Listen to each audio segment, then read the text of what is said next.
This story starts with the phrase, "live for your house." That's what the father always told our protagonist. The meaning behind it was that he should never desire anything for himself, and should always live in the shadow of his older brother. Our hero falls to the ground, and the soldiers around him say they never imagined one person could stand against so many knights. A man with long hair says it's expected from the brother of that person. The man standing in front of him is Boris, who gives a twisted smile as Sean asks, "Who sent him?"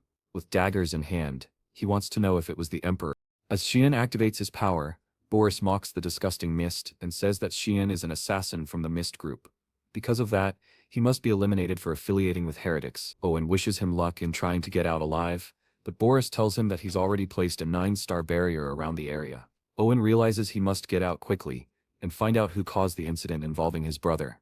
He tells Boris that he will break through any barrier he put up. Suddenly, someone says, "Stop, Xian." Xian is startled and speechless, remembering his father's words, "Live for your house," and how his brother, Ekal, is the house itself. The success of the house depends on Ekal's success. Xian can't believe it. The one behind it all, in the end, was his own brother. He falls to his knees while Ekal asks why he's there.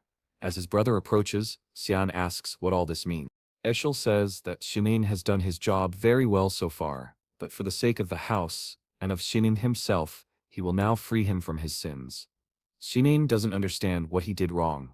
Looking at his mist, Eshel says it's disgusting, and that Shinin hasn't been human for a long time. He shouts that Shinin has been deceiving everyone. Shinin thinks about those words and loses his mind. It doesn't make sense. The troubles with the imperial throne, the subjugation of the Demon King's army, the war to unify the continent, he helped his brother win all of that and achieve everything he has. He punches the ground, saying that the life he was given, he dedicated to that person, and now he wants to throw him away, after going so far. After working like a dog for 20 years. Xuan says that even if his body breaks, he'll give everything he has in this moment, as long as he can kill him. The soldiers are shocked by the mana he still has. Transformed, Xuan says his brother is shameful, the only so-called hero, trying to kill a member of his own family. Echel looks with contempt, and Xian charges. He's managing to hold his own, saying he only needs one strike. He sees an opening and goes for the attack, but hits a barrier. The fight isn't one-on-one. Boris is protecting Echel, who takes advantage of it, and lands a blow to Xian's stomach. With his sword lodged in Xian, Echel says he considered letting him go easily, but now Xian has shown his dark side. Echel says he's relieved he never trusted Xian, not even for a second. He pulls out the sword, kicks San and leaves with his group. Lying on the ground, San thinks what a ridiculous end this is. It makes no sense to die like this. But suddenly, he attacks again, saying, "Die," as he presses a dagger to Echel's neck. However, a burst of light sweeps through his body. A voice calls him young master, and a boy wakes up, sweating in bed. The maid asks how long he plans to sleep.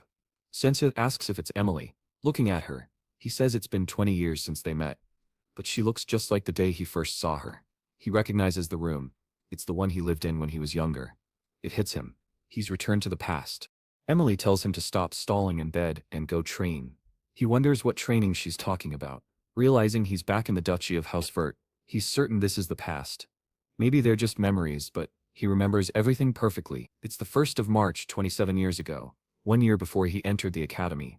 At the beginning of each month, there was a public sparring event, an important occasion even for his father. His opponent was a boy named Krant, a brother born from another mother but the same age as him. His own mother, Marguerite, was the Duke's official wife.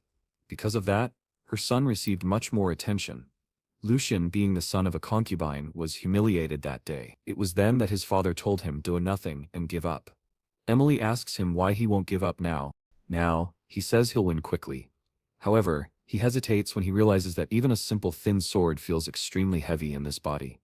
Now, he's sure this isn't a dream, or just a memory. Still, he's never heard of magic like this, and starts to wonder if he really did go back to the past. Krante says it's impressive that he didn't run away. When Sean looks at his father, the man simply says to begin. His brother charges at him, asking where he's looking, clearly confident that this will be easy. But Sean wonders why he's moving so slowly. One step to the side and his brother swings at the air. Krantez calls him a coward, and moves in for another strike.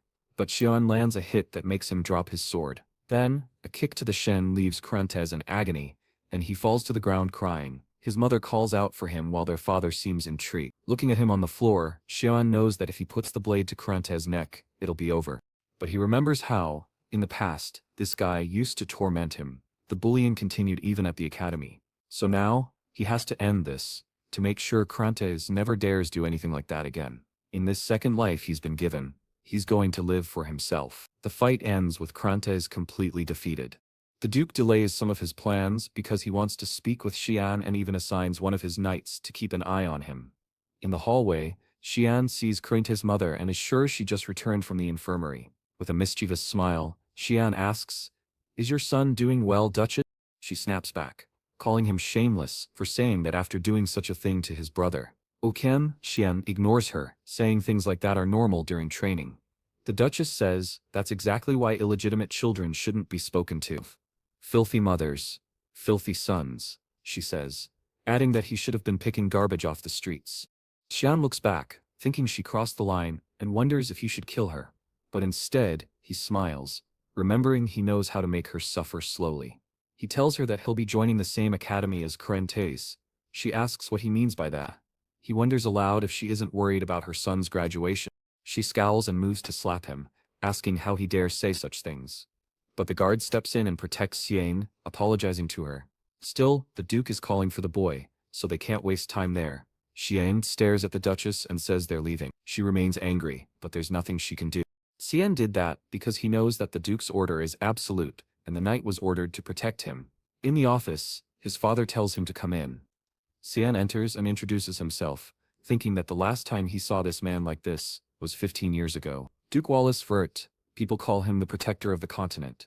With his magical power and military strategies, he stopped the demon army's invasion. Even if the entire Demon King's army wanted him dead, all he ever wanted was peace for the continent. But that was only how he was in Cyan's memories, someone who dedicated his whole life to serving the people and being an admirable man. The first thing the Duke says is that he noticed Cyan saw the sword coming and dodged it. Cyan is confused, but the Duke explains that when Krantes ran in, Cyan easily saw the sword's trajectory and turned to avoid it. He asks when Cyan learned that kind of swordsmanship. Cyan is impressed by how observant his father is and says he taught himself. Wallace says that, as far as he knew, Cyan had no interest in swordsmanship, or was he hiding his skills all along? Cyan says he didn't want to stand out too much. Wallace replies that it's impressive that he beat Krantes even while holding back, but then he hesitates and asks why Cyan struck his brother like that at the end. Cyan wonders, is he recognizing me as someone strong? Then he says he wanted to prove something. Wallace asks, what did you want to prove? Cyan says, even though we're brothers, I wanted to prove that I'm better than Krantes. His father bursts into laughter, then says it's incredible to hear such a direct and honest answer. He hopes that one day, Suan will become a strong ally of Ekrel. The name Ekrel shocks Suan and he wonders why he would ever want to ally with that guy. In the end, his father's obsession with Ekrel hasn't changed at all. He clenches his fists but says nothing. Wallace says there won't be any reward ceremony, but he can ask for something. Shen's plan is obvious. He wants to destroy everything Eder is working toward, so he tells his father what he wants. It cuts to the maid asking if he really wants to go to the warfront. He says yes. She's shocked and asks if he's out of his mind. He has no idea how terrifying that place is. It's filled with demons, monsters, and creatures. In the western part of the Empire of Velhaz, there's a place known as the continent's front line, a battlefield where an endless war against the demon army has been raging for 100 years. Because of that, his father, initially hesitant, gave him a condition. He would have to be qualified enough to go there. But Cyan didn't know exactly what that meant. One thing is certain though, he has to become as strong and as fast as possible. Fortunately, he still retains all his battle knowledge from before his regression, and can even feel a bit of demonic power inside him. He just needs to train, and eventually he'll be able to use it. Suddenly, the door bursts open, and someone yells his name. With a hand on her hip, he recognizes her. It's big sister Elise. Whoa! Welcome back. She grabs him by the collar, and the maid asks where she's been, while Elise is shouting at Cyan asking if he's lost his mind. She heard that he asked their father to send him to the front lines. Cyan is begging her to let go of him. She throws him to the ground and tells him he's getting too full of himself just because he defeated Krantes. She yells in his face, telling him to go up to the roof right now. Outside the castle, the two meet on a bridge. Elise says the match will begin the moment he touches his sword. After that, he just has to survive for 3 minutes, and she'll allow him to go to the front lines. Cyan wonders if they really need to do this, but Elise ignores him and says she has a question. Is he planning to succeed the family? Cyan is caught off guard, but he has no interest in that at all. Before he can answer, Elise tells him to draw his sword. He thinks that he's barely regressed and is already being forced to fight twice. Without saying a word, he charges forward because he touched the sword, but he's startled, not knowing why. He manages to block her strike, and she's confused that he was able to block it at all. Shincharan is in disbelief that she's seriously going all out against a brother who's 7 years younger. Elise steps back gracefully, thinking it's impossible that he blocked her long sword with just that thin rapier. She bites her lip, thinking maybe it was just luck, and says aloud that he seems to be better than she thought. Shendrain realizes now he's in trouble, as she comes at him with a flurry of slashes that are hard for him to dodge. She leaps into the air to prepare a vertical strike. Shendrain manages to defend with his shoulder. Her blade slides down his and ends up near her neck. Elise flinches in shock, and Shendrain realizes he messed up. He twists his arm, and both of them pull back. He stops on top of a pillar and thinks that it would have been dangerous if he hadn't moved the sword. He could have killed her. All the assassination techniques he learned are designed for instant kills. He doesn't know how to fight without killing, but she still wants to continue for 3 minutes. It's going to be dangerous for her. Maybe he could channel some mana into his blade, but he's already running low on energy. Suddenly, Elisa begins chanting an incantation, calling for the wind to become her sword. Shen immediately recognizes it as a 6-star magic spell. Her blade begins to glow with the activation of water blade. The boy is crying now. She's really trying to kill me. This isn't a test at all. Meanwhile, Elise keeps repeating to herself that she cannot lose no matter what. On the edge of the wall, Shen realizes the problem. If he reflects her attack, he might end up either killing her or knocking her off. If that's the case, he jumps toward her as she raises her sword, releasing a beam of light. Shen pleads internally, begging something inside him to stop hesitating and come out already. As Elise prepares to deliver the slash, just before impact, a knight steps between them and yells, "That's enough." He blocks Elise's attack with his sword and grabs Shen by the collar. The impact echoes through the entire castle. The knight glares at Elise, saying she's gone too far against a young boy. Cyan feels relieved. He had been waiting for this guy to show up, but he took too long. When Elise sees the knight's sword, she seems to snap out of it. She immediately runs to Cyan, hugs him and apologizes, saying she lost control. She cries on his shoulder, saying the last thing she wanted was for him to go to the front lines. She's too worried about him. As she embraces him, Simming thinks that she truly is an Onim, a person who studied at one of the academies of Growl and was one of the most qualified swordswomen. On top of that, she had a beautiful face and was recognized as the daughter of God. Everyone believed she would one day stand beside the protector of the continent and the Vert family. However, not long after joining the Knights of Light, she met a tragic end.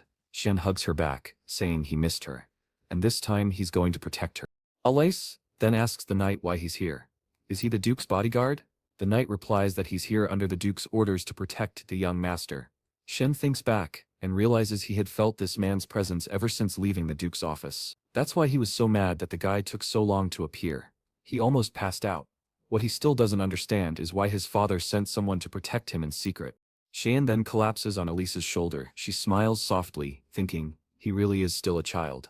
The next day she returned to the academy, and Shoan resumed his training to prepare for his next meeting with his father. All he could do was push his body to the limit to build up stamina, but the poor guy is exhausted. 10 push-ups is the most he can handle. Remembering his peak Kegan, he realizes he'll need to take drastic measures. Suddenly, Emily walks into the room and says that Elite sent him something, but then she says it smells awful. What is that? After Elite attacked him, she sent hellhound blood as an apology gift. Because of its terrible smell and disgusting appearance, everyone assumes it's poison, but in reality, it has the power to permanently boost stamina in anyone who drinks it. Holding her nose, Emily asks if he's really going to drink that. Shen says yes, and jokes that he's the only one who can even eat her cooking. So this should be fine. He remembers the purple mushroom soup she made before, and this smells way better than that disaster. He slams the cup down on the table and says it was delicious. She's standing there, so fine, he'll pretend it was. Now radiating a strange aura, Cyan calls out to Emily, who asks what's going on. He looks back with glowing red eyes and says he's going for a walk. He wants to see how the medicine is working. He begins walking outside the castle, and stops near a large stone, saying he's been wanting to come here for a long time. This was the place he used to visit when he wanted to be alone. But one day, a revelation from the God of Light was given to his brother Ekal, about an ancient temple hidden in this place. Saman had always been skeptical about that story. As he touches the ground, he mutters that no one knows about this revelation yet. Suddenly, the ground cracks open and a red mist begins to rise. He says that what he's about to do is something Ekul could never have imagined. Looking at the underground passage, Xuan wonders if it's finally time. As he walks inside, he notes how different it looks from before. This was once a place that served the god of light, until it was destroyed. That happened during the Holy War 300 years ago. Suming says that it's hard to believe a place like this even exists. On top of the altar he sees a glowing sword and immediately recognizes it as the sacred weapon of that temple. Back in the year 999, the humans finally managed to drive the demons out of the Velha's empire. That's when they discovered divine artifacts, known as the Treasures of God. One of those artifacts was the holy sword Drandark, the blade that led humanity into war against the demons. It was the same sword that Ekul used to kill him during his tragic end. Staring at the sword, Sumjranga wonders if it's somehow connected to his regression. He touches it hesitantly, but then lowers his head, saying he knew nothing would happen. Frustrated, he kicks the sword and walks away, saying that it made him feel worthless. But then, shadows start appearing beneath the light. Suming says he's finally found what he was looking for. Looking at the ground, he notes that anyone would think it's just the sword's shadow, but it isn't just a shadow. He touches the floor and says, "Where there is light, there is shadow." Suddenly, stairs appear, leading down to a door swallowed in darkness. Xian opens the door, hesitating, and when he looks at the altar inside, he finally finds what he came for, the demonic blade. Ear on. He grips the dagger. There's a carved crystal embedded in the dagger. Xian speaks to the blade, telling it that it can wake up now. He continues swinging it in all directions, a bit hesitant seeing that apparently it really is still asleep, but he's clearly falling for it. Swinging a blade he used his whole life really does feel kind of nice. Suddenly, a shadow begins to rise from the ground, saying that he is a very brave child. The shadow asks Cyan if he knows the meaning of taking that dagger. He replies that it means it's his now. The shadow grows larger, and says she can't believe he actually awakened a demonic blade. With a creepy tone, she says it's too late. She flies toward him, saying that now his body belongs to her. However, Xian grabs her by the neck, leaving her confused. A face appears within the shadows, and Xian says that back then, he didn't have much choice. The blade asks how he's able to touch her, and he answers that he already told her, she's his now. The painted pink-clawed blade slashes at him, but he dodges and steps back. She takes the opportunity to gain some distance, and wow, that's the strongest weapon I've ever seen a protagonist wield. She then asks who he is. Seeing the shadow emerging from his body, she wants to know if he's the heir, or at least, why he possesses the heir's energy. He says yes, he is the heir. Now that he's the master, she'd better behave and bow her head. Kiran is seething with rage, saying he's just a brat. She charges at him, saying she won't accept this. While defending himself, Xian knows that the blade's true purpose is to steal the body of its wielder, so there's no way around it. She's just about to strike, when he wonders if he should hold back. With a sly smile, he activates the control of the demonic blade. Kiran is slammed to the ground, unable to comprehend what just happened.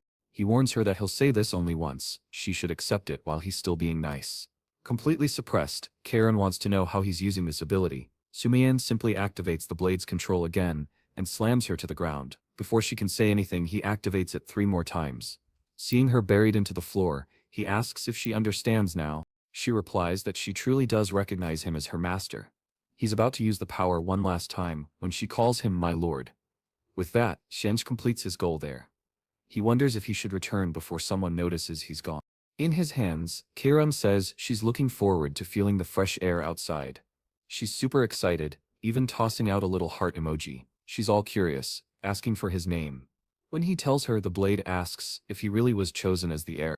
Xian says yes, but that it happened in his past life. Now she's confused by this whole past life business. He explains that he's already died once. She looks even more puzzled.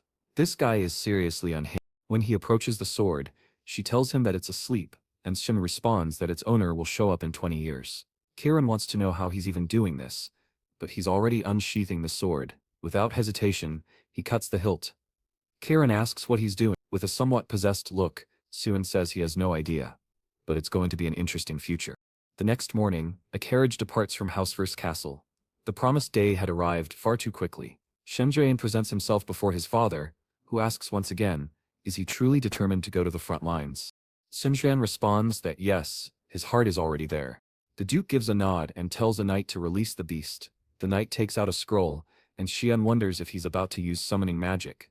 The scroll glows with a red pentagram. A creature with flames on its back begins to emerge, until a hellhound stands face to face with Cyan.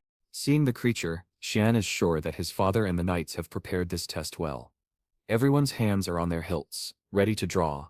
Cyan realizes they're being cautious with his life. His father reminds him that everything comes with responsibility. He must prove his will by passing this test. Hearing the word test, the knight becomes hesitant. He was confused when Cyan asked to train with him. Our protagonist had said he had 3 days before the test and needed to prepare as best he could, so he asked the knight for help practicing combat techniques.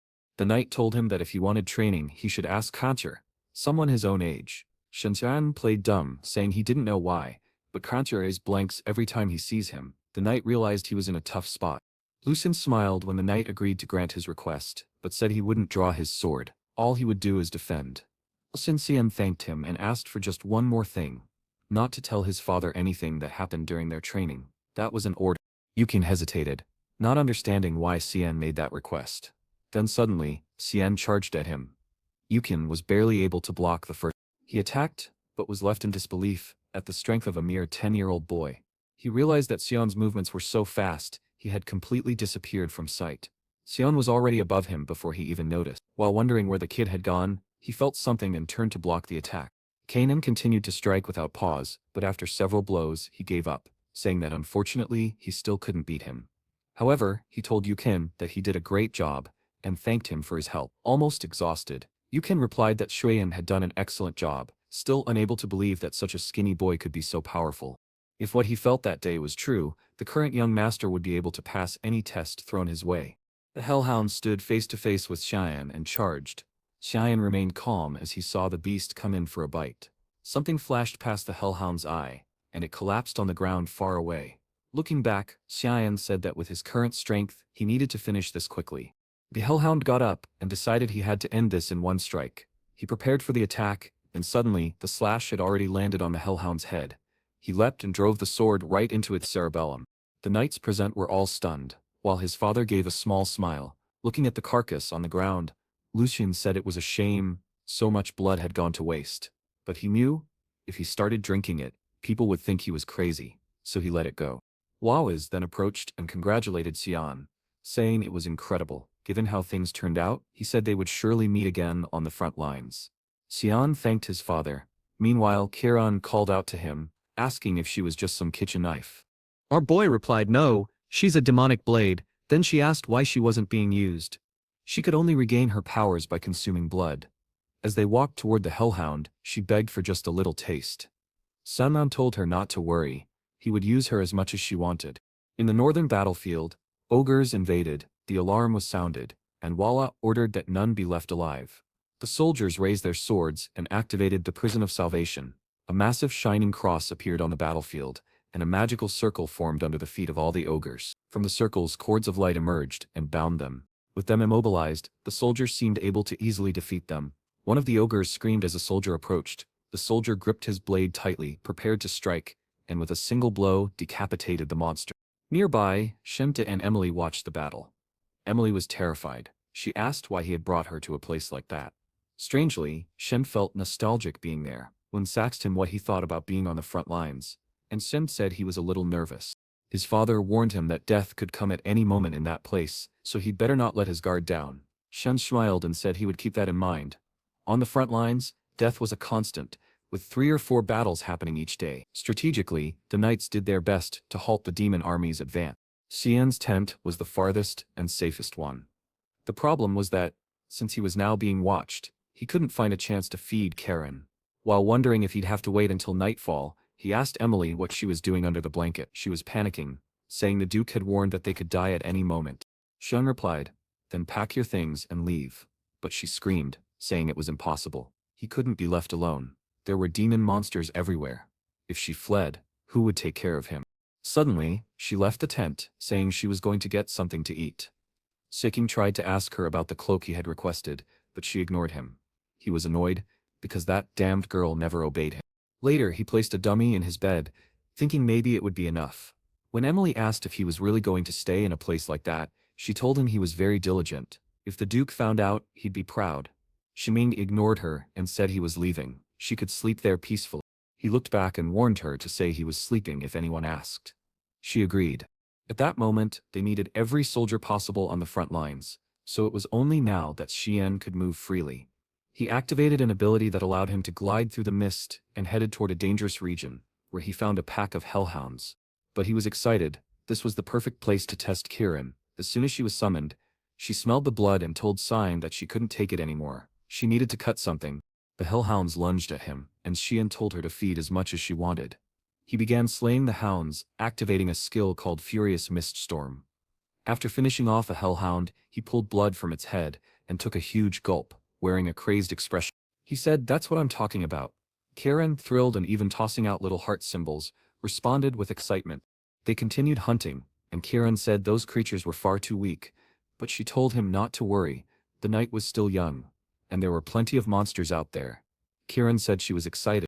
A carriage made its way along a mountain path, transporting a girl with white hair. Inside, someone warned that the place was very dangerous, and they should retreat. However, the girl replied not to treat her like a child. She was a princess of the empire, and it was her duty to help her family. If the woman said one more word, she'd take out her anger on her. The woman apologized immediately. The girl then mentioned that the young master of Duke Vert was also on the front lines, and was the same age as her. She asked if the Duke had the guts to bring his youngest son. Her companion replied no. In fact, the boy had volunteered. Since they were the same age, maybe they could become friends. But the princess said she wasn't interested, and that she was going to sleep. Her companion responded, "All right." As the princess got ready to sleep, she asked for his name. Her attendant answered, "Cyan Vert." Under the light of the moon, she thought about that name. Meanwhile, harpies were being slain, and Elise was ordering his men to check on the wounded. On the battlefield, dozens of harpies and griffins lay dead, and the knights were preparing to return to base. Elise looked to the side, and from atop a mark, someone drew a sword. It was Cyan, who had participated in that battle. Elise wondered if he was adjusting well to life on the front lines. Cyan replied yes. He was learning a lot every day. His father said he had expected Cyan would want to go back home, but he had stayed there for quite some time already. He told Cyan he was very proud of him. Those words left Cyan in disbelief. His father walked away, saying they had something to talk about in the morning. Cyan agreed, saying it was the first time he had seen their father with such a proud expression. That same night, Cyan went out hunting again. What he found was a deathworm, a creature that usually hid deep in the valleys. Cyan told him he looked exhausted, and asked why he wouldn't let her take over his body. Cyan replied that she was being too obvious, but Cyan insisted, saying the deathworm's flesh regenerated faster than he could damage it. As much as he didn't want to admit it, he knew it was true. He had been there for over a month, drinking the blood of countless demonic creatures every day, so why wasn't it enough? The worm attacked him again, and he said he didn't stand a chance like that, so he agreed to play by Cyan's rules for a while. Cyan gleefully said it was time to go crazy and activated the 9th assassination technique, the manifestation of the demonic blade. Numerous slashes appeared around the worm, as Cyan stood there with a darkened face. The creature writhed in agony, and our hero said he would cut it into pieces. He leaped into the air, and activated the 8 petals fluttering technique, striking the worm with countless slashes from top to bottom. The worm's mouth exploded, as our hero, now fully demonic, finished it off. Meanwhile, one of the knights touched the blood of a hellhound and noted it hadn't died long ago. It was Yuken and Wallace examining the area. They said it looked like the work of a demonic tribe. But upon inspecting the body, Wallace said those cuts looked oddly familiar. It felt like déjà vu. Yuken appeared from behind a rock and told them he had something to show them. Wallace asked what it was. When Yuken raised the torch, it revealed the death worm cut in half, leaving Wallace stunned. He couldn't believe that that organization was behind it. The manifestation of the demonic blade had taken over Cyan's body, allowing Cyan to use her full power. However, if he got distracted, his mind would be completely consumed as well. The next day he woke up saying he must be insane for using that kind of power just to kill a simple demonic beast. He got out of bed saying he was lucky to have drunk so much blood, otherwise his body would have been destroyed. Suddenly, Cyan said she understood now. He looked like a 10-year-old boy, but he didn't talk or act like one. Not to mention, it was the first time he used her, yet he seemed way too familiar. He knew the geography of the valley too well and fought like someone who had mastered the mist technique for over 30 years. Cyan remembered that he once said he had died before, and now she was certain. He was a regressor, wasn't he?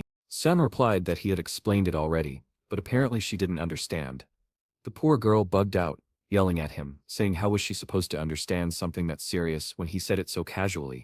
Cyan said that explaining things was boring. She replied that from watching the way he fought, defeating him shouldn't have been easy. If he had the demonic blade, he must have lost to the wielder of Duran Dark, which meant either he lost a duel, or he was betrayed. Recalling the expression on his face when he saw the sacred sword, she was sure he had been betrayed. She warned him, if he had returned to prepare for revenge, he'd better remember something. If she caught him being lazy, or weak for even 1 second, she would devour him on the spot. Cyan punched himself. Everything was chaos outside his tent. Emily ran up to him, wide-eyed. Something happened, she panted. Cyan frowned. What is it? She swallowed. They found the body of a demon, a death worm at the valley's entrance. His heart skipped. You're not saying it's the one I killed? Emily shook her head. It's been ages since anyone saw a beast that powerful so close to the border. Cyan pressed on. Anything else? Any rumors? Before she could answer, a knight appeared behind him and called his name. Young Master Cyan, the Duke wishes to speak with you. He stiffened. This wasn't good. The Duke's group had shown up yesterday while he was out hunting. He'd abandoned the hellhound carcass without cleaning it up, hoping to avoid notice before entering the academy. Now there was nowhere to hide. He saluted and entered his father's tent, certain the Duke already knew everything. His father greeted him coolly and said, "Sit." Shen obeyed, steeling himself for what was coming. "Let's be direct," the Duke began. "What were you doing out here last night?" Lucien's pulse raced. He forced himself to smile. "I went to bed early, father." For a moment the Duke seemed to believe him. Then his eyes narrowed. "Strange," he muttered. "The cuts on that wolf carcass matched your blade precisely." He looked at Cyan. "Am I rushing to judgment?" Shen opened his mouth, but the Duke held up a hand. "Something is wrong. Last night's incident we're still investigating, but it appears linked to the Mist organization." "The Mist?" Shen's blood ran cold.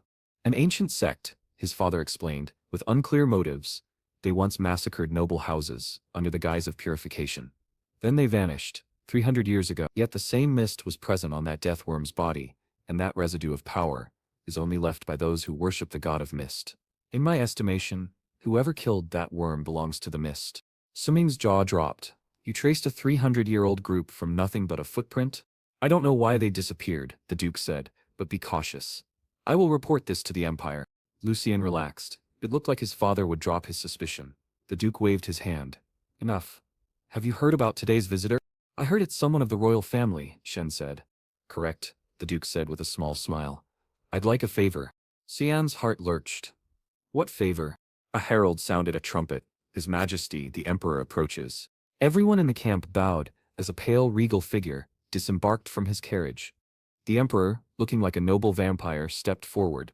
"No need for formalities, old friend," he told Lucien. Then he turned to Cyan. "Is this your son?" Cyan bowed. "Youngest of House Vert, at your service." The Emperor's eyes glowed with approval. "Remarkable to see your boy on the front lines. Your children are extraordinary." Lucien clapped Cyan on the shoulder. "Present him as my son," he whispered later. In the past life Cyan had always hidden in the shadows. No one even knew he existed. The Emperor smiled. "Perfect time then, to introduce another," he gestured, and a princess stepped forward, white-haired, poised.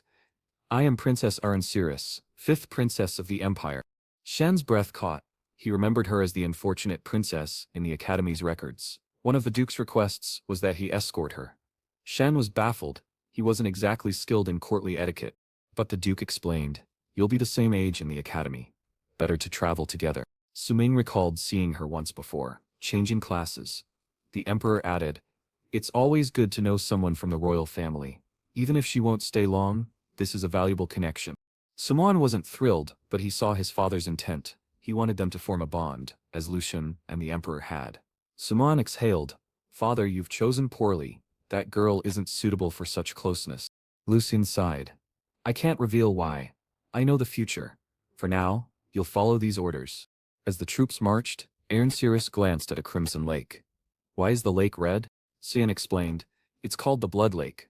Wounded creatures bathe in it to restore their mana, hence the color." She peered down at the floating carcasses. "So it's red because of monster remains?" "Essentially," he said. She nodded thoughtfully. "Thank you for explaining, Cyan Vert." He merely smiled and walked on, knowing his father's plans were far from over. At the end of the path, Erin asked what lay beyond. Shen replied that there was a demon kingdom. She asked, "Is there a demon king there?" Shen said yes. If she kept going, she might even meet him herself. In truth, he was just teasing her. It was a silly question. Suddenly, a flash of light streaked across the sky, a yellow mist cutting through the clouds. Ervins gasped. "What is that?" Sunjui's eyes narrowed. A golden light usually means demonic creatures are entering. She panicked. "They've already arrived?" The Duke gave immediate orders to protect His Majesty and began moving the group toward the third outpost. The Emperor looked disappointed. Wallace, the Duke, wondered what he meant. The Emperor then drew his sword. "I'm not here just for a visit. I was bored," he said with a grin. Wallace bowed his head. "Understood." The Emperor announced to his men that they would assist the eradication squad in fighting the creatures. Wallace then called Cyan over. He responded immediately. Aaron was confused. "Wait, are you really going to fight those monsters?" Cyan nodded. "I may be in the background, but I always fight on the front lines." She shouted that she wanted to go with him. Shen thought, "What is she doing?" She insisted that they were the same age, so it should be fine. But Cyan warned her. "This is a battlefield, not a playground." Still, she kept insisting. Suming finally called out to Yukin, who appeared behind her and told her he would escort her to the safest area. She turned, startled. "Who are you?" "Come with me, princess," he said calmly. She yelled at Cyan, calling him insolent for treating an imperial princess like this. But Xian snapped back. "Every second you waste here will lead to more deaths on the front lines. Are you ready to take responsibility for that?" At that she began to cry. Still just a child in the end. Xumian turned away. "Go. Stop acting like a spoiled brat." The three stood there in silence. On the battlefield, soldiers were being devoured by what appeared to be demonic slugs. Wallace raised his sword and shouted for the troops to return to formation. He pointed and ordered them to protect the Emperor and eliminate all nearby creatures. With a war cry, the soldiers charged into battle. Suf of House Severos had two wives. The first, named Anna, who had passed away, and the second, Cassandra, who was the current ruler of the empire. The first wife bore him two children, and the second also bore two. However, the fifth princess was born to a commoner woman, which led to widespread disdain. Despite this, she never submitted to anyone. As a member of the royal family, she fulfilled all her duties and studied harder than anyone else. Still, many nobles were against her. Through false accusations, they exiled her from the imperial palace and sent her to an isolated place. That's how she became known as the unfortunate princess. Shen recalled that he had heard about this from his father in his past life. He murmured, "Politics and royal life are always like this." Meanwhile, the electric slugs were being slaughtered on the battlefield. Watching the explosions from afar, Shinrain was awed. The Emperor truly was incredible. The Emperor drove his sword into the ground and activated a sacred lightning spell, easily destroying all the slugs around him. Shin had heard that the Emperor's magic had reached 8 stars. If he hadn't become Emperor, he would have been the president of the Magic Council. Clearly, these mid-tier monsters were nothing to him. Later, Wallace and the Emperor shared drinks, reminiscing about old times. The Emperor spoke about the Empire's current state. Recently, assassinations of nobles had increased, causing growing unrest. Wallace guessed that this must be connected somehow. The Emperor revealed that all the assassinated nobles had been known as corrupt officials and a black mist had been found at each crime scene.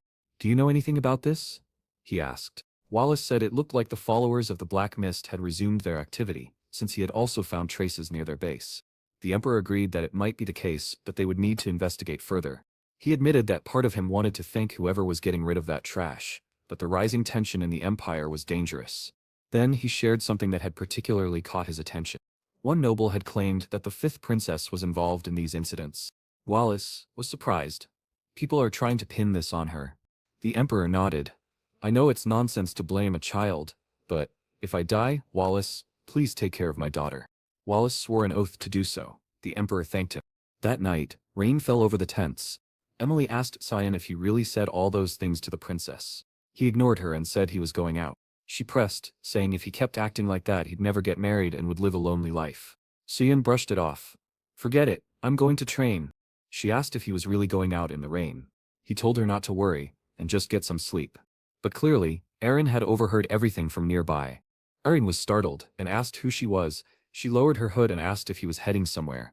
However, if he wasn't busy, she wanted to talk about something. When Emily saw the princess there, her eyes lit up with excitement. Erin asked how long they had been there, and Sean replied that it had been over a month. But he wanted to know why she was there. She hesitated, staying silent, and both Emily and Sean asked to be left alone, clearly annoyed by her sudden appearance. Everyone left, telling them to enjoy their little tent moment. Sean knew he was 40 years old and had absolutely no interest in her. Erin apologized for what happened that morning. Awkwardly, Lucien admitted that he had also acted wrongly. She laughed, saying she would have done the same thing. She said she knew he was respected by those around him, unlike her. Sean hadn't expected her to have that kind of personality. She said she knew he was heading to the academy and that she wanted to be friends with him. However, Sean politely apologized and said that, unfortunately, he couldn't help her. If she had come to get closer to him, it was better for her to leave. She lowered her head, saying she only said that to break the ice, but he was cruel. Does he think I'm only a princess by name? She thought. Actually, that is how things work, isn't it?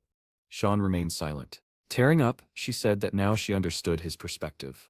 There was nothing for him to gain by being close to her, and she apologized for wasting his time. Maybe she made a mistake thinking they could talk. He was completely different from Lord Achel. Hearing that name shocked Sean.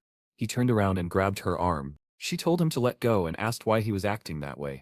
Sean asked her how she knew his older brother. She said she met him during a visit to the academy last year, and he had told her to keep being a strong princess. Sean knew his brother well. It didn't make sense for him to give advice like that. That must have been the start of his manipulation. A plan to bring down Princess Arin. Sean said he was going to give her some advice. But suddenly the tent began to shake. Emily burst in, yelling for them to run. But a pillar was already about to crush them.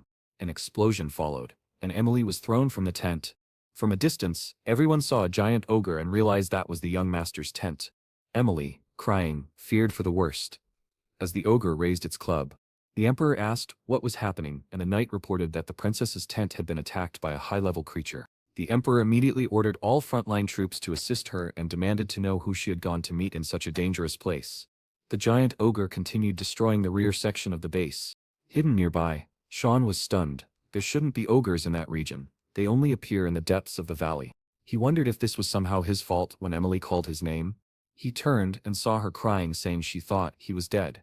He remembered the moment of impact. He had managed to grab Urain and dodge the blow just in time.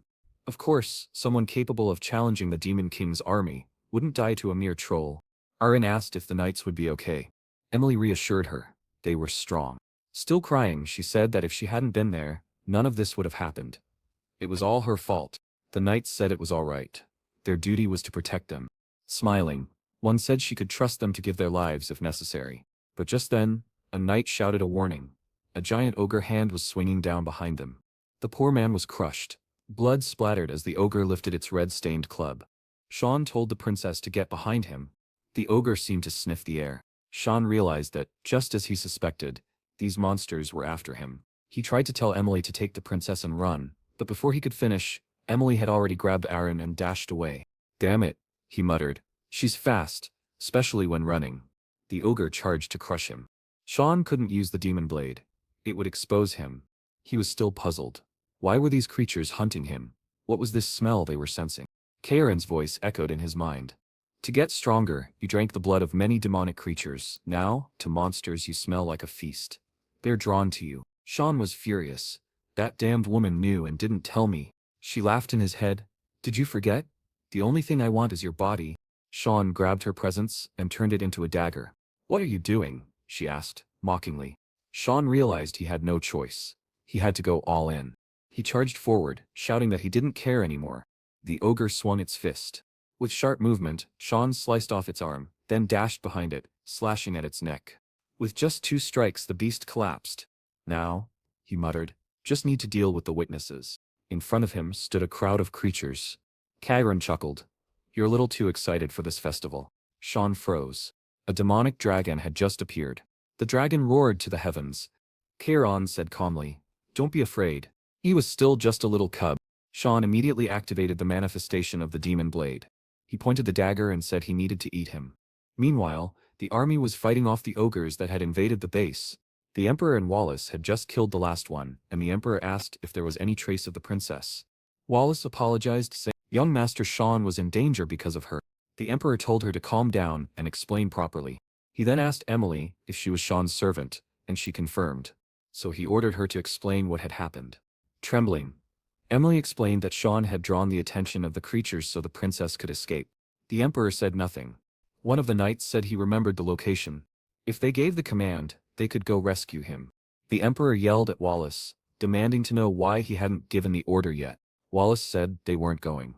Both the Emperor and Aaron were shocked and asked what he meant.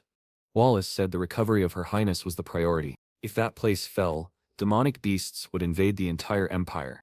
They needed to rebuild the base first. That was the only way to prevent further losses. Emily then asked what they were going to do about the young master. Wallace said the boy had already fulfilled his duty by evacuating the princess. That's how things worked in House Verte. The Emperor and Aaron watched him speak while Aaron thought to herself, "Once again, it's all my fault." Suddenly, they heard a roar in the sky. When Aaron looked up, the dragon was flying overhead, and she couldn't believe what she was seeing. The boy was hanging from its tail, being carried away. In this world, dragons are the creatures closest to the gods and are considered the most evolved form of life. Normally, meeting such a noble creature would be an honor, so why was it flying so close to these people? Aaron screamed his name, and the Emperor asked Wallace what his son was doing up there. Wallace stood silently. The Emperor demanded to know why he wasn't doing anything. Meanwhile, up above, Sean didn't know what to do. He had just wanted to drink a little demon blood, but things had gotten complicated. As soon as the dragon appeared, he challenged it. A swarm of weaker monsters had attacked him, so he used the Furious Mist ability to wipe out the battlefield. Then he approached the dragon and realized it wasn't fully grown yet. But the dragon prepared an attack. Sean was in shock. An explosion followed, as a laser sliced through the entire battlefield. He managed to dodge next to the dragon's head, and muttered that it was just a kid. "How dare you spit at me the first time we meet," he yelled, slashing its eye. But now, suspended in midair, the dragon struck back. Just as the blow was about to pierce him, Sean smiled and activated the mist blade, using the 8 fluttering petals to slash the dragon from all directions. The beast crashed to the ground with a massive explosion, and Sean realized just how impossible it was to kill a dragon. His shoulders were already worn out. But now that it was on the ground, it was time for the final blow. However, the dragon beat its wings to create distance. Sean knew it was going to fire the laser again, but when he looked, the dragon was fleeing, terrified, flying off in panic. Sean launched himself at it, yelling, "You're not running away, you bastard." That's how he ended up hanging from the dragon. The problem was, when he looked down, everyone was watching him. Now how was he going to explain this? Karen asked why he was frozen like a statue, and he replied, "Can't you see everyone down there?" "No, girl." Karen was furious, saying she would have to use her powers after being summoned. But Sean said if he did anything demonic here, he'd end up on a stake. She screamed, "Then what are you gonna do, you little bastard?" He shouted magic and began dodging everything. Sean muttered, "Good job, well done, buddy, but don't relax yet." The real problem appeared from behind. He saw it coming, it was right in front of him. There was no way to dodge. The blast struck the leg he was holding on with, and Sean fell. He was sad, thinking he had lost his lunchbox. While Kieran shouted at him to protect himself, he was going to fall head first. He insisted he couldn't use any mist techniques. She yelled in his face to stop being so cautious. He was going to die like this. He told her to shut up, he was thinking. Until suddenly, he had an idea. Honestly, he's really not going to die, and she's in disbelief that he's about to throw himself into that. Down below is the Red River. He says he doesn't have a choice. He already fell into the Tawish River once. Man, this must be the same thing. Someone from afar watches the fleeing dragon and says it's rare to witness a sight like this. The guy behind him replies it's probably just a young man who got separated from his group. The silver-haired guy points in a direction and asks if there are demons over there, but his friend replies that it's actually the human region. He looks toward the horizon, curious, and says dragons shouldn't be defeated by humans. He goes quiet for a second, and the guy with glasses asks if something happened. He points ahead and says he's feeling a strange, almost familiar energy coming from that direction. His friend says they can go check it out, but warns him that he's forbidden from annihilating everything just out of boredom. He spreads his wings and says, "All right, I won't cause any problems," then flies off saying he'll be right back. Meanwhile, Sean is crawling out of the blood lake. He throws himself onto a nearby rock, cursing up to the 10th generation. This one really wasn't easy for him to wake up and pay attention. They're in the demon realm now. Sean tells her not to worry, it's very rare to encounter a high-level demon in this area. Then, from behind, a voice says, they knew they'd find something interesting. Sean is startled. That's a voice he'd never forget. The demon behind him asks if he's human, and Sean immediately knows it's the demon king Valkyrian. He remembers that, in the past, this guy said the exact same thing, that Sean was like evil condensed into a single person. Valkyrian asks why he's not answering. "Aren't you human?" And in a flash, he's suddenly behind Sean, asking if he really wants to pick a fight. Sean flinches and turns around swinging, but Valkyrian easily dodges, although a tiny strand of his hair is cut. He's impressed, saying that indeed, the races hold infinite potential. Kairon asks who that is, and the protagonist replies, the Demon King. She immediately says, if he's the Demon King, you think you're going to win? He knows that it's impossible. The best option is to run away, but his hand is trembling. He wonders if escaping is even possible, but is caught off guard when the demon lies down and tells him to relax. He's confused. Did this guy really come here to fight a kid? Valkyrian lays down saying, you really think I came here just to beat up a child? Sean is totally messed up, wondering why this lunatic is lying on the ground. Valkyrian asks again, are you human? Sean says yes. Valkyrian doesn't even seem curious how he got there. Sean explains he was carried by the river. Valkyrian figures this must be his first time in the demon realm. Then he mentions he sensed a strange energy and asks Sean what he is. Sean says he's just a normal human.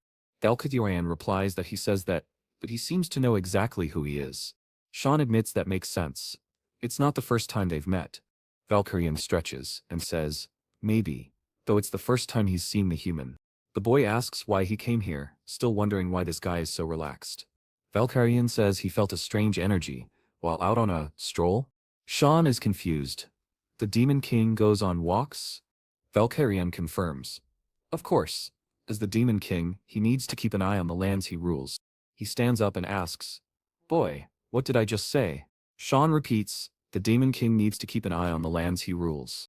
Valkyrian points at him and says, you're not even surprised, huh? He suddenly starts yelling, are you sure you've never been seen before? What kind of kid reacts like this? Sean knows that the invasion of the demon realm is about to begin, but this guy is completely different from the one he once knew. What could have happened to change his attitude so drastically? Kairon asks, so, as Demon King, what does he want to do? Valkyrian smiles, saying it's bold to ask such a thing to the Demon King, but he adds, isn't it obvious? As long as my subordinates are alive and fed, there's nothing else I need to do. But everything changes if someone tries to mess with that. In that case, he'll wipe everyone out. That is his simple duty as Demon King. For a second, Sean felt the same demonic aura as the one who first attacked the Empire. Somehow, he has to prevent that from happening. He then asks Valkyrian if he wants to make a deal. Valkyrian asks, what kind? Sean says that something will happen to him in the future, an incident that will put all of his subordinates at risk. Valkyrian tells him to explain this nonsense. Sean says he doesn't know exactly how it'll happen, but it'll be an incident that becomes the catalyst for a war against humanity.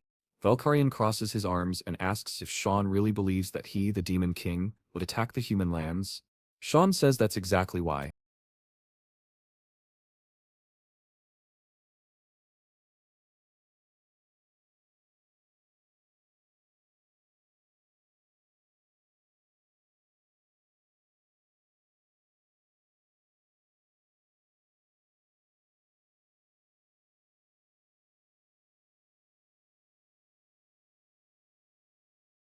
He wants to make a pact that, no matter what happens, at the very least, a war won't start. Valkyrian says he has no idea what he's talking about, but let's pretend he accepted it. So what does he gain from this? Sean says that no matter what happens, he will help the Demon King, who approaches and says that Sean apparently knows something. Sean is sweating, and Valkyrian asks what his name is. He says he will keep this promise, as the Demon King. He flies away saying that Sean better keep his promise too, since this is a pact. He smiles, saying it's sealed now. After contacting the Demon King, some knights found Sean. Seeing him coming out of the Red Lake, they said it was a miracle he was still alive. Because of that, he received the title, the one who survived the demon dragon. He was then taken to a monastery on the front lines, a place used as a military hospital. Sean asks someone to repeat what they just said. Ariane is hesitant to say anything. She holds herself back and suddenly yells, asking if he wants to be hers. The poor guy is confused, not understanding what she means by that, but he says he's not interested. She, obviously, is shocked. She starts crying again, saying it was expected, right? After all, she's the 5th princess with no power at all. Sean is lying in bed, thinking she's already managing to annoy him. He knows that Princess Ariane is the weak link in the imperial family, and the way she's risking herself, her end is obvious. The problem is that he can't get the idea out of his head that his damn brother is behind her death. He then says, she's right. Currently she really doesn't offer him any benefit.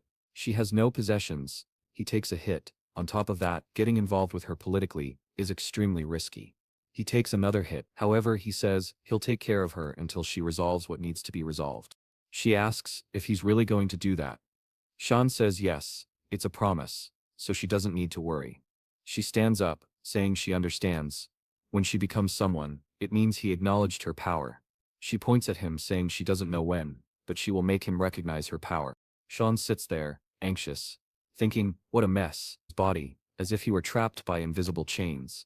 Someone behind him says that this is a small dimensional box, and based on the timeline, it was created before it was ever commercialized. This box can store anything, as long as the person desires it.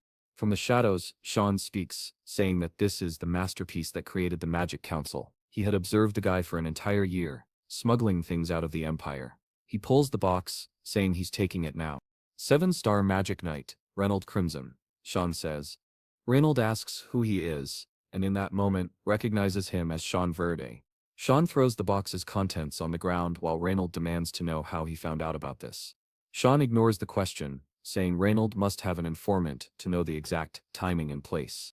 Reynold keeps insisting he has no idea what Sean is talking about, but Sean says there's no way he can lie. After all, the blood of these creatures is already being sold in the Empire. That's how Ash sent him that gift, containing hellhound blood. The man is sweating, wondering who informed this kid, and what the hell is going on. He has no idea how Sean trapped him, but if he moves slowly, he stretches out his hand, uses a fire spell and yells for Sean to die.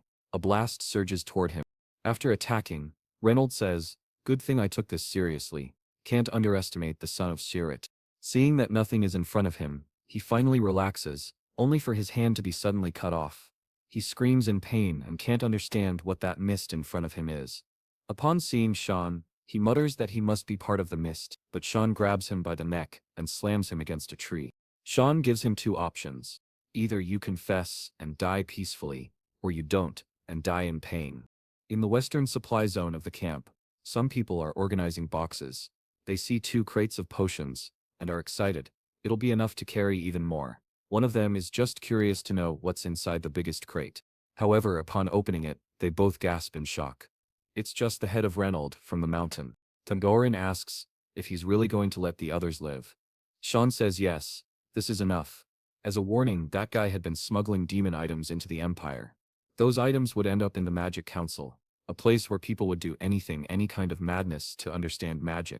He says what they're going to do with demon blood is unthinkable, so they need to be separated. Kieran says that in this new life he's only living for others, but he replies that he's just preventing other people from using demon blood. Meanwhile, in a certain mansion in Inverse, Ale receives a letter and discovers that Cyan has just gone to the front lines with his father. He has a close female friend lying on his bed. That shameless villain sure knows how to enjoy life. She asks if that's not the younger brother from another mother. Eshel says yes, and mentions that the boy is a problem in many ways, so he's going to have to go pay him a visit. Kids, do you remember how the last chapter ended?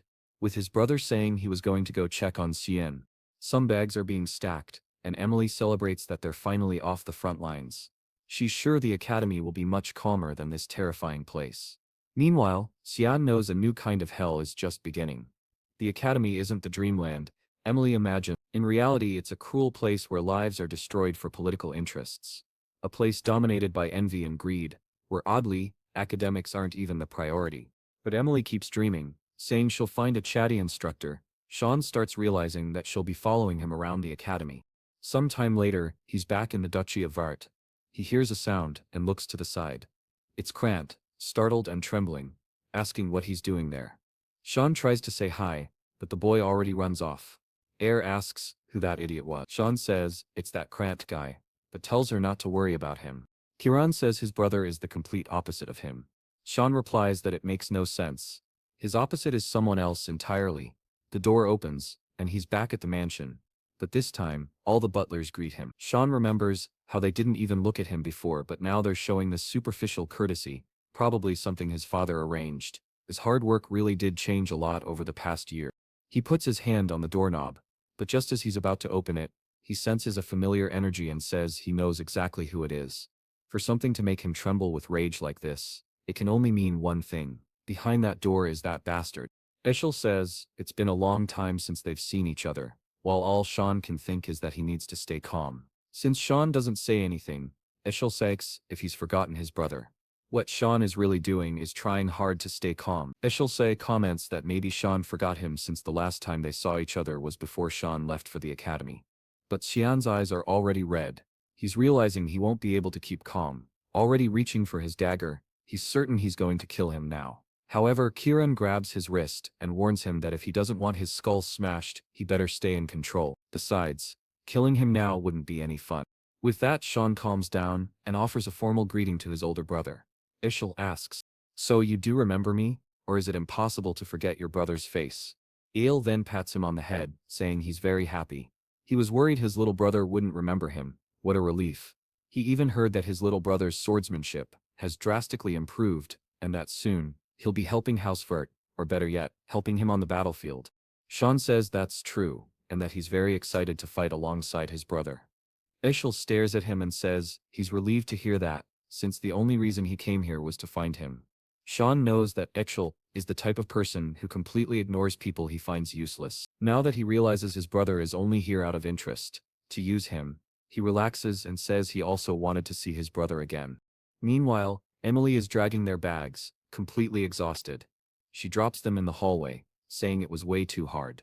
She shouts at the door, asking how he had the nerve to leave everything to her. Suddenly, Eshel Saab appears in front of her.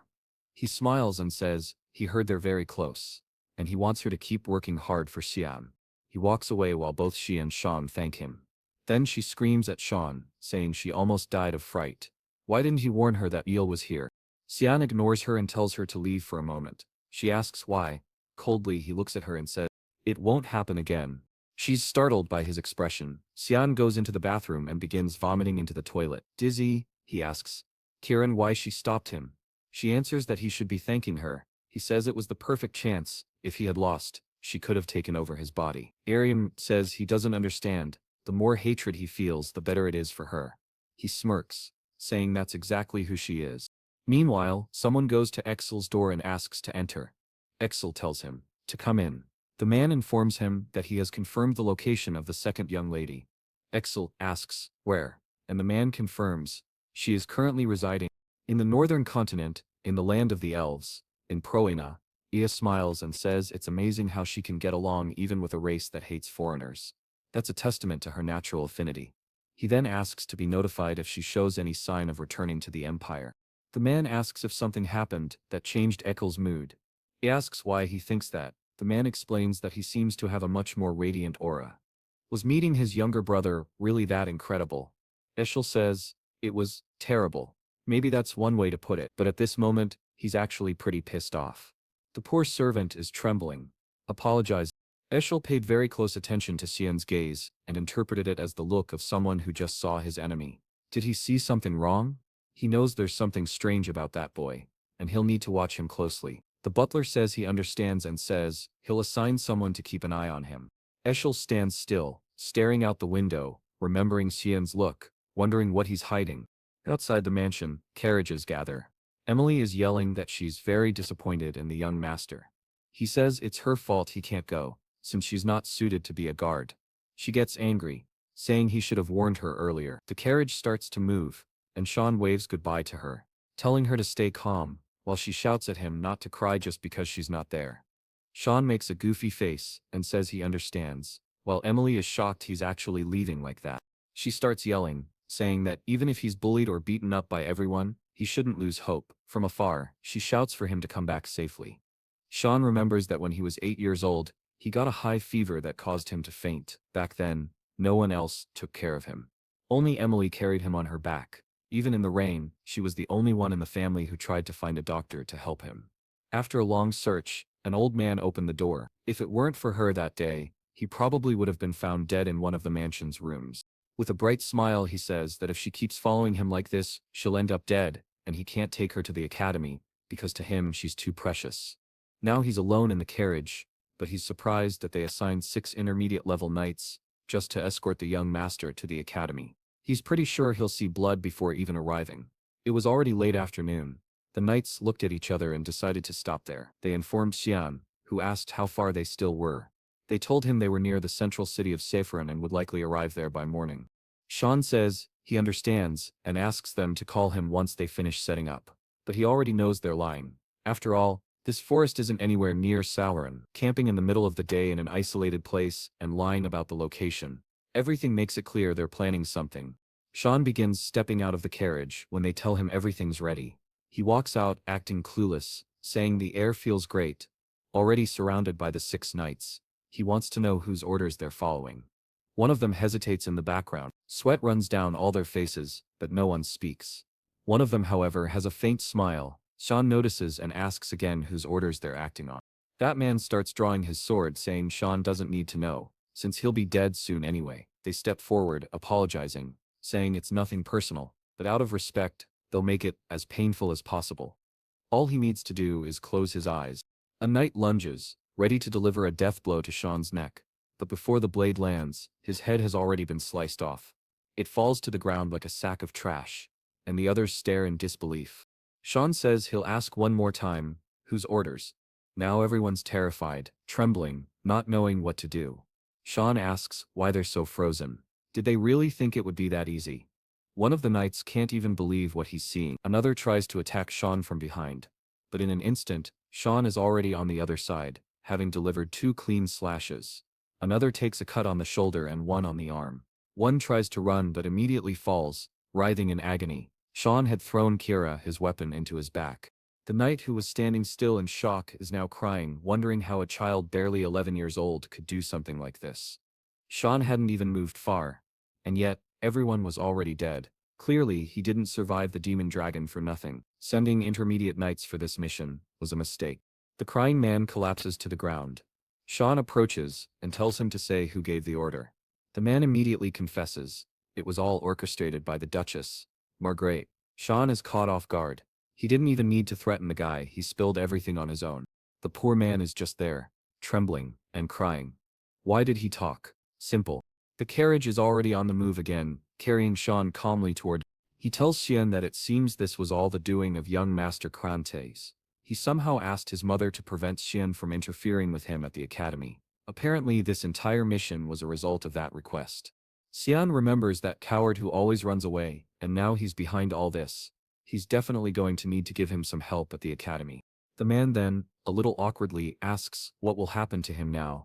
Is he going to die too? Cyan says he doesn't seem very attached to his own life. The man replies that he knows they were trying to kill Cyan, so it doesn't make sense for him to be spared. Cyan tells him to at least drive the carriage properly then, so he can be useful alive. The man understands what he means and thanks Cyan, who replies, "Looks like we've arrived, huh?" In the central city of Saffron, a vase is smashed on the floor. Margaret demands to know how they found 6 dead bodies.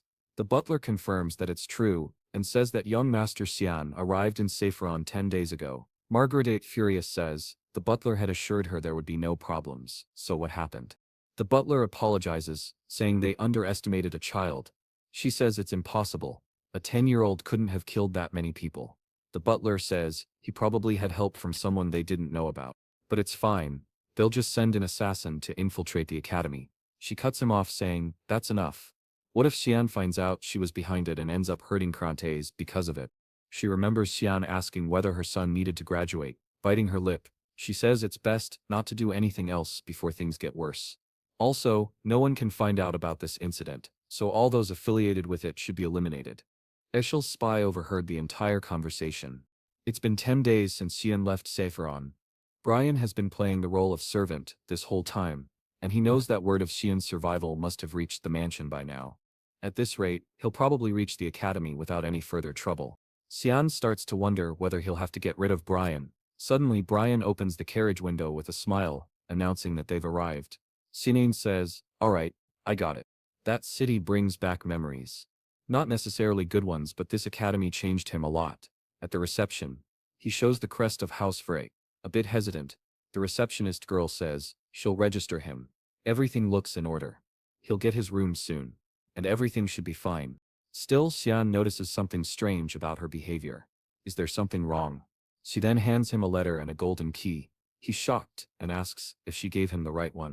Brian drops the luggage, in surprise when he realizes what room Cyan has been assigned. The royal dormitory.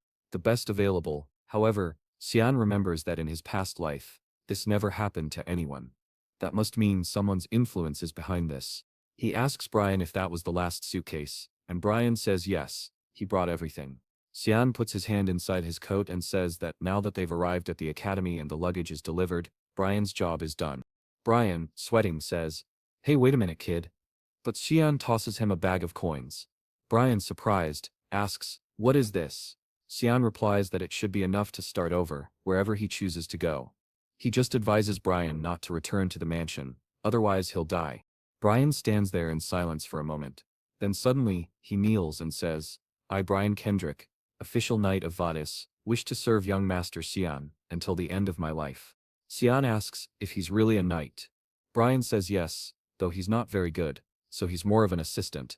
But once his father told him that if a not-so-talented knight ever found someone he could truly trust, he should not hesitate to serve them. Cyan says, "That's idiotic." Brian, confused, asks what he means.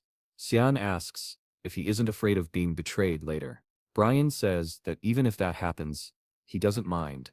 Cyan warns him not to do anything reckless. As they walk out the door, Cyan mentions there will be an entrance ceremony, and then they'll head straight to the exam. Brian, already sweating, says okay. Meanwhile, the academy's headmaster and a girl are talking. This year, there are many talented students. All the students are gathered in a room.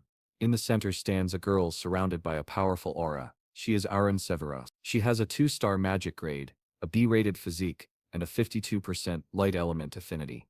Another student named Shark is a 3-star mage, with a similar physique and a 71% earth element affinity.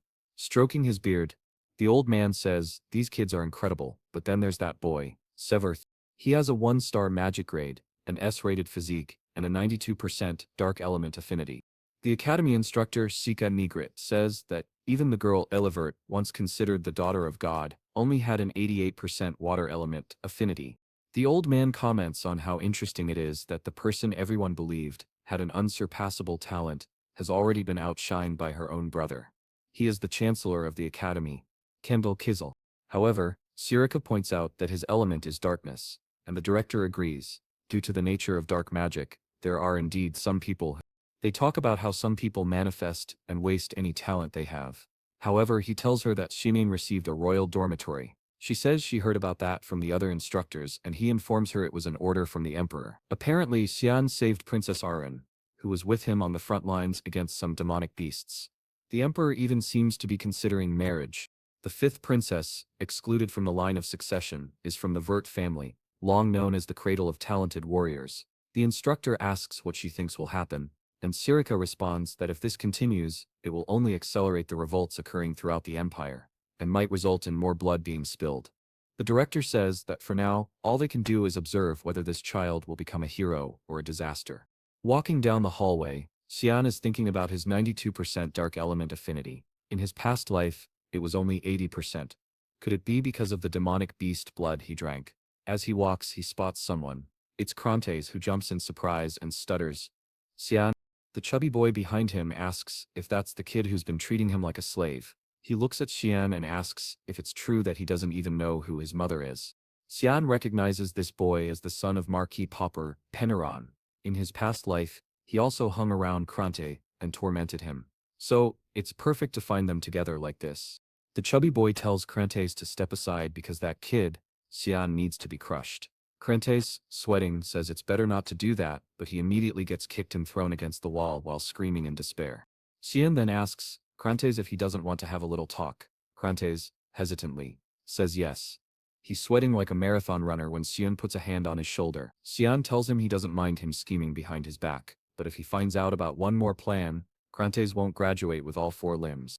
Krantes collapses to the ground in despair, and Cyan walks away, saying this academy is going to be a lot of fun. In one of the rooms, Sirika is thinking about Cyan, saying she's going to have to pay close attention to that boy.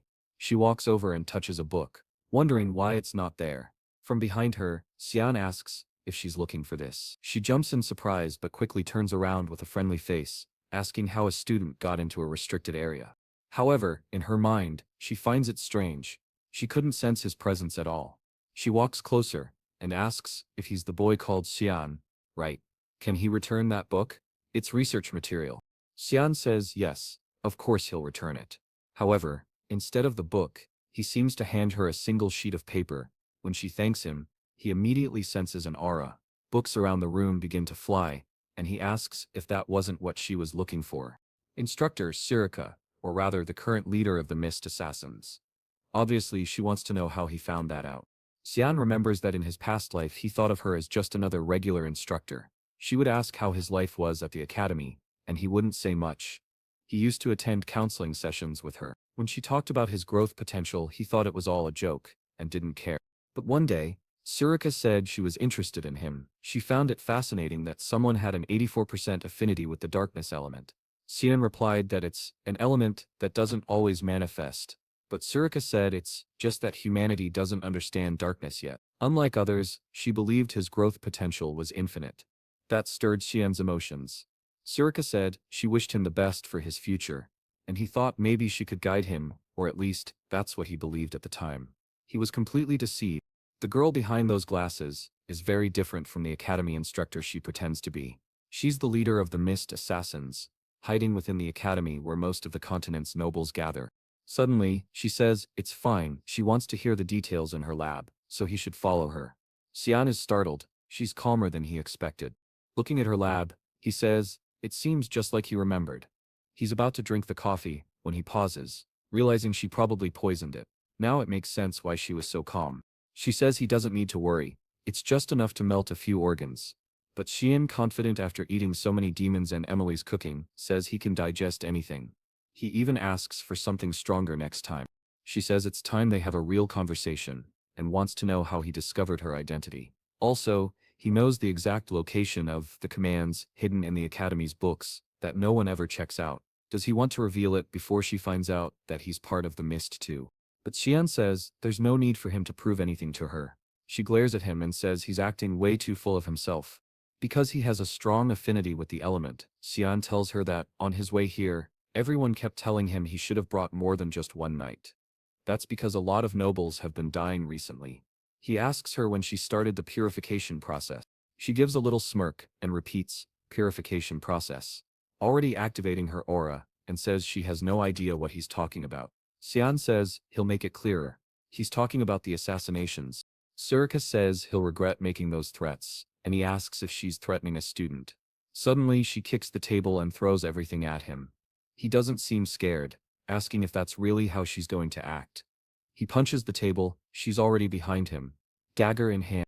While he says he's already proven his identity, she lunges at him, saying that, as the leader of the organization, there's no way she wouldn't recognize one of the Mist. She tries to slash him, but Cyan dodges. She goes at him again, saying he's not going to escape this time.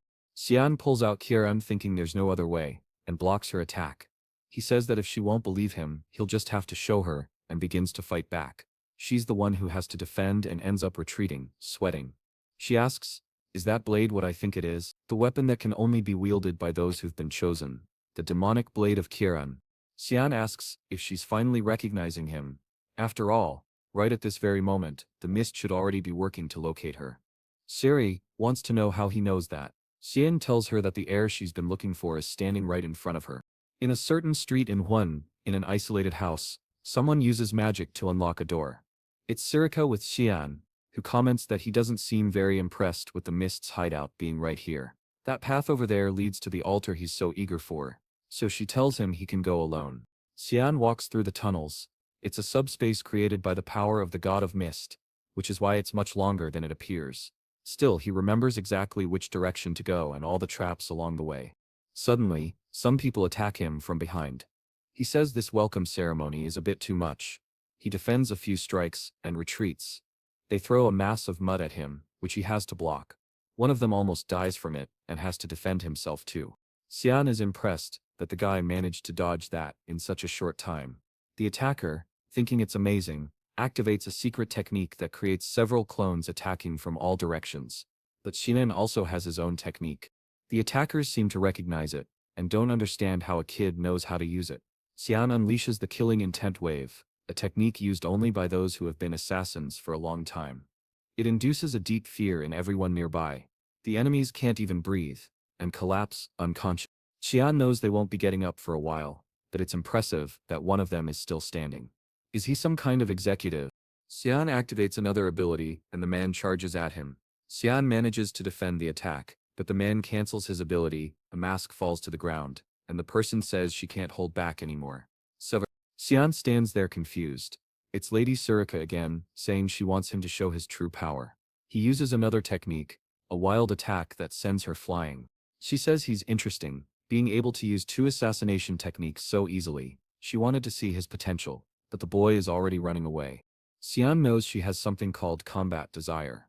Once absorbed by that urge, she'll keep fighting until one of them dies. He's experienced it before and knows he has to run, but she's excited, telling him to come back because he wants this too, doesn't he? She attacks him again, and he blocks it. She says that this is a subspace where no one will notice anything. He doesn't need to hold back. Cyan realizes there's no way out. He really will have to use every technique he knows. There's a risk she might die, but there's no other choice. Suddenly, he feels something and collapses, knocked out with a blow to the head. Cyan says she knew it would come to this, and tells him to rest for a while. Surika asks who she is, and Kiran appears saying she didn't want to get involved, but Surika already knows who she is, doesn't she? Surika bows her head, and acknowledges the demonic blade Kiran. Kiran, clearly angry, demands to know how Surika dared to attack her master. Surika says it was all just part of the process to confirm his identity. Kiran replies that she could have just contacted God instead of doing all this. But if this is how she chose to do it, then Kiran will now take this as a challenge. Surika says she should worry about the heir first, right? No. Kiran is shocked when she looks and sees the boy unconscious and covered in blood. Surika explains that Kiran's method of materialization is flawed. She's draining all of Cyan's life energy. Kiran grabs him by the collar.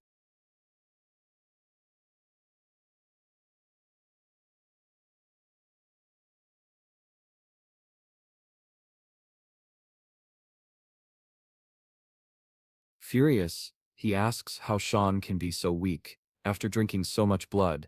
Surika then says that, as a leader of the Mists, she would never refuse a battle. If Kiran truly wants to be an opponent, she cannot refuse either. Kiran is taken aback, saying that this girl is really strange. Suddenly, Sean asks Kiran why she materialized. She tells him not to worry, she's only going to crush that reckless girl. Now things are really bad, because Surika is also excited, saying it will be an honor for her. Kiran tells her not to come begging later, to which Surika responds that she's looking forward to going that far. Suddenly, a voice in the hall says, "Enough," and they recognize it as the voice of Lord Air. A portal begins to open, and everyone becomes tense. The voice commands them to now send the heir to the altar, and she agrees without hesitation. Sean is excited, saying that he's finally going to meet him, the god of darkness, Air. Some people think that the god of mist is an evil being. Someone for whom murder is as natural as eating. Someone who justifies his actions under the pretense of doing them for the world. However, he claims that the deaths of those people were actually good. By paying with their lives, they became righteous. Most people believed that this was insane logic. That this god was an idiot. Someone who pretended to protect the powerless. Sean passes through the portal and finds himself in front of a throne staircase. The god asks if he knows who he is. Sean says, obviously, he's Eri, the god of the black mist. The god asks if he is Cyan Vert and wants to know what right he has to consider himself his heir. Sean challenges him, asking if he can't feel that the power of the mist is already present in him. The god says there are two ways to become an heir. The first is by receiving the mist stone directly from him, and the second is when the stone itself finds the heir. Since he doesn't know Sean, it must be the second case. He knows the stone that was on the altar disappeared a year ago. What's strange is that Sean not only awakened Kiran, but also seems to be using her quite well, and his eyes don't match his age. Because of this, the god concludes that Sean belongs to a timeline he doesn't recognize. Sean becomes curious and says he thought gods knew everything. The god replies that if he's looking for an omnipotent being, he came to the wrong place. A long time ago he lost the status of a god.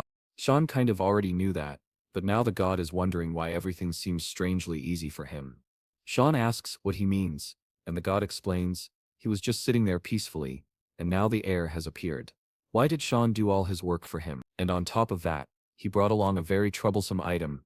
Thinking that Sean might be dissatisfied with the demonic blade, he suspects that he might try to obtain the power of the sacred sword for himself. Sean smiles, saying he has no interest in that. If that thing never sees the light of day, it will remain nothing more than a worthless piece of junk. The god begins to stand up, saying that Sean has some strange habits, but precautions must be taken.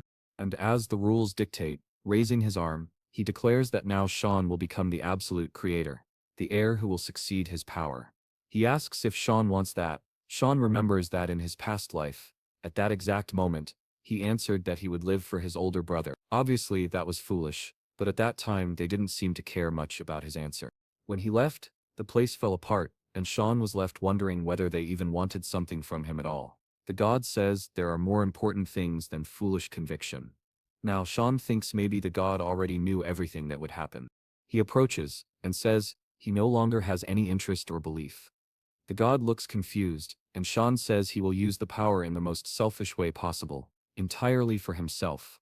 The god says that right and wrong are determined by the individual, and asks if Sean won't regret that decision. He warns Sean to answer carefully, or he'll kill him right now. Sean says he doesn't care about the consequences of his actions. He won't take orders or follow commands from anyone. He's followed his own path, and that's all he wants. The god says Sean seems to have something in mind, and asks what it is, but Sean refuses to say. The god says all he needs to do is purify the names given to him. The rest doesn't matter. Suddenly, he appears behind Kieran and says it's time to have a little chat with his daughter. He starts pulling her cheeks, saying how much she's changed. He asks if she likes her master that much. He tries to give her a kiss, saying he's so happy about his daughter's growth, while she's yelling at him to get away. The god wants to give her all the fatherly love he can, while Kieran is asking Sean for help, who pretends not to see anything.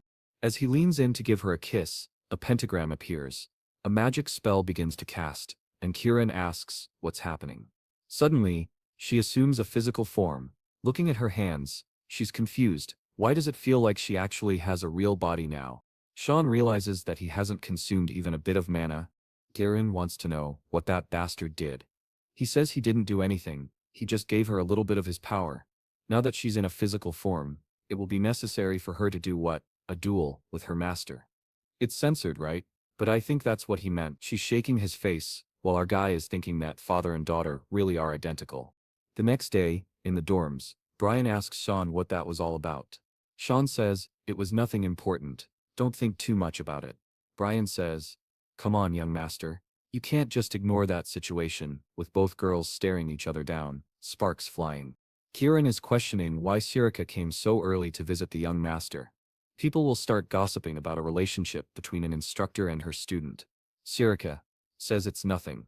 She just came to deliver a book to a very studious boy. Kieran, annoyed, says that as a leader, Sirika should act better. Sirika responds by asking why Kieran is so involved in other people's business. Protinence decides it's better not to get involved and leaves the room, saying he'll go for a walk. The two girls are at each other's throats, while Brian is sweating, not knowing what to do. The city seems busy as Sean watches everything from a pillar. He finally manages to relax a bit, but suddenly, he smells blood.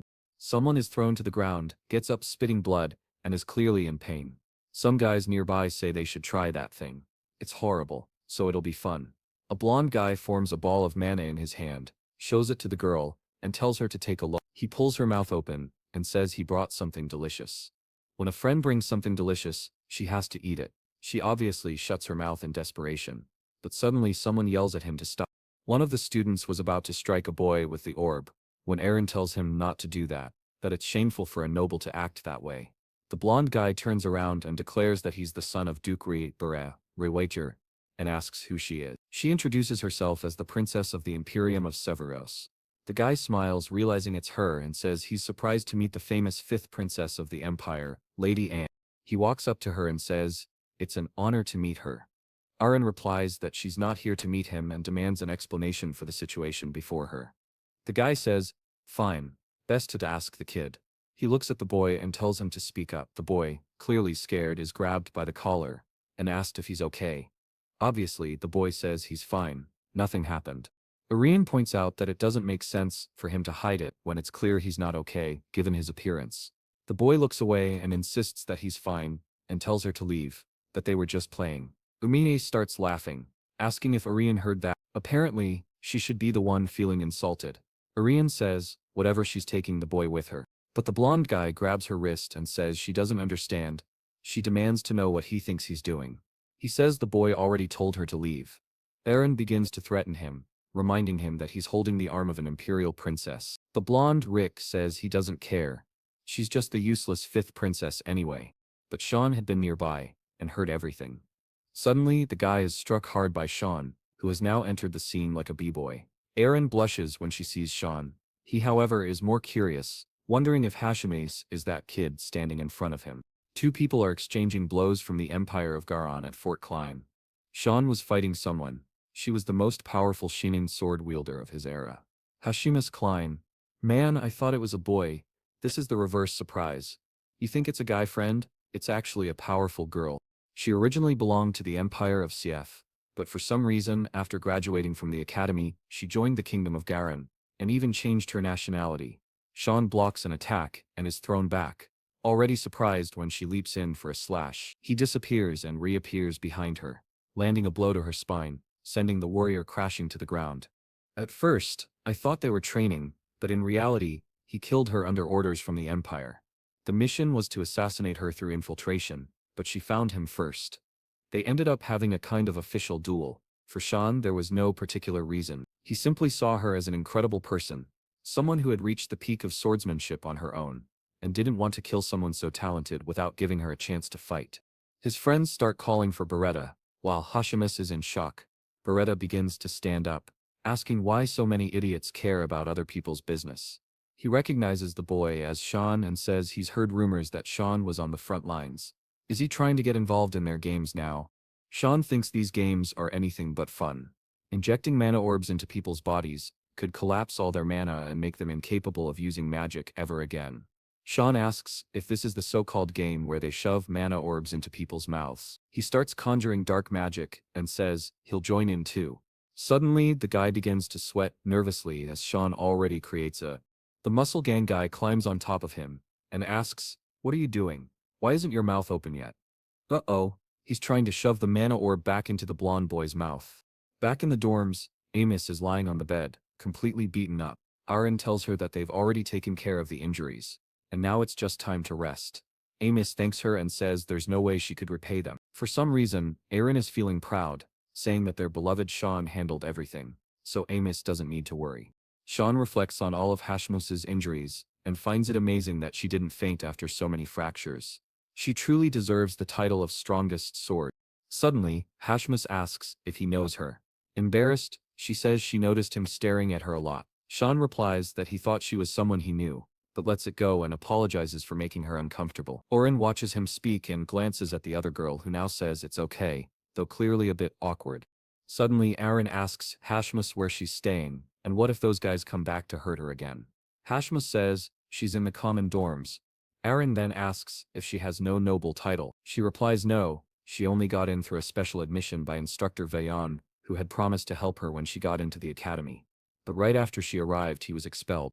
Sean now understands. She lost the person who was supporting her, and says that what she's been going through is just the beginning. She might be kicked out soon. Aaron is a bit saddened by the situation, and Sean suggests that Aaron accept Hashimos as her attendant. That way she can also learn some swordsmanship from the girl. Aaron is shocked, and says, "Why are you calling that boy a girl? Don't you see he's a guy?" But Sean says that person is a girl. At that moment, Aaron's world collapses. Deep down Hashimos apologizes and says she wasn't trying to deceive anyone. It's just that she's always preferred short hair since childhood, and people often get confused. In Demon Slayer, it was the boy who turned out to be a girl. Now in this story, it's the girl who looks like a boy. What a reversal. Aaron tearfully apologizes, saying she didn't understand and doesn't even know how Sean figured it out. Hashimos says it's okay, and that she should be the one apologizing. Aaron then asks what Hashimos thinks about Sean's suggestion. To her, it sounds like a good idea. If Hashimos becomes affiliated with her, she won't suffer harassment anymore. She can focus on her studies and live a more comfortable life. Ahimis asks what she could possibly do for Aaron. Aaron replies that she's been feeling very lonely lately and needs someone close by.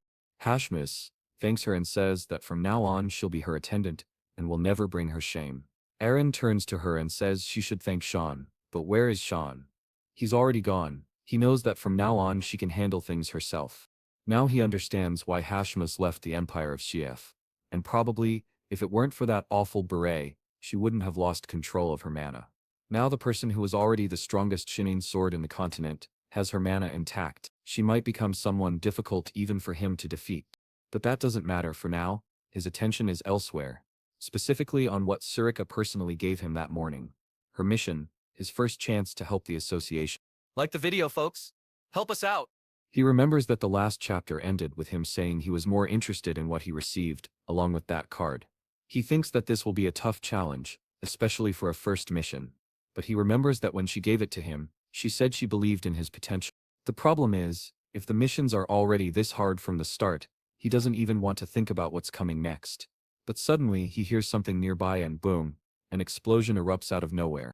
Sean wonders if a monster has invaded the academy, but what appears is a 3-meter-tall bodybuilder, asking if he's Vert. A bit awkwardly, our boy asks if the guy even knows who he is. The man says yes. He claims to have an S-rank physical level of magic, and he knows very well that Cyan Vert is the youngest member of the Vert family. This guy's name is Sharkan, and he's 11 years old. I'm just as confused. How can an 11-year-old kid be so muscular and so tall? Sharkan starts flexing his biceps, saying he's heard of all the things Sean has done, from killing creatures to surviving an encounter with a dragon. On top of that, he heard that Sean received an S-rank physical evaluation, something Sharkan himself hasn't achieved. That's why he wants to challenge Sean to a fight.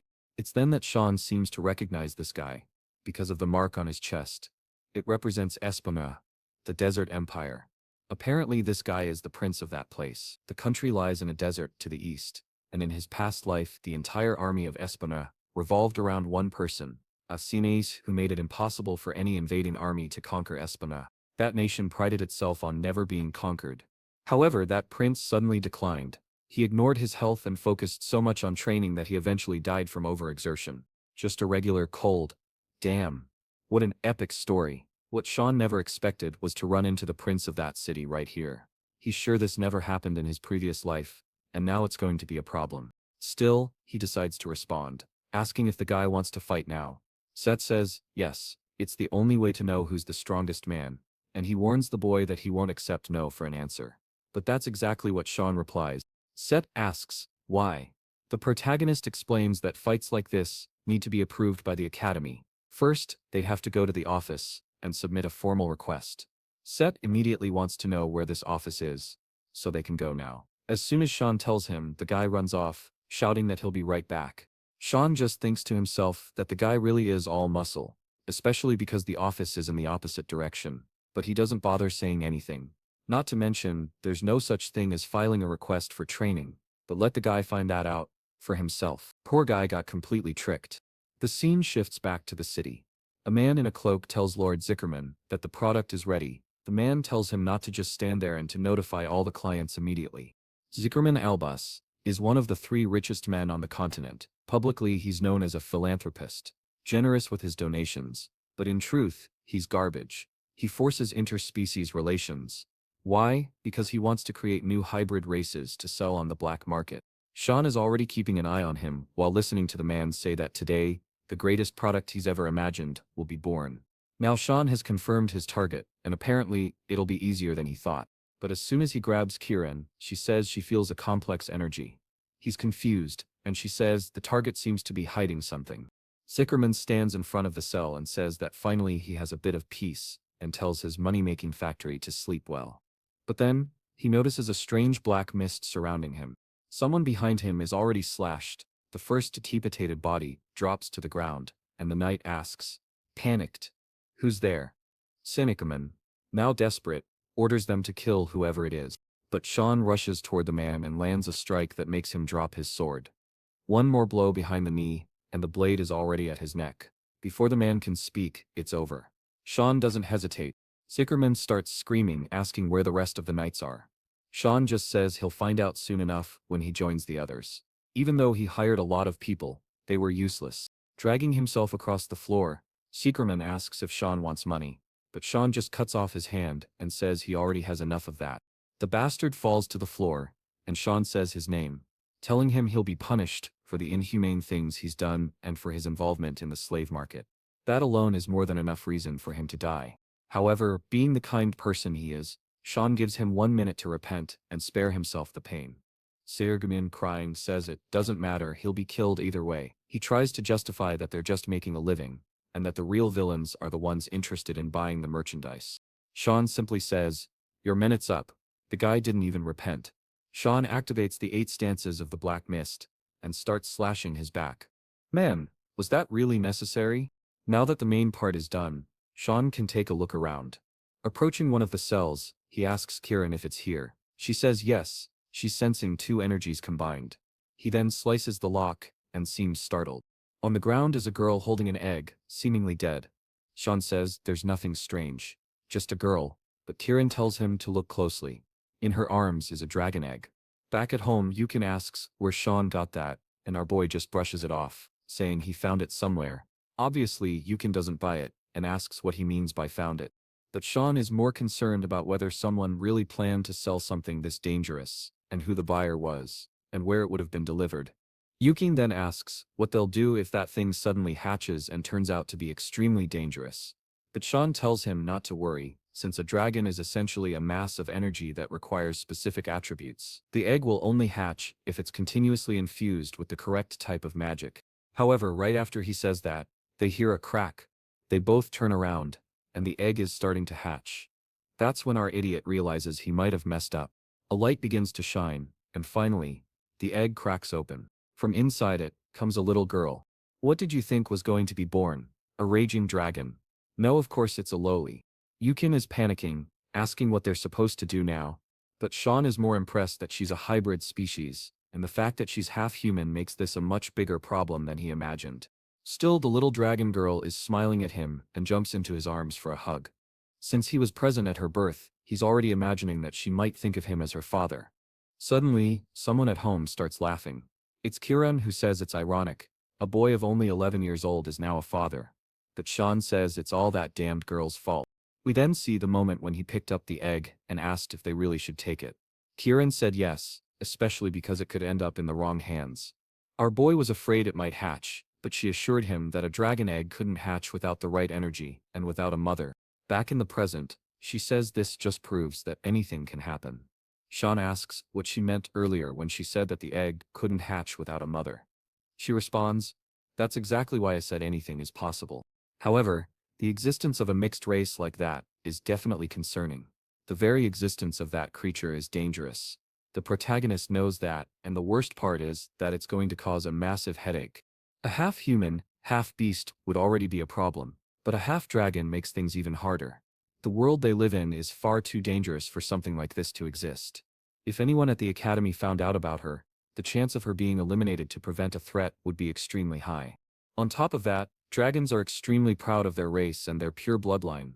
If they discovered the existence of this child, they would certainly come after her to kill her. So, Sean begins to question, why would he take such a huge risk for someone who is destined to live such a difficult life? Maybe it would be better to just end it now. Kieran smiles and says she agrees. Maybe that really would be the best option for the child. He moves his hand toward her neck, and Kieran says this is the right choice. After all, it'll be a life full of misery. Sean keeps repeating to himself that it's better to end her life now. But then, the little girl starts to open her eyes, and just as he touches her neck, she calls him Dada. He was staring at her as if ready to kill, but the moment he hesitates, she hugs him and says, "Love." The poor guy is screwed. He realizes she's really warm. He picks her up by the arms and lifts her, saying that, apparently, now they'll have to figure something out. He tells Kieran that they're going to take care of her. But Kieran doesn't seem too thrilled about that. The scene then shifts back to the Vert household castle. Krent's mother is still wondering what she's going to do. She can't allow that damned Sean to roam free and be a danger to her precious son. That's when Excel appears and calls for his mother. He says that if something's bothering her, she can just tell him. Okay, now I'm confused about why this mother is blushing so much. What's going on here? This relationship is peculiar, right? Anyway, she walks away and says she's fine, and that nothing is bothering her. But as soon as she closes the door and tells someone to clean the information, the man says they found the bodies of several dead knights in the forest. The only survivor made it to the capital with Sean, and he's sure the person who ordered the attack was Duchess Margaret. On top of that, they lost contact with the agent at the academy, who was passing along information about Sean. Eshel says, it looks like the man didn't learn anything from what happened to his brother. The guy starts trembling, realizing that Exschulz is disappointed. And he knows that Exschulz isn't the type to keep people around when they let him down. Right before he's dismissed, he screams that he'll look into it himself.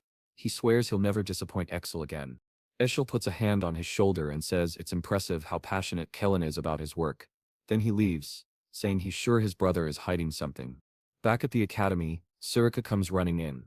Sean is there with Kiran and a piece of wood meant for the dragon, asking what she's doing there. Surika wants to know why there's a baby in the dorm. The protagonist says it's a long story, but she cuts him off saying the explanation can wait. They have more important things to deal with. She says that, apparently, our boy has been busy causing problems.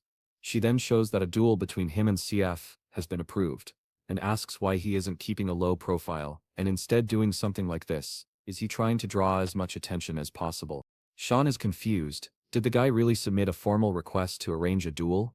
Kiran asks what the problem is. It's just two 11-year-olds playing.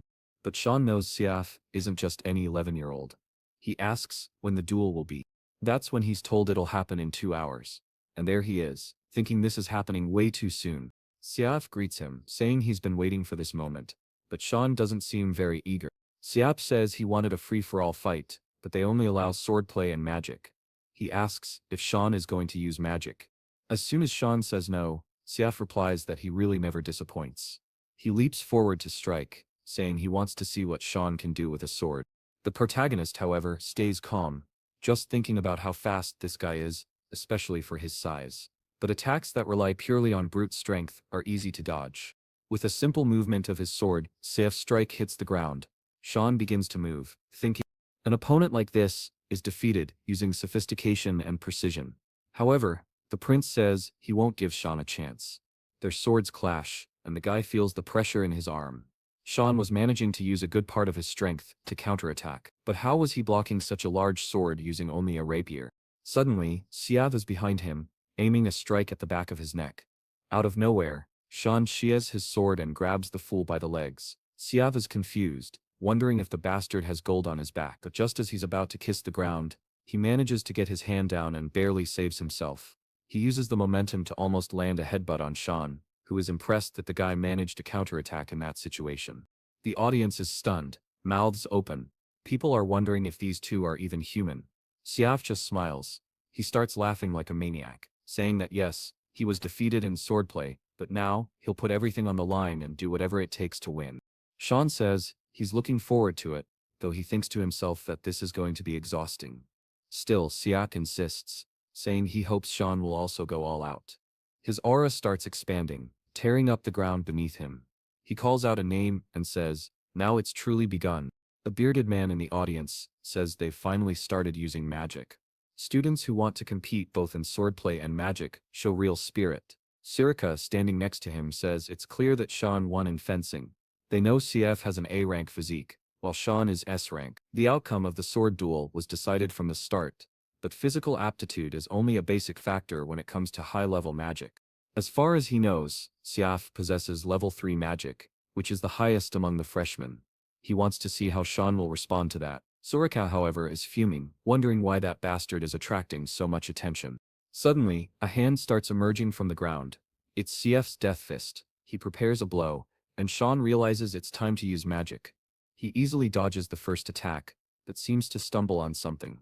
CF warns him that he won't be able to escape. A series of attacks comes rushing in, but Sean easily evades them all. Then CF activates Tooth of the Desert, and a surge of sand bursts from the ground. Suddenly, it seems Sean is being surrounded. He knows CF has at least one 3-star spell. Poor guy, just took the Gara Classic. However, once the dust settles, Sean is standing there, completely calm. One thing he realizes is that CF could easily use level 4 magic. The problem is that winning this would put Sean in a complicated situation. Siab then asks how long he plans to keep dodging attacks.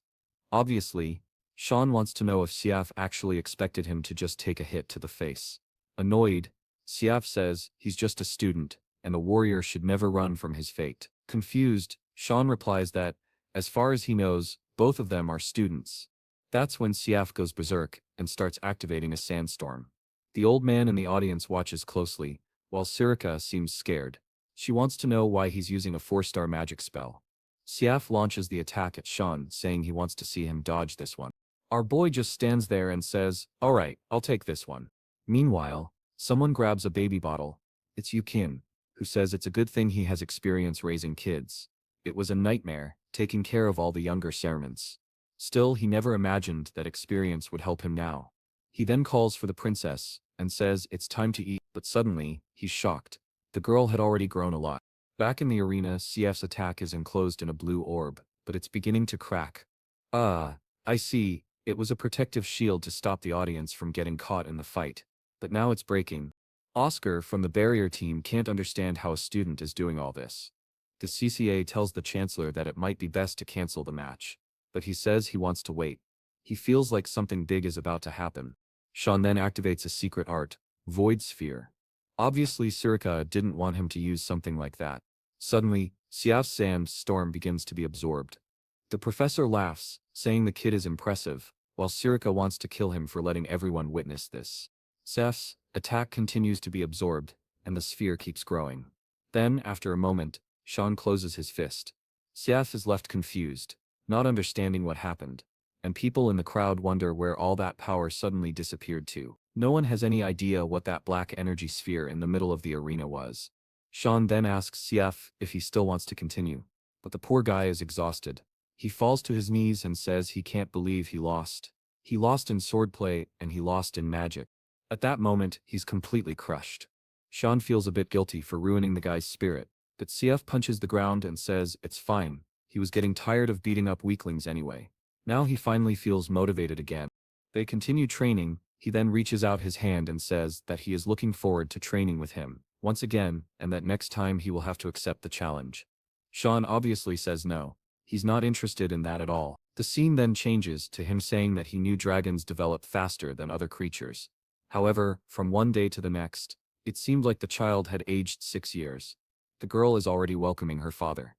You don't know that at this rate she'll soon be his age. He tries to explain that he only took his eyes off her for a second, and suddenly this happened. Wow, man, you know it's gonna be hard to raise her here. Now, someone says that eventually he won't be able to hide her anymore. The person nearby says they could help hide the magic sword. However, a dragon like this would be something completely different, especially because it draws attention to itself. Just like today, Kira is calmly sleeping on the sofa, not caring about anything. They are just looking at the little dragon, talking about how she is growing incredibly fast. How is she already this size? The moment he went out to fight. Siamin says she knew he was up to something, but bringing a creature like that home is something completely different. The man says, not to worry. Yugen said he would take care of the girl. Besides, the place already had a barrier, so she and Kiran would not be detected. That's when Sian hands him a letter, and says this will only be possible if he stops causing trouble. The man looks at it and says, it's a pretty bad reward for winning that fight. However, she simply leaves the room, and tells him to stop getting into trouble. It would be terrible if he ended up angering a certain person. Yugen asks what it was. The boy says, it's a warning. They want to expel them for bad conduct. The little dragon says, this can't happen to her daddy, or else everyone will end up on the street begging for money. Sean is confused, wondering how on earth she learned to say things like that. He then pats her head and says that for now, they don't need to worry. He says it would be very dangerous if he were forced to go back home. Shanine replies that they don't need to worry because it was just a small competition, especially since he saw that the letter came directly from the chancellor, not from the administration. This means the man wants to talk to him. I don't know if this was in the past, but I believe it was. The chancellor asks if he really wants to join the Order of Light. He agrees, and the man says he believes it doesn't suit him.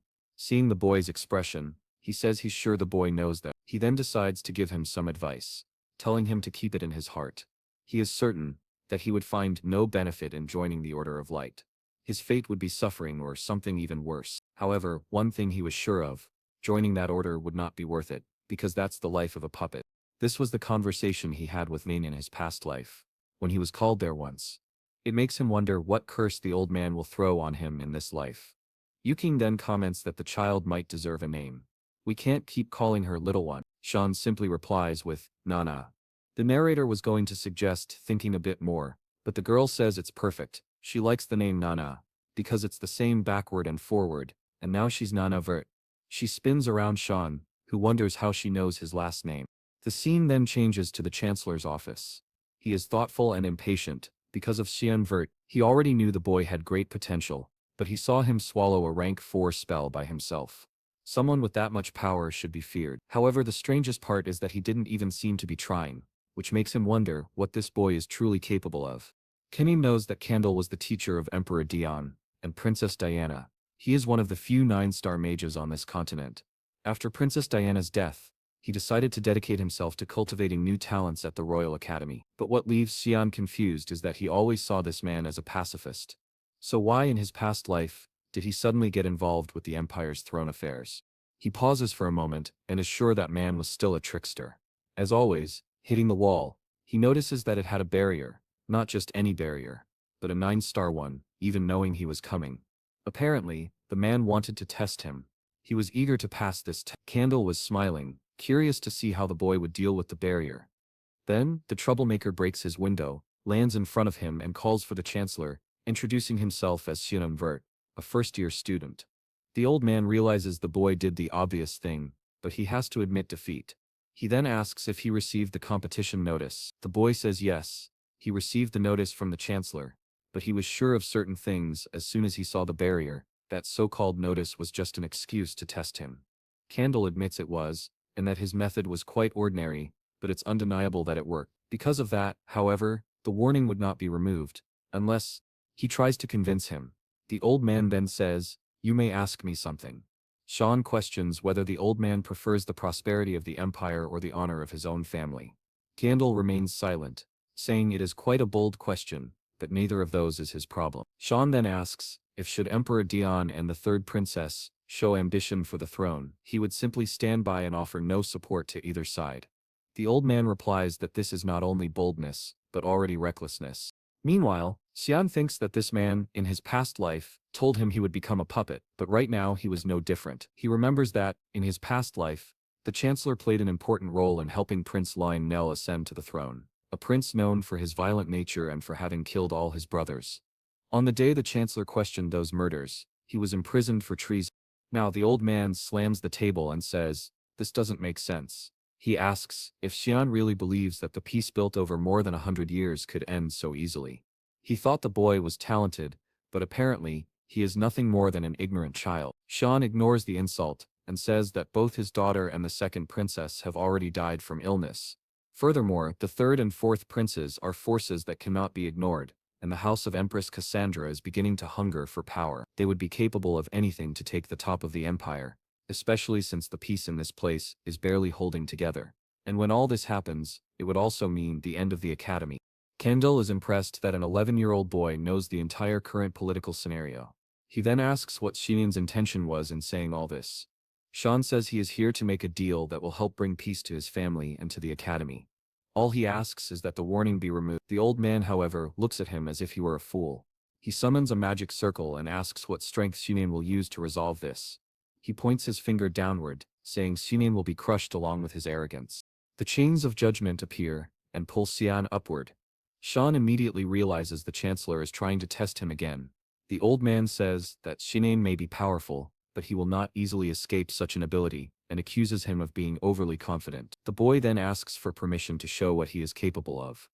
At that moment, the old man is startled. Cyan has activated an adaptation of the void sphere. The chains seem to be getting swallowed, and the old man is in disbelief that a level 1 ability is consuming his magic. The energy continues to be absorbed, and the sphere grows larger, making the old man wonder what the limit of this boy's potential is. Finally, the attack dissipates along with the chains. Sean asks if he has proven himself enough. Immediately, Candace says he will remove the warning, though he doesn't believe that is all the boy wants. Sean replies that it is. All he wants is for there to be no trouble at the academy. The old man asks if he is sure. He says yes. The truth is, he really does not want to see the academy fail again. Meanwhile, in the city at sunset, someone says they bought a lot of sweets, but that's what happens when you have a child at home. It is Ken, who is happy just imagining Nana eating all of them. However, he suddenly feels a chill. The place is strangely quiet, or is he just imagining it? He slowly walks, while looking around, until he senses a presence in the shadows, and tells it to show itself. Someone begins walking toward him, and Ken is startled, dropping the sweets to the ground. Honestly, I thought he would react, but the poor guy simply vanished. Sean had promised the chancellor that as soon as he left there he would attend all the classes. However, at that moment, he is tired and stuck in that place. It's boring to study everything he learned 30 years ago. Since he has no missions to do, maybe he'll go train. But that's when someone appears behind him and asks where he thinks he's going. It's Arin, who says the class isn't over yet. He casually says he's just going to the bathroom, but she calls him a liar, knowing that isn't the right direction. Meanwhile, a man named Rashimo stands behind her, calling her Lady Aim. Sean then asks if she allows him to call her by her personal name. She tells him to stop changing the subject, but says yes, only in private. However, she wants to know why he is still so formal with her. The boy says it's because she is royalty, and he is just a common citizen of the empire, so he cannot be too familiar. Someone then approaches in the middle of their discussion. He calls for Ironin, and suddenly she appears.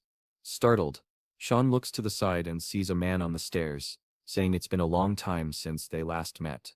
It is brother Fabian and brother Nerobian. Apparently, someone likes Bian. Aaron greets them, and they ask why she is surrounded by commoners, or if those people are her servants. Sean knows that the members of House Nero always belittle the princess. They then ask if the boy is Cyan Vert. Sean simply replies that it is a pleasure to meet them. They meet, and Sean introduces himself as the youngest of House Verde. The men reply that he doesn't need to introduce himself, because they saw his duel, and it was incredible. They are certain he will be invited to the next social gathering. They say they should talk more and not remain strangers. Sean notices that Harin is being completely ignored. The men place a hand on his shoulder and say, "This is an opportunity few people get." Arin just stands there until Nerobian puts a hand on her shoulder and says that without this person, the princess should not think too highly of herself. Someone like her should know her place. As the men walk away, Resamos asks if they are really princes. Eshel says, yes. And that, just as the saying goes, blood is thicker than water. But Sean says he doesn't think that's what's happening in this situation. To them, she was clearly worse than a stranger. Water and blood meant nothing when it came to power. That's what she needed to understand. The fact that they treated her so coldly showed that they had some fear or concern. He tells her not to be shaken by it, but the poor girl is already blushing. Sean leaves while she remains there, red-faced from his words of encouragement. Back home, Nana is in bed. But Sean finds it strange that he doesn't see either Kieran or Yukin. Then Kieran appears and asks if he can't see that the little girl is sleeping. She asks what he wants from her. Sean tells her to find Yukin. She looks confused and asks if he thinks she's some kind of dog to go around hunting for him. But suddenly she starts sniffing the air and says she smells blood. In a nearby alley, Ken is lying on the ground, being attacked. Some men are laughing while a blonde man says he should have responded when they first called him. Now things have gotten complicated. It's ironic, he says, that the boy has only one night, and he's terrible at his job. He then announces that it's time to cut Ken to pieces and deliver him as a gift to their master. He could thank his boss later. This is the price he will pay for crossing Barrett of Luimela. But Yukin, still on the ground, simply replies that it's fine. The man is confused and asks what he's talking about. Even beaten, Yukin tells them to go ahead and do what they said.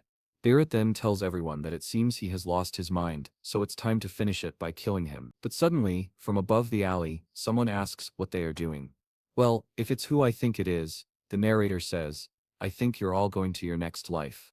Sure enough, a man appears, sword in hand, and it turns out to be Sean. Yukin sees him and, in his injured state, hears Sean comment that it seems they've roughed up his poor boy. Barrett, however, is excited that Sean appeared on his own. This is exactly what he had planned. Sean only replies that he's looking forward to seeing what Barrett will do. He charges toward them, activating the 8th instance of the violent barrage. A tap to one man's neck, a flick to another's forehead. Soon everyone in the alley is being thrown aside. Barrett cannot believe that all the men he hired are unable to defeat this boy. What kind of monster is this? He starts cursing Cyan Vert and says he's going to kill him, but before he can use magic, he's already been kneed in the stomach and thrown against a wall. Sean tells him he hasn't changed at all, and asks if tormenting the weak is really that fun. Barrett says that what he does in his free time is none of Sean's business, and asks if Sean plans to kill him. Sean remembers that, in his past life, this man, the eldest son of House Yaneb, became the most powerful figure in the kingdom of Garin. He was infamous for beating his own servants to death and burning small animals for entertainment, until one day his madness crossed the line. He killed one of his classmates and claimed he was just practicing magic. he was expelled, and Sean was given a mission by the purging squad to eliminate him. Sean will never forget what he saw that day. When he arrived at the man's mansion, in the basement was a pile of servants' corpses. Naturally, Sean tortured him to give him a painful death. But even while suffering, the man kept smiling and telling Sean to get it over with. That was because he was already bored of his own games. Now Sean realizes that killing him in the past was not truly a punishment for a monster like this, especially since he had already done everything he wanted. It was a completely inadequate price for the lives he had taken. Sean grabs him by the mouth and draws a mana orb. Barrett asks what he's doing, and warns that Sean won't get away with this, because he is the future of the kingdom of Garen. But Sean just shoves his hand into his throat and says, Barrett likes to talk a lot. His biggest mistake, Sean says, wasn't insulting him. He could say whatever he wanted behind Sean's back, but what he should never have done was hurt. Barrett begins writhing on the ground. A strange purple aura starts to leak from him, and someone above is watching everything. It's none other than Exhal's informant, who thinks he needs to report this urgently. This will definitely interfere with his plans. But then Silica puts a knife to his neck and says she's found the one who's been following her boy. Sean approaches Yukin, who apologizes, saying he has brought shame to his lord. Seeing him in such a state, Sean thinks it's truly pitiful to see the poor guy like this. He then asks why, as a servant, Yukin would get involved in a fight he knew he couldn't win. Was that his idea of loyalty? Sean understands what he was trying to do, but the best choice in this case would have been to run away. He didn't need him risking his life in the name of loyalty, so he tells him not to do anything so foolish again. The poor battered Yukin only asks for forgiveness. Sean then says that the leader can show himself. Suddenly, a group from the purging squad appears, asking if it was that obvious. Sean replies that it's obvious when so many people show up together. At that moment, Circa appears, saying she has brought him a gift, and throws Kelly to the ground. Immediately Sean recognizes him as the one who has been following him recently. She seems impressed that he already had that information. Sean says he had a hunch. She replies that, as always, he is very capable. Not only is he much stronger than any other assassin of the mist, but he can also negotiate directly with the Chancellor, and he has the mental fortitude to wield the magic sword. Truly, he deserves the title of successor, but the problem is that he keeps causing trouble. Sean says he's noted all of that, but warns that he will always refuse to be just a victim. Whoever dares hurt the people close to him will be crushed. Circa takes this as him saying he wants to protect those people, and says she understands. He then says he's leaving, and trusts in the successor's decisions. But before that, she tells him not to forget to deal with that person. Kelly asks what Sean plans to do with him, and if he's going to kill him. Sean replies that he's learned death is far too easy. Desperate, Kelly says that if Sean thinks he'll reveal anything, he can forget it. But Sean says he knows Kelly is none other than Kelling, the right-hand man of ill. Kelly is shocked, wondering how this bastard already has that information. Sean remembers this man very well, always at his brother's side, filled with jealousy when they were close during the wars. Still, Kellen was a real problem. Perhaps the best option was to kill him now. The problem was that doing so would send certain information to his brother, meaning it was time to use this man in his plan instead. Kellen, desperate, asks what Sean is doing. Sean activates the creation of a psychic clone. A cloud of mist starts entering the man's mouth and eyes. The scene changes completely to a castle. In the arena, a man attacks Auron, but she blocks it, and tells him he will have to do better than that. However, he appears behind her and puts a sword to her neck, declaring victory. Auron tells him to stop calling her Your Highness, and admits she really can't beat him. He apologizes to Her Highness, and she tells him to learn and improve. Then they hear the sound of heavy training nearby. It's Yukin, taking a hard blow to the stomach, a kick behind the knee, and being thrown to the ground. Sean is impressed that he can take such a beating, considering he was just an ordinary worker. On top of that, he has good stamina, so maybe he could be useful in the future. Sean asks, is he's okay, and Yukin, spitting blood, says he's fine. Sean knows training must be hard, because at any moment they could be attacked again, just like with Barrett. Yukin then brings up Kellen and asks if he's going to be a problem. Sean says there's nothing to worry about, now he's on their side. Sean recalls the moment he absorbed that energy. Yukin was right beside him, and Kelling's body fell to the ground. Sean felt exhausted since he hadn't used that technique in a long time. The Shadow's Psyche is a level 9 darkness attribute. It creates a new shadow personality inside a person, allowing Sean to control them. Even in his past life, he had only used it once. He then tells the man to say who he is. Kelling introduces himself as Kelly Diegos, a guardian knight of Velius. He had been ordered to come to this city to observe Lord Xian. Sean is pleased with how obedient he is, and asks who his master is. Cyan says he originally served Lord Eli, but now he wishes to serve Lord Cyan. Sean agrees, and says his first mission is to return to Shell and report everything. Sean tells him. Kellen agrees to obey. Ken is watching with determination, and Sean finds it unsettling how well that magic worked. Aaron asks if he's there training with the knight. Sean humbly answers yes, but admits to himself he could have just said he was there to play cards. She then says that she has been practicing her swordsmanship with Ricimus ever since the recent incident. Cyan remembers what she's talking about. Everyone had heard that Barate Lu was found beaten in front of the infirmary. However, the worst part was not that he couldn't speak about what had happened, but that he could no longer use magic. What Shinin found strange was Ricinai's reaction. He thought Rumos would have been happy about this event. Suddenly, Nuna comes flying through the skies, shouting for Xian. Both of them look up, and Xian asks what happened, since he had left Kirin in charge of her. Obviously the lazy one had been sleeping, right? Aaron grabs Nuna wanting to know where this crazy child came from. While Nuna is screaming that she found her daddy, Har becomes confused about this daddy business. But Nuna is clearly pointing at Xian. Now, the girl is on her phone, wanting to know since when and with whom. While the fool Xian doesn't know how to explain, time passes, and he has told them everything. Hara feels relieved to learn that Nana is not his real blood daughter, but she didn't imagine the boy had such a soft side. Yoken, on the other hand, is worried, because they would be expelled from the academy if this was discovered. However, Atinane tells him not to worry. She would never tell anyone. Xian is impressed by her promise. Honestly, he should have made her promise before telling her, right? Aaron looks at Resamos and asks if she can confirm this.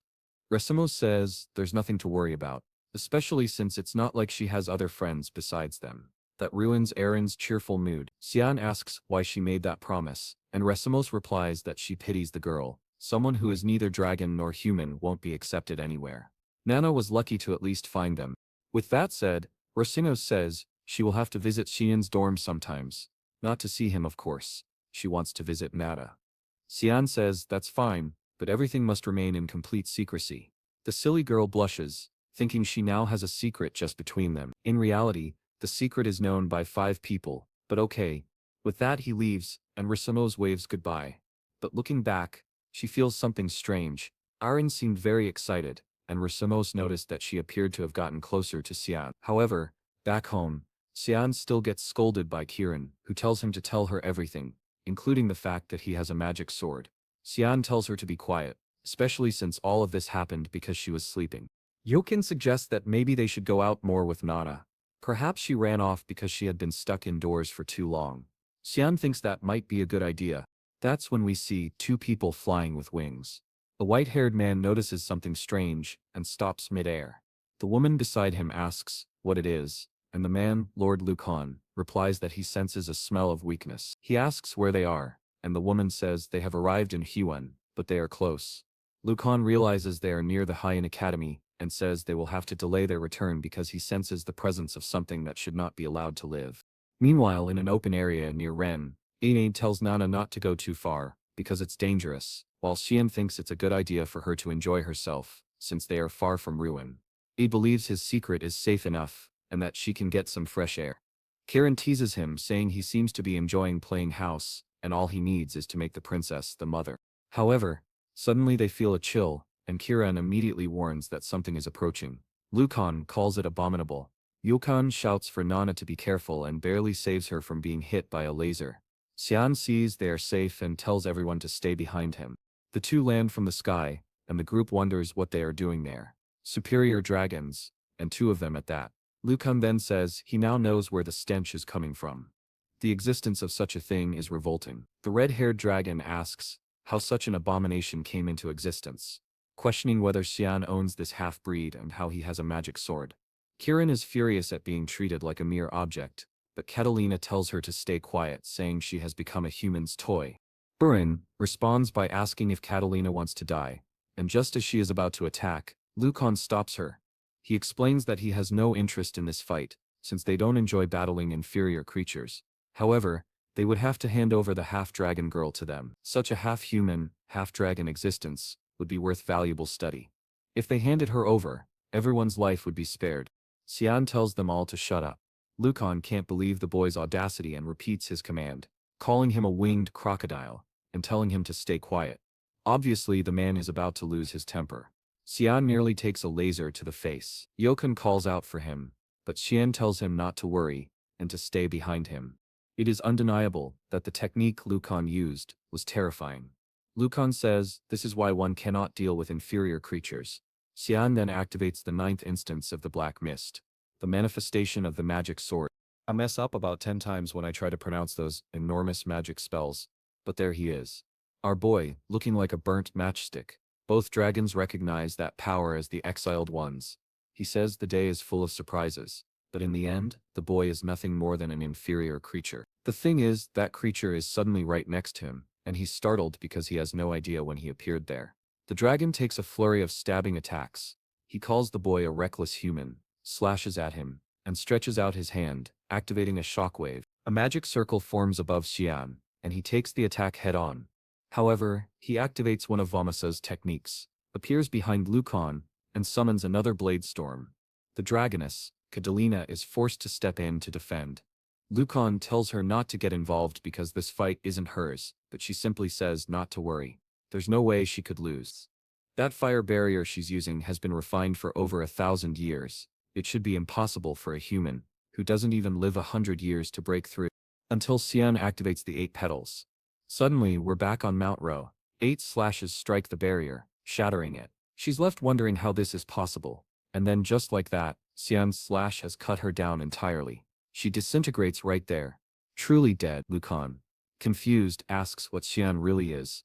Someone with mere powers of the nether shouldn't possess this much strength. He demands an answer, but since Xian refuses to give one, Lucan decides to treat him as a serious opponent. Xian notices Lucan activating the polymorph ability of his magic circle.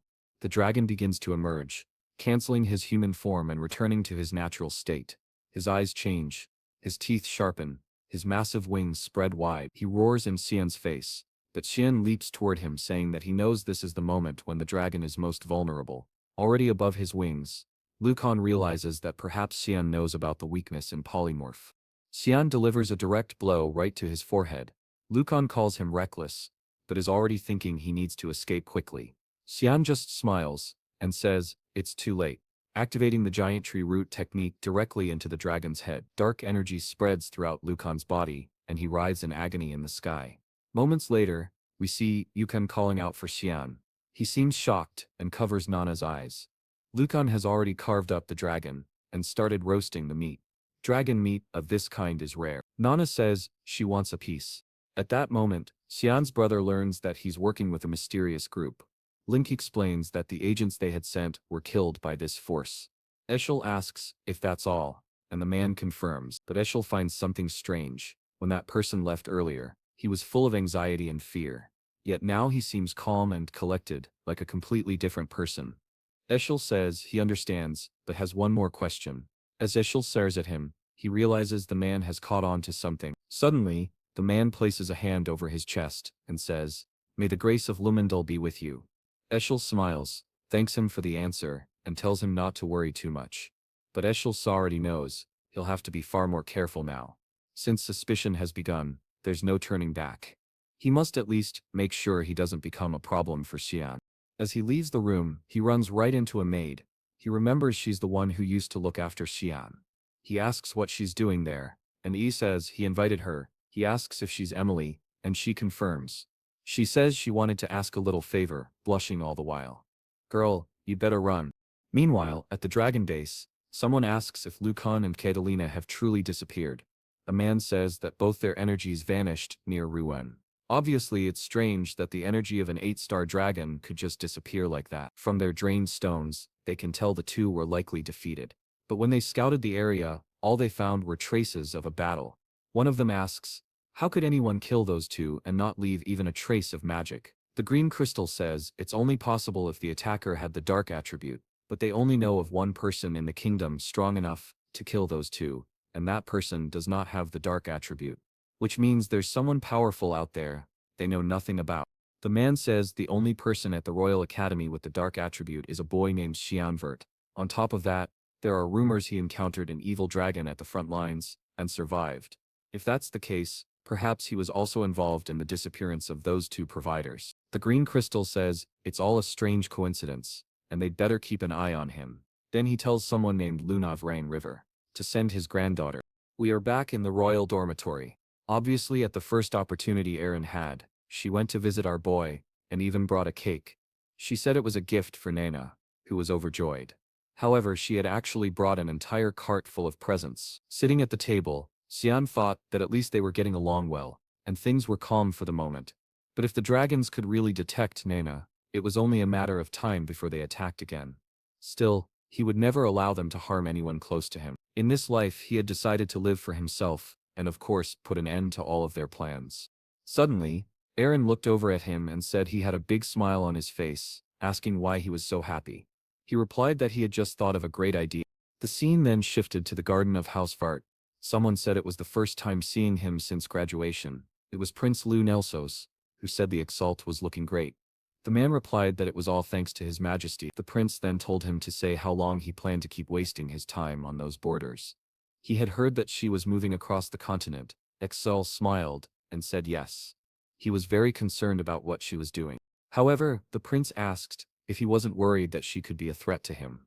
The man grew angry and asked if the prince wasn't being a little indiscreet. Savolos replied that there was no need for discretion between the two of them, and asked if Xian wasn't his brother, explaining that his father was interested in the boy and was even considering marrying him to Aaron. He simply couldn't understand why the prince cared about this, especially since he thought that girl was useless.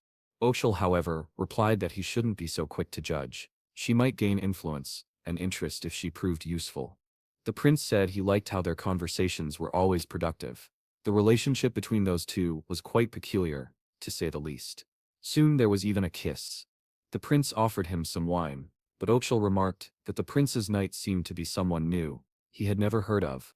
The prince replied that he was a jewel he had found while passing through the slums. Oshel took a look and said that even among jewels, this man looked like the highest quality. The man introduced himself as Boris Driptiel Helm and said he was at his service. Suddenly, 2 years had passed, just like that. Our boy said he had kept a low profile, and just when he was sure he had adjusted to the academy, Elise returned. She was good in combat. This woman was strong. In another part of the castle, someone knocked on the door. Elise had gone to visit Candel, who said it had been a while since they last saw each other, and asked if she enjoyed her trip. She replied yes, and that she had gone to the city of Perona. The chancellor said it was a place where humans were not welcome. She agreed and said it had taken her an entire year just to start adjusting. However, she wanted to understand the meaning of harmony he always spoke about.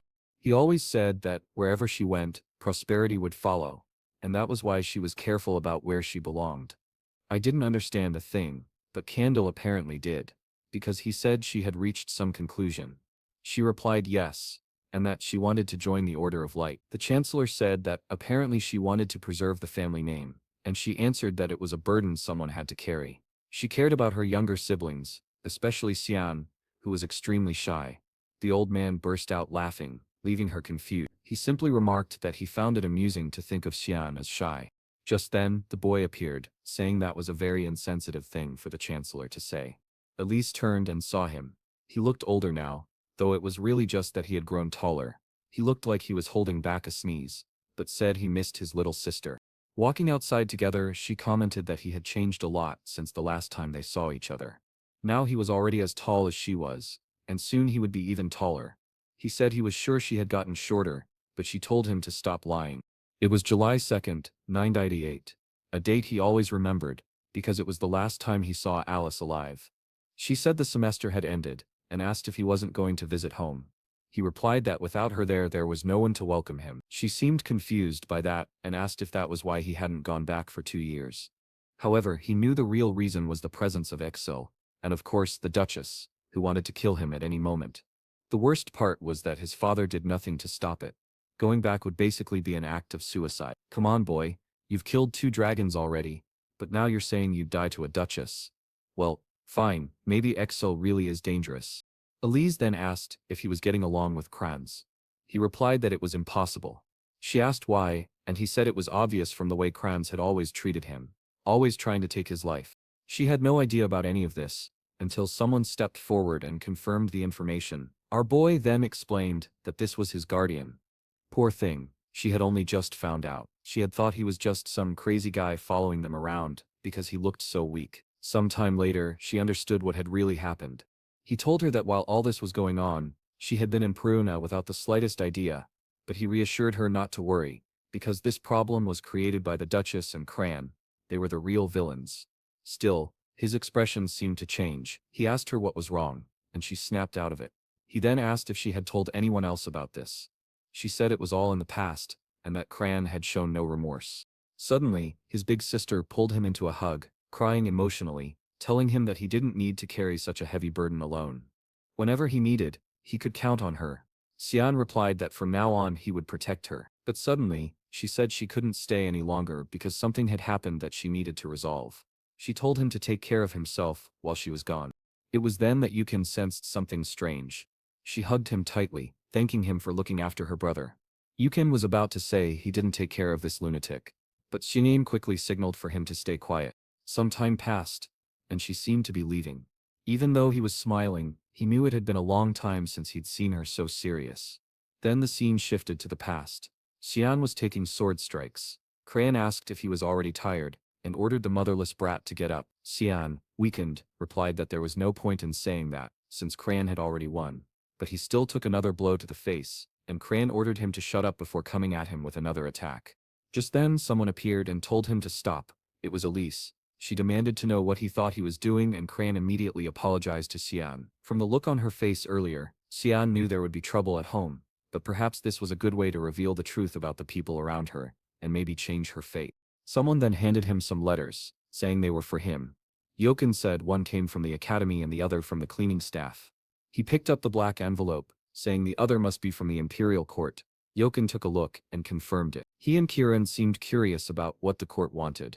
Xian explained that one was an invitation to a banquet, and the black letter was of course, an assassination order, the target being a man named Drano Nephilos. The assassination would take place during the banquet. This news shocked the entire kingdom, as Drano was the younger brother of the emperor. Kiran asked if he was going, and Xian said yes. He had things to settle. He wondered why that cursed woman had given him this mission, when in his previous life it had been assigned to someone else. Kiran teased that the banquet invitation must have come directly from AIM, and said that Shinain had finally received a love letter. In response, Xian activated his sword manipulation, sending her straight to the floor. That was when a voice called out, saying they were hungry. Yukin, startled, asked what was wrong. His expression then changed as well. No one said anything, but it was clear she had grown. The scene then shifted to the exterior of a castle, where someone was running and opened the door. It was Lady Elise, who had apparently arrived at Housefort. The butlers commented on her return, but she immediately asked where the Duchess was. The woman in question was calmly reading a book until she heard loud footsteps at the door. Elise walked straight toward her. The Duchess asked how long it had been and how she was doing, but Elise simply raised her hand and slapped her across the face. Everyone was shocked. The butler asked why the guards weren't doing their job. The Duchess, stunned, asked if Elise had lost her mind. Elise retorted that it was the Duchess who should be asked that question. After all, she had tried to kill Xian.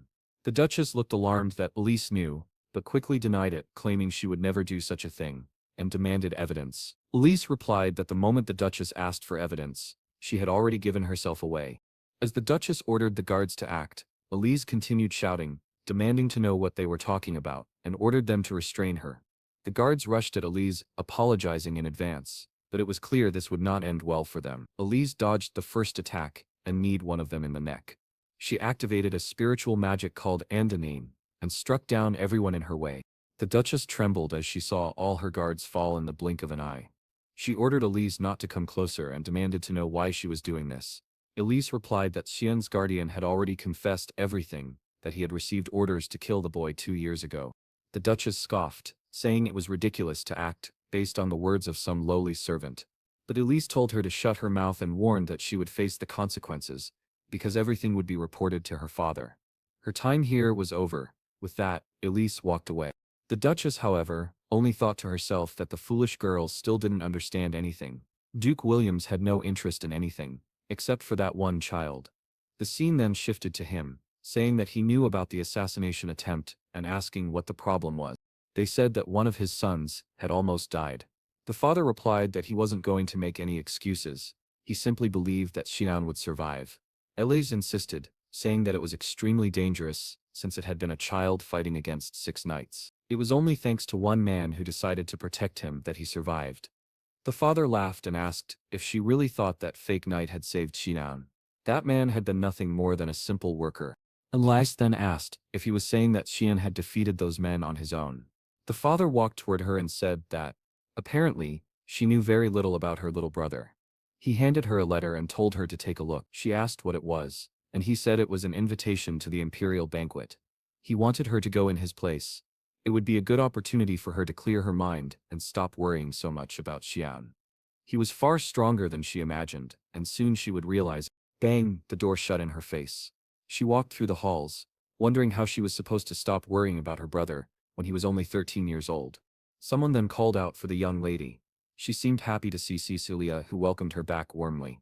Cecilia rushed in to give her a hug, asking how she had been and why she had stayed away for so long without even writing a letter. Cecilia, illegitimate, was a knight of the High Squadron of the Order of Light. From the very beginning, she had been Elise's supporter, teacher, and friend. Elise asked her what she thought about a change of scenery. It was time for the two of them to go to the imperial city. The scene then shifted to a carriage. Inside, Nana was looking out the window, saying she could see a servant. The boys kept insisting that she needed to learn how to hide her tail. She focused for a moment, and everything seemed to vanish. Cyan thought to himself that his life was at least a little easier when she could conceal it. He then asked if she remembered what he had told her. She said yes. For now, she was just his maid. Still, he felt nervous. He was certain she would cause some sort of trouble. It was then that they heard something outside. Cyan asked Yukane what the problem was. Yukane said there were some mountain bandits. Just looking at their faces, Cyan thought they didn't stand a chance. He told Yukane to deal with them quickly. Before one of the bandits could even finish speaking, he was struck in the neck and collapsed. The others shouted for their leader and rushed toward Yukane, but he calmly unleashed a series of consecutive strikes. Moments later, all of them were dead. Now Yukane was truly a force to be reckoned with. Cyan told him to return to the carriage as they were leaving. Elsewhere, someone slammed a sheet of paper on the table, the guest list for the banquet. Surika thanked her and was asked whether the plan should be postponed. She replied that it shouldn't, because the target needed to die. The woman then asked why there was such urgency in killing Durni and Niphalos. Esdri explained that he was a disgusting predator who used his power to pursue married women. The sooner he was gone, the better. And on top of that, he was her fiancé. A plot twist, indeed. But then she noticed someone else on the guest list. A person so physically fragile, she almost never attended any classes, yet an extremely rare genius with mastery over 20% of all attributes. Lunav Renriver, the granddaughter of the Grandmaster of the Magic Academy. Garan. Sarika knew she had been kept hidden, like a precious jewel. So why was she suddenly appearing at this banquet? Her aide revealed that it had been Master Rayagans himself who had sent the girl. Sarika didn't like this at all. She had no idea what the plan was, but she was certain something was going to happen at the banquet. The scene then cut to the city, where the group had just arrived. By accident, Nana bumped into a man. He began to scold her, but she quickly apologized and asked what was wrong. Cyan thought himself that if the man knew her real age, he wouldn't be smiling like that. Nana walked away, saying everyone in the city seemed so nice, while Cyan urged her to stay away from that guy. Her problem, however, was that she never suspected anyone. Yukon then told Cyan to look into her eyes. Immediately he realized trouble was coming. Her pupils had turned black, and she said she was hungry. When this happened, she emitted an aura that made her easy to locate. Cyan told Yukon to get her to a restaurant immediately. Yukon grabbed her and ran. Sometime later, she had already cleaned out about 80 plates of food. Cyan thought to himself that at least he had brought enough money, but then, he sensed a strange mane in the air. Someone approached, greeted him politely, and asked if he was Cyan Vert. Here came the dragon girl, making playful remarks. Cyan was confused that she knew his name and asked who she was, but she ignored the question and sat down, asking if he minded. He told her to answer directly, and she finally introduced herself. Luna introduces herself, saying she is a new student at the academy.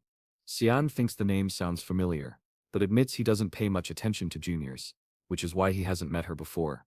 She says that's to be expected, since no one is as well known as he is. Meanwhile, Nana is asking Riken if Luna is a friend of Cyan's, but he replies that he has no idea, though she doesn't seem very friendly. Luna comments that it seems Cyan is getting along with his knight and servant. and that he appears to be close to both of them. She also notes that he has a much kinder personality than she imagined. Cyan simply replies that he sees no reason to eat separately from them.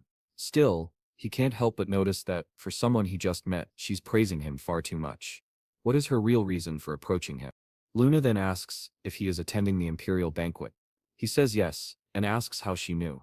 She replies that it's obvious. When someone from the academy comes all the way to this place, it usually means they're going. She says she's happy to know they'll see each other again at the banquet, as she has also been invited. This makes Cyan think she must have at least some noble background. Suddenly, she stands up and says she unfortunately has to leave, but tells him to remember the name Luna. She repeats the request before walking away. At that moment, Cyan remembers who she is. She's the granddaughter of the Grand Master of the Magic Academy. This makes him wonder if the Grand Master himself sent her here. In his past life, Luna died very young, still a student at the academy. Some said it was because her body was too frail, while others believed it was due to the experiments she was subjected to at the Witchcraft Academy. Now he's getting involved with people he had never met in his previous life, which means the future is bound to change even more. He also wonders why so many influential people seem to be connected to this banquet. Sometime later, Erin is fixing her hair. She turns to Remus and asks how she looks.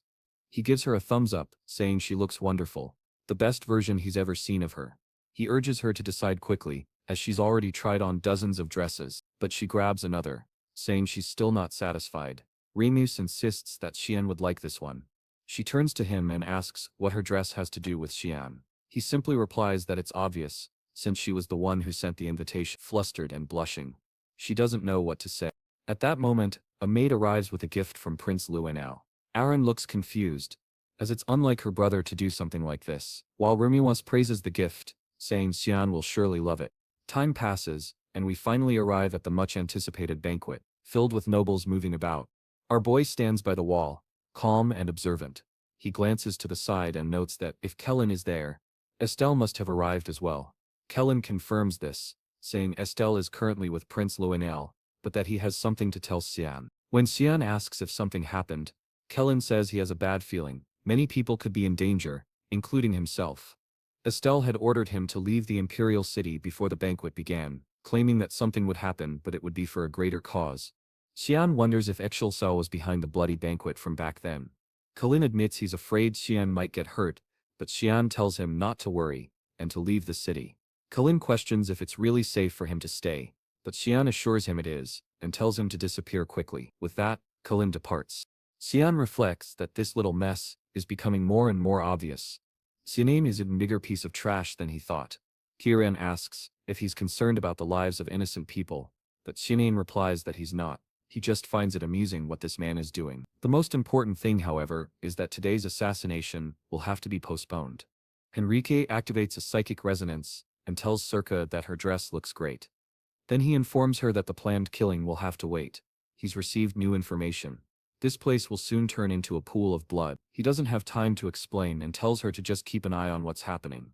When she asks if the source is reliable, he says he's very familiar with the person who might be behind all this, and now he's certain. Still, she doesn't need to worry. Her disgusting fiancé might also be among the victims. Embarrassed, she asks how he knows who her fiancé is. But he simply turns and says he's going to work.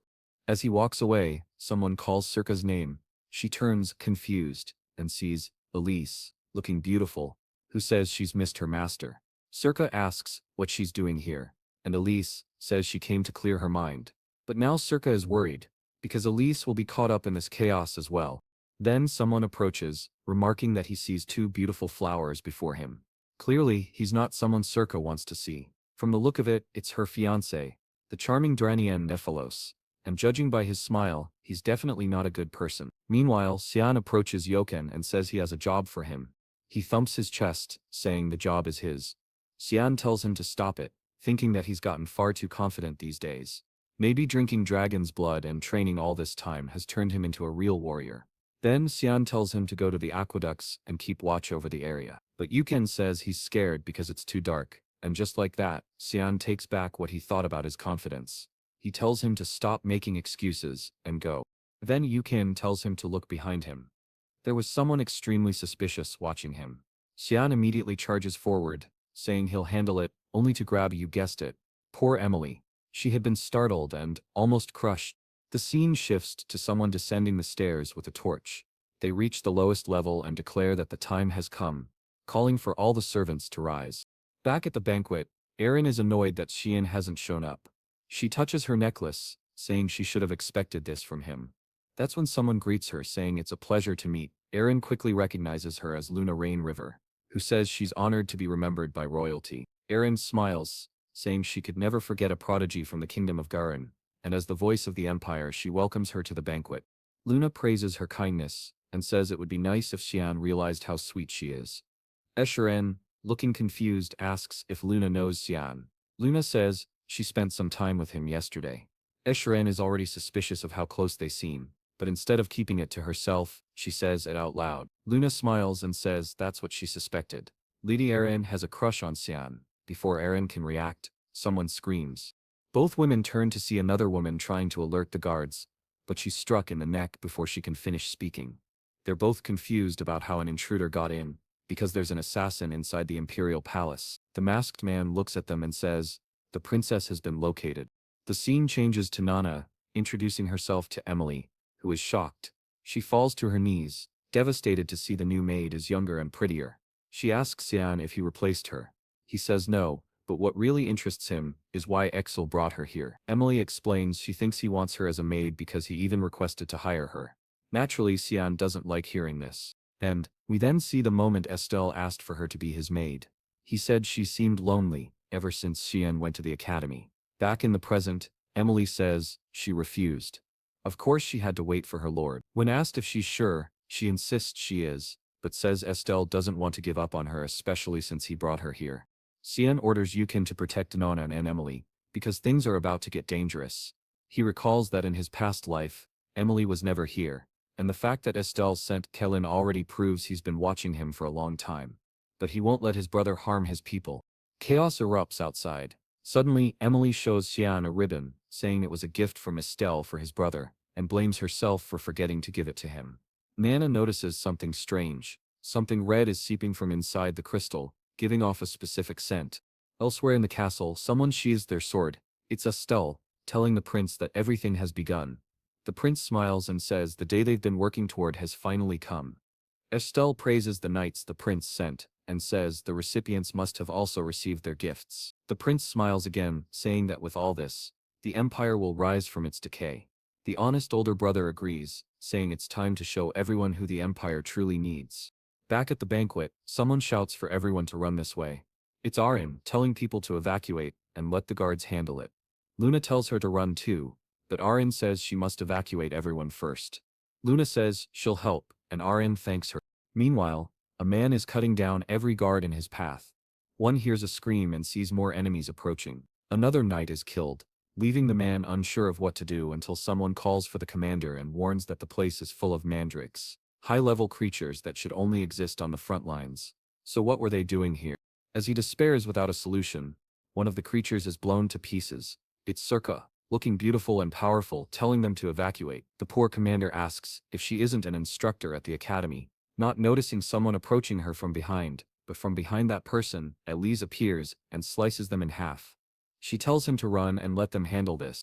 The general orders all knights to help with the evacuation, but the mandrakes keep attacking, and the two women prepare to fight. Then one of the enemies rushes past them, ignoring them entirely. The attack is heading straight for Erin. That's when Circa realizes the princess is the target. Head smashed to pieces. The general's shout saved the boy's life. He ordered everyone to protect the princess. But then splash, some blood splattered onto her face, and she began to cry. Such a tragic scene. Oh, wait. It was just the general. Poor guy, but no one really cared. Still, Erin felt sad that Captain Morris, dear God, was gone. She begged him not to die, saying enough of this. But she saw that he had already passed away, his serious expression still frozen in place. She began to blame herself, saying it was all her fault. Meanwhile, Luna activated a combined water explosion with a wind explosion, sending a massive tsunami forward. Erin was impressed that a second-year student could use fusion magic. Luna told her it was too late for that man, and that she needed to evacuate as quickly as possible. Though still saddened, Erin knew the mandrakes were getting closer, so she had to run. The guards told her to go, promising they would handle things. They wouldn't let the captain's sacrifice be in vain. Luna started shouting at her to move, while Erin closed her eyes and vowed she would never forget his sacrifice. Suddenly, the knights were surrounded by a golden aura. Yaren announced that he had placed a temporary barrier around everyone to protect them from the mandrake's poison, since even a touch could be fatal. With the princess's order that none of them die, the knights smiled and thanked him, though their expressions said they still expected to die. They charged into the mandrakes, slashes to the torso here, slashes there, but then one knight took a heavy blow to the chest, sending everyone flying. Elise shouted for everyone to get out of the way, launched a freezing attack, and ran toward Arin, telling her she had to leave immediately. Arin had no idea who this woman was, so she introduced herself as Elise of House 40.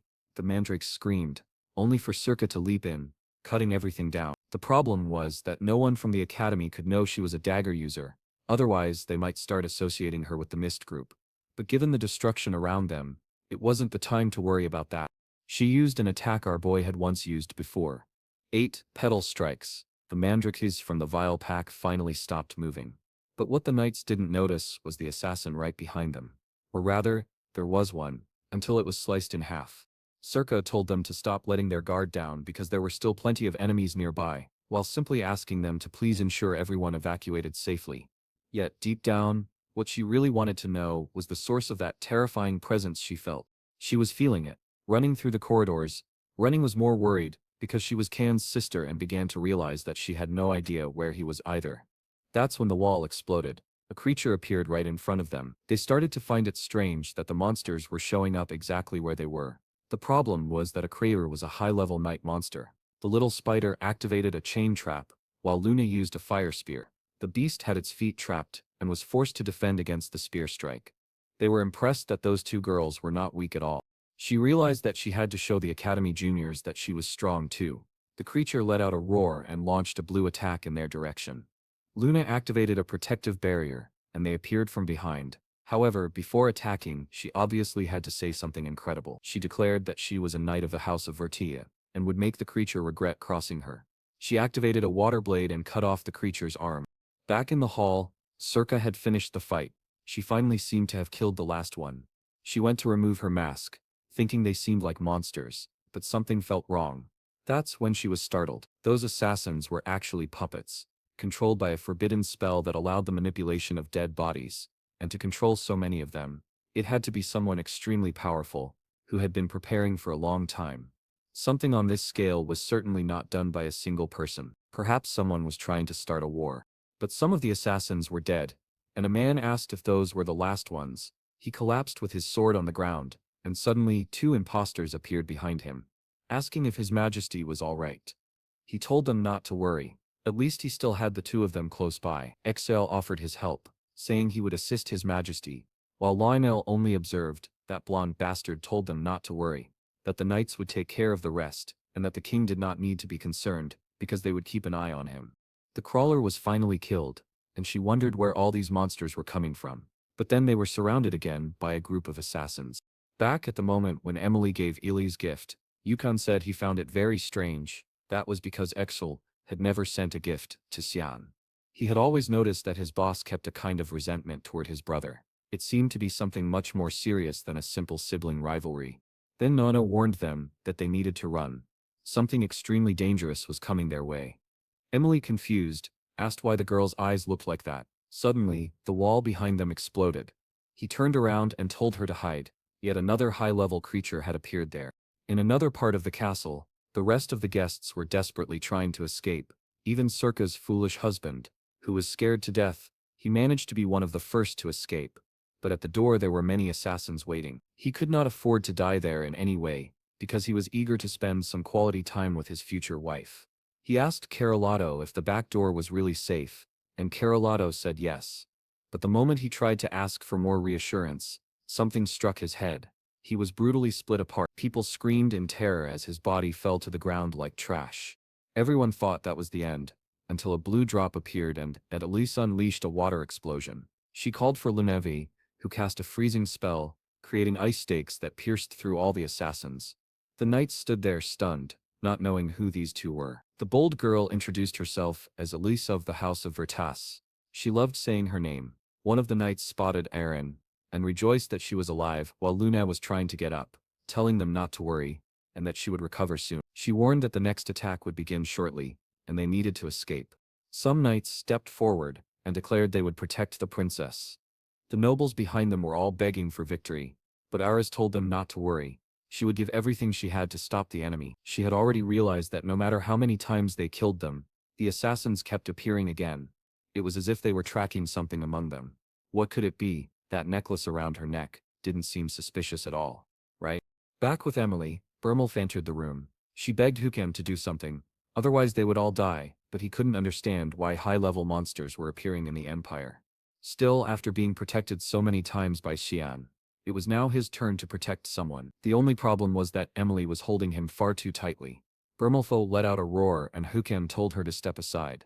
The creature launched an attack, which he managed to deflect with his sword. He felt excited, thinking he might actually handle this, but then he was hit with a brutal sequence. Emily asked if he was sure about this.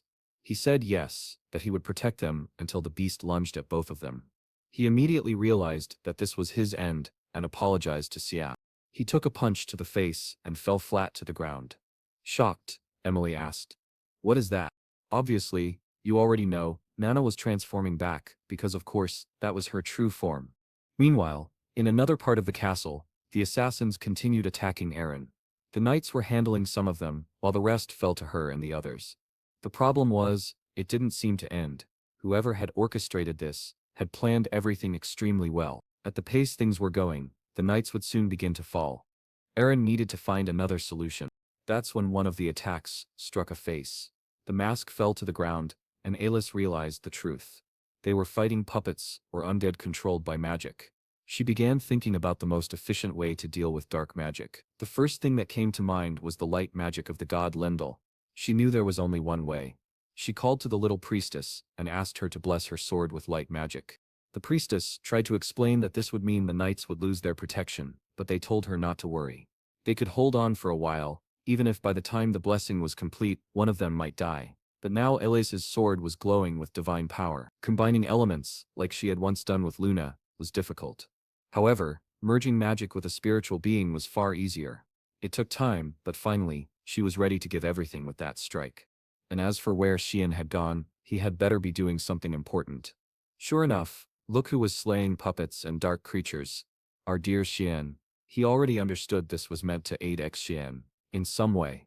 He was certain that Boris had begun working for his brother. Kieran remarked that he never imagined there were still humans capable of necromancy at this level. He explained that someone who practiced such magic usually had another favorite method as well, using the stones of empowered creatures to create new monsters. A second voice then said he could feel that magic coming from that direction. He added that the place was a bloody mess, but before dealing with it, he would need to change his clothes. Meanwhile, Elise was activating the full spiritual power within her. Luna seemed to recognize the manifestation as the spirit of Marion, and she couldn't understand how Elise had managed to summon it. Magic and spiritual power were extremely unstable, and if she didn't stop soon, her body wouldn't hold out. Marion placed a hand on her head, saying it was a shame that a child blessed by Peruna had to face such a cruel fate. She prepared herself, stating that she was extremely irritated, and unleashed an explosion that forced everyone nearby to scatter. Arin was stunned by so much power in a single gesture. The problem was that while some assassins were destroyed, others were already being reconstituted. Arin shouted for them to stop, otherwise she would end up dying alone.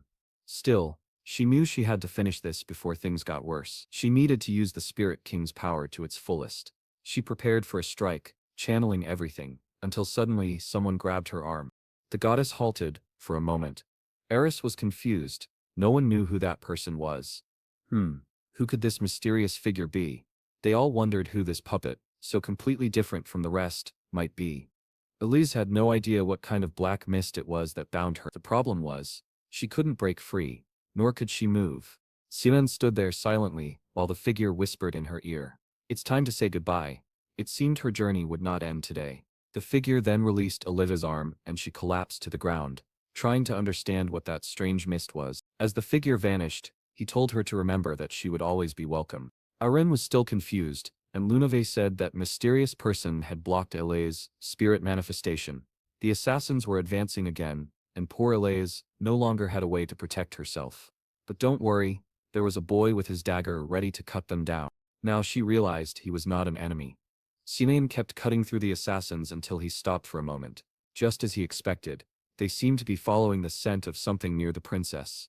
He asked Charon if he sensed anything strange in that area. Charon replied that he felt Lunave's presence, but Cyan asked about something else, and Aquanan explained that there was magical energy coming from the princess's necklace, the energy of a beast.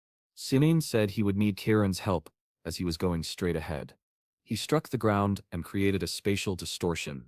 With that, a domain of mist began to spread. The puppets turned into smoke, and the nights grew fearful as the space itself began to shift. As the creatures advanced, they became trapped in the ground and disintegrated. Elise noticed that the mist was consuming the puppets. Within seconds, the entire place fell silent, as if nothing had happened. Lauren was confused at how anyone could handle so many creatures at once. Then she noticed something strange lying on the ground. Just as she thought of helping, Cyan appeared behind her. Everyone turned toward the princess, but she already had a knife at her throat. Naren seemed to recognize something familiar about that strange person. He struck, aiming straight for the necklace, which of course, it was dangerous, since the blow had struck near her neck. Everyone screamed for the princess, but suddenly he vanished. Out of nowhere, he appeared beside Luna. Shireen grew worried, told him to get away, and unleashed a beam of light. The attack struck him directly, but he simply transformed into mist. He then sent out a message, telling everyone not to worry, he had no harmful intentions. He explained that the creatures would no longer follow anyone, since he had already destroyed the jewel. He told them all to head to the front entrance, as he had already cleared the path. A knight approached Arin and asked if she was truly unharmed. She was more concerned with knowing who that mysterious figure was, but she replied that she was fine and asked where the others were. Luna and Elise were just getting back on their feet, and Elise said that for now it was best to run to the entrance. Later she would try to understand who that person was, but at the moment their priority was saving the girls. Still, Luna, with her magical sensitivity, seemed to recognize him. Cyan. Back with Nana, the beast lay slaughtered on the ground. Emily was trembling, wondering if that maid was really who she claimed to be. Cod admitted he had no idea, since she had never done anything like this before. Not only had Nana killed the creature, but she was devouring it. In his past life, there had been rumors about why she feasted like this. People believed it had been forced upon her by Princess Arin, who was desperate to inherit the throne. But now he realized that the necklace given to her by Exil was all part of a plan. With the prince, they had eliminated the creatures and been hailed as heroes of the empire. In the end, they were the ones who benefited the most from the incident. Kieran asked if he was really suggesting that those two had planned everything. Sacrificing so many people for such a goal made her think humans were worse than demons. But Shinin said this was only the beginning. After all, he was not much different himself, having aided in countless massacres in his past life. Kan then asked if he was already leaving. Shinin said yes, because Nana was probably waiting for him. The Imperial Knights should be able to deal with the rest. At that moment, Tanaran said something was bothering her. When asked what it was, she explained that she sensed the same scent from the princess's necklace in the one Emily had brought. Back in the room, Nana said she smelled something delicious on Emily. Mena, terrified in the background, insisted that Emily was not that strong, while Yuke struggled to understand why Nana had suddenly become a monster. Worse still, she seemed intent on killing Emily for some unknown reason. He had to stop her somehow, but he couldn't bring himself to raise a sword against her. Nana leapt toward Emily, saying she couldn't control herself. Yukon closed his eyes, unable to find a solution. The solution came when Cyan stepped in, taking a strike across his chest. Cohen moved behind Emily, and Cyan told her to resolve this quickly. With that, the necklace was removed and thrown to the ground. Before Emily could react, Cohen crushed it underfoot, destroying it. Karen then told the child to wake up to reality, reminding her that her father was there. Slowly, Emily came back to herself and asked what had happened. She saw the wounds on Cyan's back and asked if she had done that. Cyan reassured her, saying it was fine, that it didn't hurt, and it wasn't her fault, but she collapsed to the ground, crying, saying she hadn't wanted to do it. Yukon and Emily didn't know what to say, while Cyan simply told them it was best to leave quickly, as the place was a mess. Back with the crown princes, one of them was questioning the meaning of all this. The corridors should have been filled with monsters, yet there were none left. The king declared that the creatures had vanished, and one of them celebrated, saying they were fortunate. But Exil had already noticed something was wrong. That was when they heard a voice calling for her father. It was Arin and her group, who had made it out alive. By the look on Exel's face, he clearly wasn't pleased. Aran embraced her father, saying she was glad he was safe. That's when she noticed her brother, Luenel, was right beside him. The king said it was thanks to Luenel that they had managed to remain safe. Salos added that it was good to know Aran hadn't died. The poor girl replied that she felt the same way, though she had many questions she wanted to ask him. But it wasn't the time. The group that had protected Aran greeted the king, who thanked them for protecting his daughter. Then Aran noticed Eshel whispering something into the ears of the crown princes. She knew they were plotting something. Suddenly Eshel smiled and placed his sword at Lunave's neck, declaring that he was certain of who was behind all this. It could only be the granddaughter of the great master of the Academy of Spells.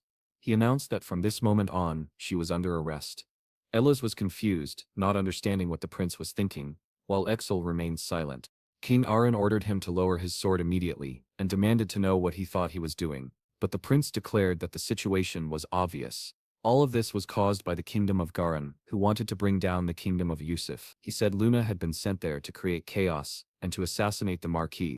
Luna asked what proof he had for such accusations. Suddenly, Eshel told the king that they had sensed a strange magic near the region where they had been the day before. The king asked if it was true, and told them to explain. The prince only said that they had invited her in good faith, but had always kept an eye on her, and considering the evidence they now had, it was only a matter of time before the truth became clear. The king simply replied that he understood, and one of the princes told him not to worry, that they would take care of it. Poor Luna realized she had fallen into a trap. She only wanted to know if this was part of her grandfather's plan. With that, Luna and the entire group from the Academy of Garan were arrested. Esem, who had been separated from Aren during the confrontation, was now with the noble knights. The following day, a funeral was held in the capital for all who had died in the massacre. Cyan had managed to greatly reduce the number of deaths compared to his past life, but the day was still remembered as the bloody banquet. Some time later, he was passing through when Elise found him. She insisted on treating his wounds. He told her she didn't need to, but she silenced him, saying it was the least she could do. He admitted he was glad he had managed to escape the dangerous monsters. He added that if it hadn't been for that man, she wouldn't have survived either. But Elise wanted to know who he was. She said what struck her as strange was that the man was exactly the same height as Xian. What a coincidence.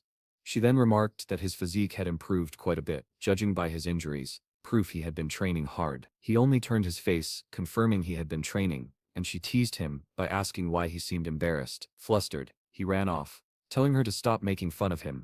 Just then, Shelly appeared, remarking how close the two of them still were. He asked if Shinane was doing well. Cyan replied that he was, and thanked him for the concern. But he quickly noticed that Shelly was prepared for something, and asked directly how the investigation was going. Eshel self wondered if Shinane also sensed that dark side of Shelly, the one that gave her chills. The blonde one explained that he was there precisely because of the investigation. They had found a bracelet in Lunide's room, and inside it was one of those stones that had attracted the creatures. She had said it was given to her as a gift. Sinane remarked that if that were the case, then they needed to pursue the true suspect. Eshel Sim asked him if he too had received any gifts. Cyan replied that he didn't remember receiving anything, and asked if they had identified who had delivered Lunede's gift. Oz said there were claims it had been given by a merchant who frequented the palace. However, that very same merchant had been found dead earlier that day. That was why they were working so hard to uncover everything. For that reason, Eshel pressed again, asking his brother if he had received anything. Sinan already knew this was no investigation at all.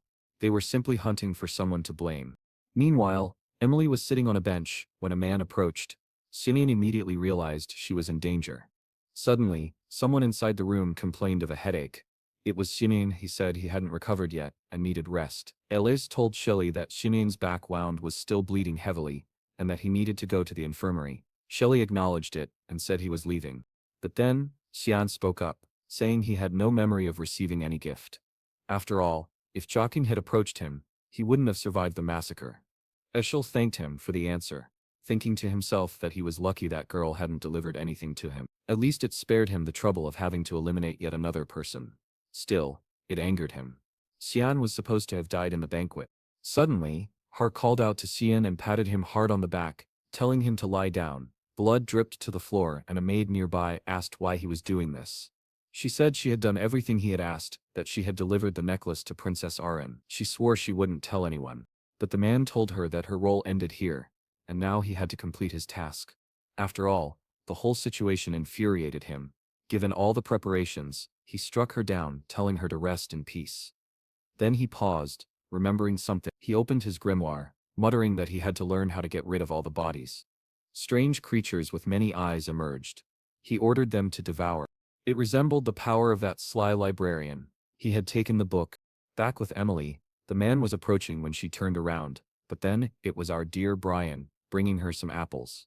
Damn, these people really loved making dramatic entrances. He sat down, saying the weather was great, but Emily wanted to know how long they were going to stay there. Brian replied that they would remain until Cyan gave the order to return. At that moment, we saw again the moment when Emily had received Excel's gift. As soon as Khan saw it, he immediately understood what it was. He destroyed it, and told her to listen carefully. Not even the Imperial City or the House of Vertus would be safe for her. She had to hide until further notice. He called for Yuken, explaining that he was extremely busy and would need him to protect Emily, and of course, also take care of Nana. He warned her that for a while they would have to stay apart. And now Brian realized something strange. He had never seen Cyan smile like that. Emily asks if Nana is doing well. He says that she is having difficulty sleeping, but it seems like she is recovering. She then says that, apparently a lot has happened since Sean came to this place. It's crazy that his maid has a dragon's blood. However, this only makes her want to help Sean even more. Brian agrees, saying that he feels the same way, but at the same time he remembers the moment when she grabbed his arm. He turns red, wondering why he is remembering that moment. She then says that together, they will do their best for Sean. Embarrassed, he smiles, and says yes. The scene then shifts to the son asking his father what he means by that. He says the evidence is undeniable, and they cannot let the suspects escape like this. However, the king tells him to calm down and says the decision has already been made. The son responds that he is being weak and won't be able to maintain dominance over the continent. Ending this way, he almost gets struck when his father tells him to be quiet. The king says that his ambition to dominate the continent may sound noble, but he must remember that the Yusuf Empire doesn't only border the kingdom of Garin, it also borders the demon world Espania and Prina. If they start a war against Garin, they will be weakened on all other fronts. And even if by some miracle, they conquer that continent, it would cost countless lives. That monstrous path is not the one he will choose as emperor. Sivalos, however, insists and says that very clear evidence has appeared. The father asks if he is talking about the obscuring stone, which leaves Sivalos confused, since the king wasn't supposed to know about it yet. The king simply says that his son's expression makes everything clear. Since he was a child, he never knew how to rest when he didn't get what he wanted. Trembling, the prince says he has no idea what his father is talking about, but the king orders him to stay quiet, and asks how he allowed himself to fall so low. He even says that, at this point, Aaron is much more qualified for the throne than him, and orders him to leave his presence immediately. Obviously, Sevalos doesn't like hearing Aaron's name. To him, that cursed child is ruining everything. In front of Aaron's room, someone asks what the prince is doing there.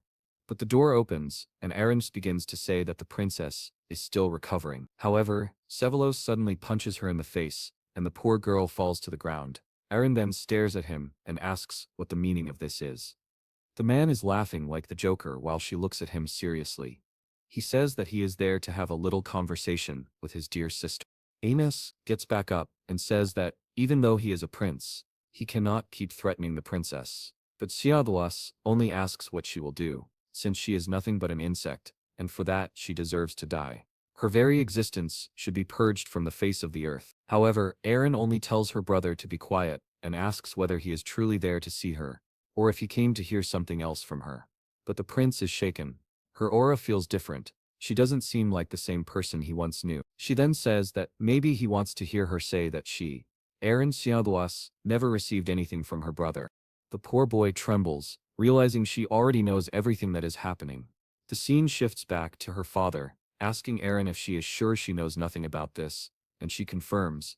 He says that the necklace she brought was no ordinary jewel. The stone within it, though rare, came from the clan of dark magic users. It was used to attract and control creatures, and he had received news from the Imperial City that someone had secretly purchased such an item. It was the merchant known as Gilbert and the maid Marilda, but now, both were either dead or missing. What the king found strange was that both of them frequently met with her brother. He then asks Aaron once again if she is absolutely certain she received nothing from Sivos. She fidgets with her fingers and says no.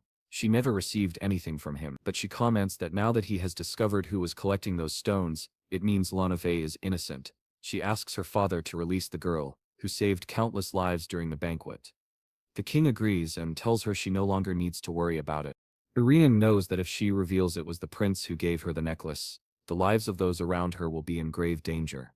Perhaps the king wouldn't execute him, meaning he would still live and could harm those close to her, and she no longer wants to stand by and watch people suffer around her.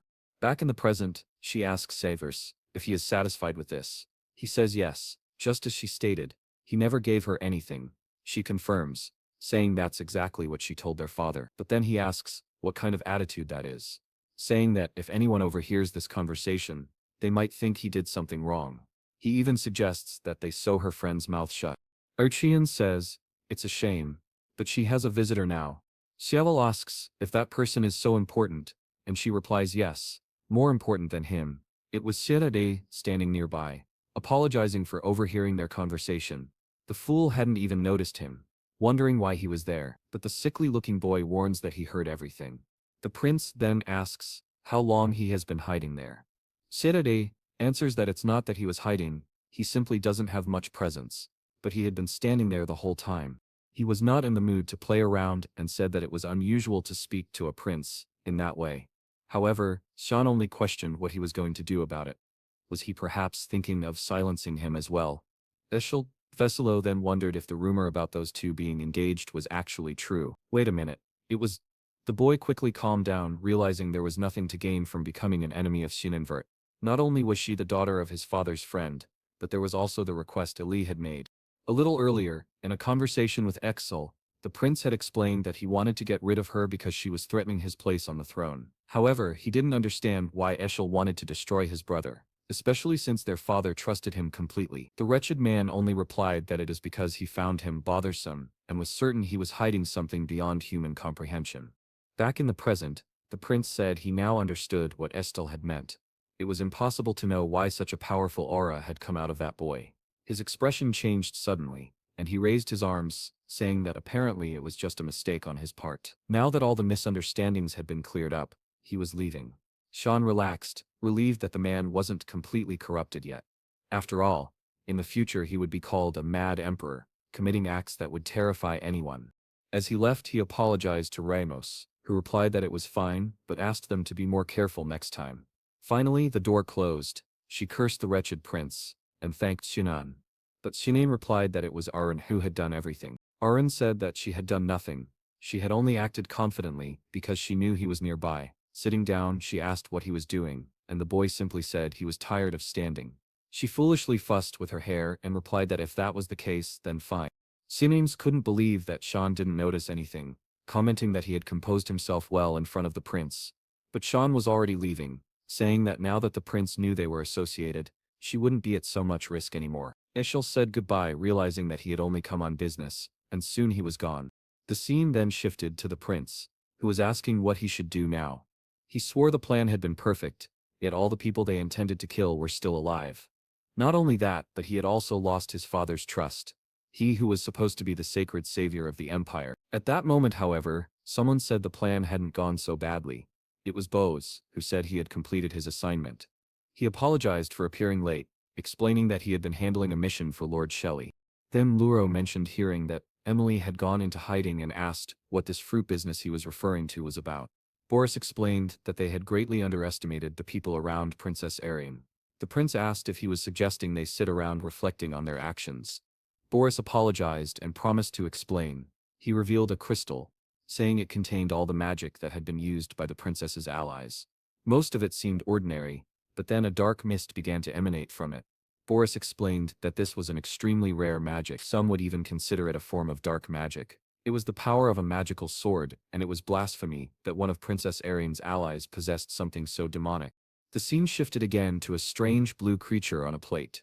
Yuk asked what kind of gratin dish this was supposed to be, while Xinian and Nana calmly ate it without concern. Emily, delighted, told them to eat slowly.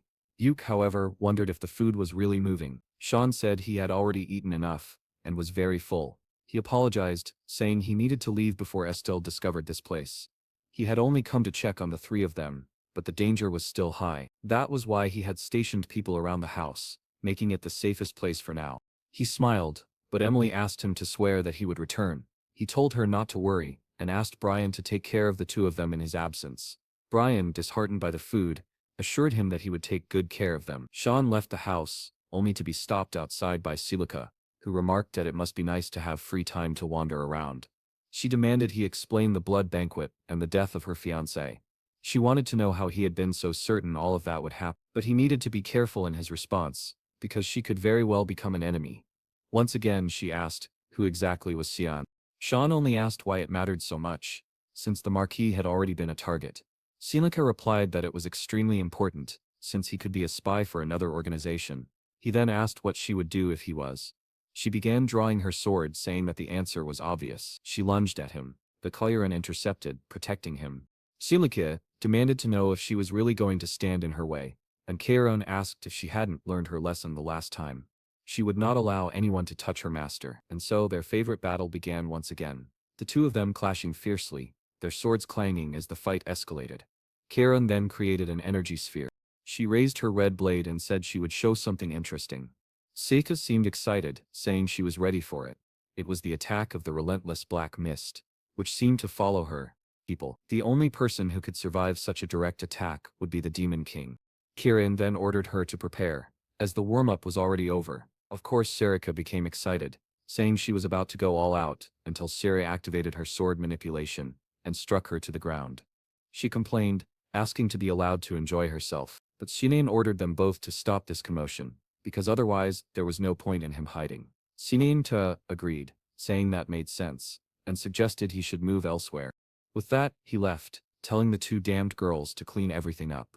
He slammed the door behind him and waved goodbye to Rambus, who just stood there looking like a fool. Inside he announced there had been a change of plans and ordered everyone to prepare to leave. Suddenly, someone greeted him.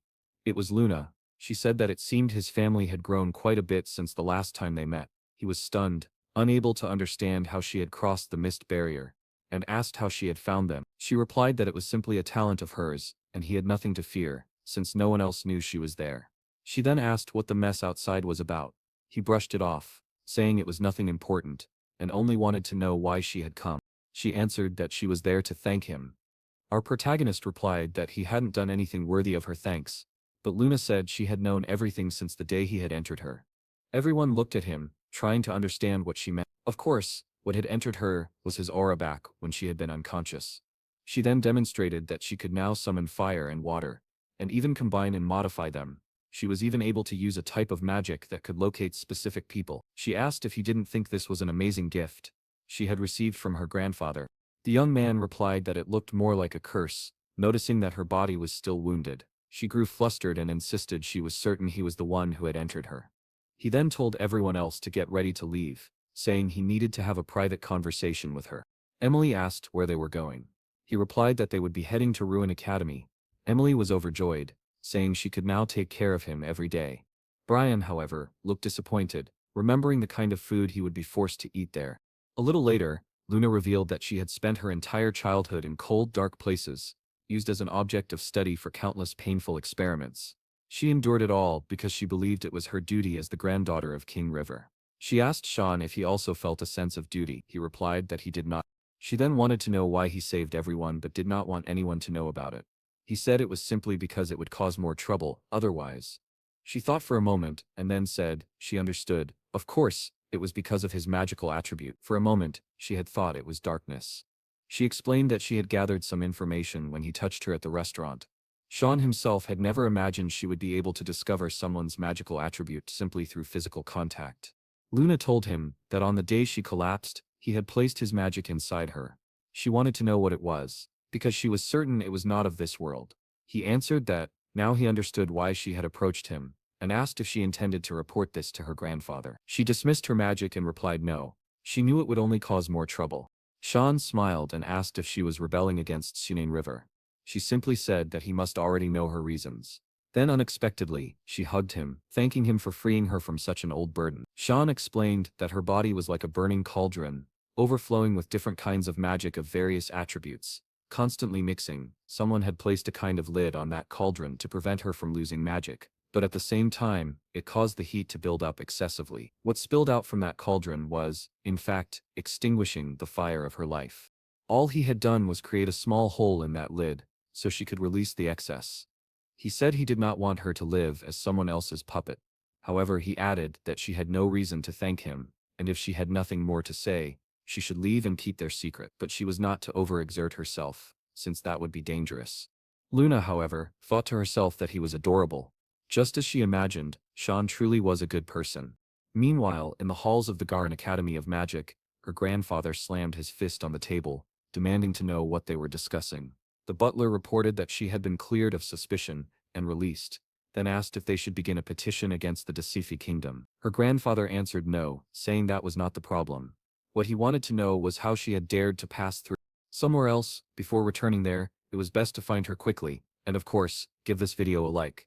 Do you remember how the previous chapter ended with the old man saying they should now find Nine? Meanwhile, our boy was riding in the carriage on his way back home. He wanted to know why Emily was so excited.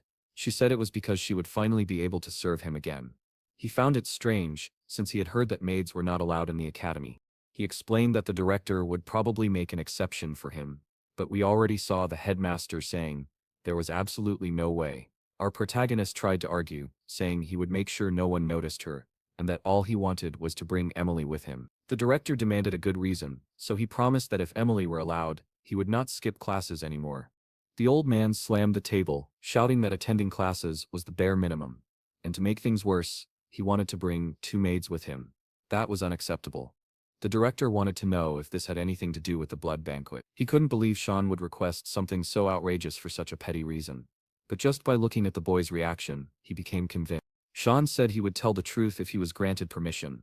The director, already frustrated, told him that no matter what he said, he knew the boy would bring those girls anyway. Sean sighed, realizing it was difficult to explain. The only thing he clarified was that he was not behind the blood banquet. The director asked if he was sure, and Sean replied that he couldn't understand why anyone would think an honest and humble boy like him would do such a thing. The director eventually nodded and told him to return to class. In the end, the conversation went better than expected. What the director didn't realize was that the entire blood banquet had happened because of his grandson. Still, it likely wasn't just Liam's doing. That man wasn't clever enough to orchestrate everything.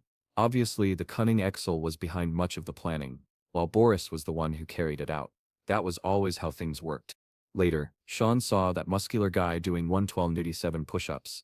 He immediately knew something was about to happen. The brute stood up and declared that it was time for him and Sean to fight once again, to prove who was truly the strongest. Bang. The door slammed shut as Sean entered his room. The guy trained every day and never stopped pestering him, but Sean had no patience for it anymore. Suddenly, he tripped over a hand on the floor. Looking down, he was shocked to see his servant lying there as if he were dead. Startled, Sean called out, and Emily appeared.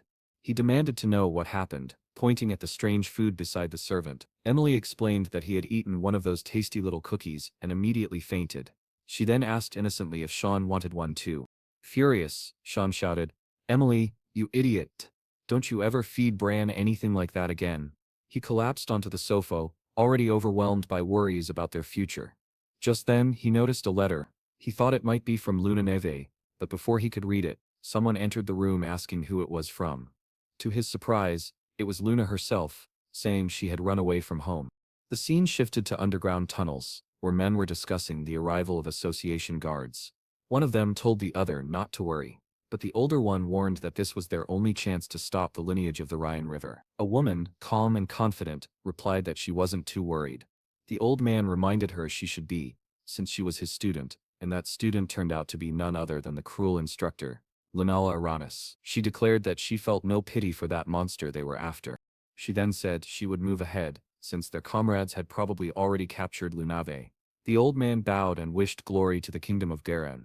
Meanwhile, Sean was having a quiet dinner with Luna. She teased him, saying she didn't know he was such a bold and aggressive boy, grabbing her by the arm the moment she arrived. He retorted that there should have been a magical barrier on the dormitory doors. So how had she managed to get through? Luna explained casually that she analyzed the barrier with her mana, and simply cancelled it. Sean was stunned. That was far from simple. It was insanely powerful. Barriers were complex magic, and the idea of analyzing and breaking one so easily was astonishing. Luna then asked if he had read her letter. He said no, because she arrived just as he was about to open it. She replied that she had come in person because she couldn't wait for his answer. Cyan immediately suspected that Rince had put her up to this. When she didn't answer, he pressed her until she lowered her head and admitted that yes, at first, it was Rince's request, but now, it wasn't. In the end, it was up to him whether he would trust her or not. Sean told her he didn't trust others easily, and asked what her true intentions were. Luna explained that the association had been experiencing strange incidents. 2 dragons they had been in contact with had suddenly disappeared. Suddenly, in some region of Len, 2 dragons who had been in contact with the association also disappeared. People who used to smuggle certain items around the world were found dead as well. And now she suspects that Can is involved in all of this. At first, it was only a strange assumption, but now she is certain. Sean already had an idea that the dragons were connected to the association, and since he could no longer hide it, he admitted it was true. He only wanted to know what she planned to do. Suddenly, she answered that she would soon die. He might have helped her, but even so, she knew her own body very well. Unfortunately, she had already reached a point where it could no longer be fixed. Still, thanks to him, she managed to live 3 more years. Sean replied that none of this made sense. Why was she so calm? Why didn't the thought of dying so soon affect her? She smiled and said it was fine, as long as she could feel something before the end. Sean grew frustrated, stood up, and told her that none of this was his concern. He suggested she return to her room. As he was leaving, she asked why he wouldn't simply admit that he didn't want to get involved in this kind of matter. She waved goodbye and said she would see him later. The boy left abruptly. Even the caretaker asked if it was really okay to leave the girl like that, but he was sure it was the best choice. The Garen Association had been watching them for some time. Luna thought she had done a good job escaping, but they arrived much earlier than she expected. The blonde man immediately called out to Luna, saying it was time to leave, since Mr. Regan was looking for her. She didn't react, and he asked what was wrong. She replied that normally, Victor was the one who came for her, so who was he? The man explained that Victor was busy, which was why he came instead. They claimed to be from the 6th Security Branch, but Luna was sharp and declared he was lying. There was no one named Victor. She immediately unleashed a wind ability and tried to escape, demanding to know who these extremists were that dared to capture her in broad daylight. However, before she could get far, someone cast a sleep spell directly at her face. In an instant she collapsed. One of the men said he had imagined it would be this easy, while another added that they had been discovered too quickly, but it didn't matter. They only needed to throw her into the carriage, and it would be over. At that moment, Quiron seemed to notice something and mentioned sensing a battle in the nearby area. Sean found it strange. Were these men really from Garon? If so, why was there fighting if Luna seemed to have accepted this?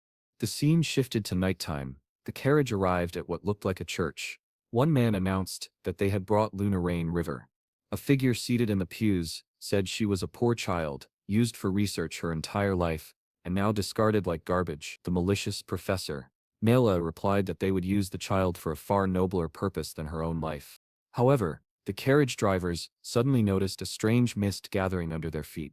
Everyone grew uneasy. And then, in an instant, one of them was cut down.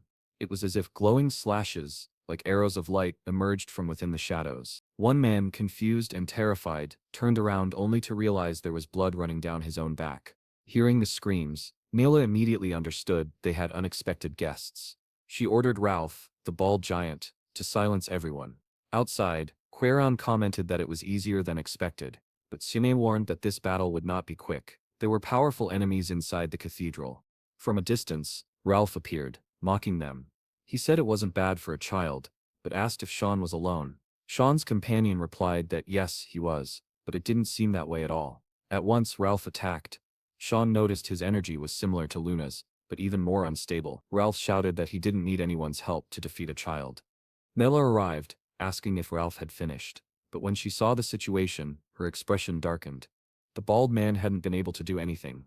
The poor fool was struck down, and Sean only asked if the last one had arrived. But before that, he wanted to know why they were trying to take Luna.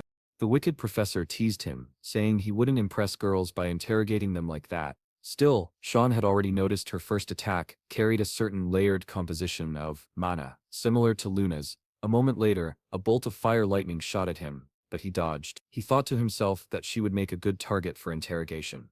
The woman couldn't understand how he was blocking her attacks with just a dagger. But in the blink of an eye, Sean closed the distance and declared that he had caught her. However, the sly woman used an aerial leap to escape. Realizing how dangerous the boy was, she decided she couldn't let him live. She tried to fire a charged spell at his back, but Chiron warned her that she had left herself open. Sean grabbed her by the shoulder. The spell misfired, tearing through the floor and shaking the entire church. Sean realized that she had an enormous amount of mana. Now she was already remobilized, but still saying she would not reveal anything. Sean told her to stop struggling, since no human could break such a restriction.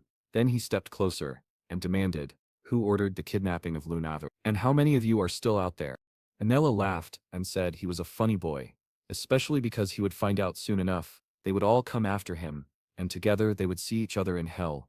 She was putting on all this drama, but Kieran calmly explained that this was simply the effect of the heart restriction. Sean already knew what that meant, an artifact that kept the user's mana sealed inside their heart, which is why she could not transfer it into her body. Now they were certain Lunave had something similar inside her. The woman, however, could not understand how they had figured this out when she had not said a single word. Sean then remarked that this monstrous organization conducting such experiments believed it to be the path of evolution. The woman's expression changed, and now she wanted to know who he was to have such information.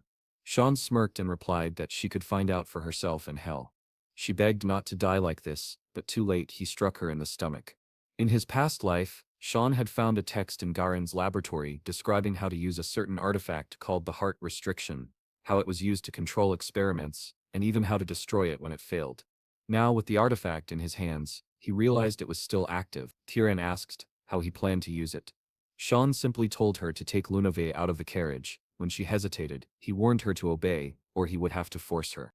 Reluctantly, she complied, setting the girl on the ground. Sean admitted he had never tried this before, but in theory it should work.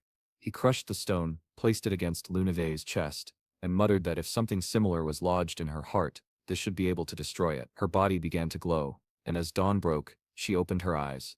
Startled, she wondered what that strange sensation was. Her body felt light, as if everything had been restored. Even stranger, she could sense Sean's mana more vividly than before. Hidden within the surrounding buildings, Kieran asked what Sean intended to do now. He answered that he thought Lunave could be useful for another plan later, so it would be a waste to kill her now. Kieran coldly replied that such a decision was nothing but charity. What if she betrayed him in the future? Sean only laughed, saying it was funny to hear that from her. Kieran admitted she was only concerned because she knew his body would eventually belong to her, and she wanted him to take better care of himself. Sean told her to cut the nonsense, and insisted they leave quickly, since there was nothing good left in this place. Meanwhile, in another room, someone slammed the table, accusing Lunave of lying. She claimed she remembered nothing after being kidnapped and insisted she was telling the truth. But the man furiously shouted that there was no way he would believe that. The kingdom was already in chaos because of the banquet of blood, so how could she appear so calm? The butler apologized to Lord Regins, admitting it was his fault and that he should have called her earlier. Regins, however, said it was not the butler's fault, it was hers, for acting on her own. His anger flared, and though he scolded his granddaughter, his fury turned against the butler. Suddenly, flames erupted in his hand. He revealed that he had known for a long time that the servant had betrayed them, and now he accused him of trying to harm his granddaughter. The poor butler begged for mercy, calling it a misunderstanding and trying to explain himself. But Lord Regins only called his words sickening. In an instant, he set the man ablaze, exploding his body into ash. Lunave stood frozen in shock, covering her mouth, as Regins declared that this man had been one of those who ordered her kidnapping. Now he wanted to know what she had discovered about Cyan Vert. Lunave realized that Regins was asking, even though he already knew the answer. Still, she decided to answer carefully, saying she had not learned anything special. She had been delayed, met with Sean, tried to talk with him, but truly, nothing else. Exactly as she explained. Regins put a heavy hand on her shoulder, and his voice grew threatening. He warned that this was not the answer he wanted. She had better tell him what that boy was hiding. He was certain something was off. Either Sean was concealing power or someone was secretly helping him. Lunave stared at him and answered firmly that Sean only had one guardian knight and a useless maid. Nothing about the incident connected him to anything unusual. Why then was Regins so obsessed? The man's expression twisted in anger as he stepped closer and demanded why she was now asking questions. She had no right to doubt him. She was born a Rain River, and in this house she would do only what he ordered. Finally, he dismissed her coldly, warning her not to return without a proper answer. Yet despite his command, Lumefree realized she had no permission to leave the castle at all. Charred. The boy just thinks he's tired. From this family already at Lem Academy, Bombardo is still there, sleeping at the door. Our boy wants to return to his room, but that bastard decides to walk around, while hearing some people discussing the cancellation of classes. He takes a look, not really understanding what's going on. The talk is that a professor named Nela Arones disappeared. Right then Circa shows up, wanting to know if he was the one who killed the magic professor. The poor liar replies, "It wasn't me, I don't even know her." She says that of course he didn't know her, since he never goes to any classes.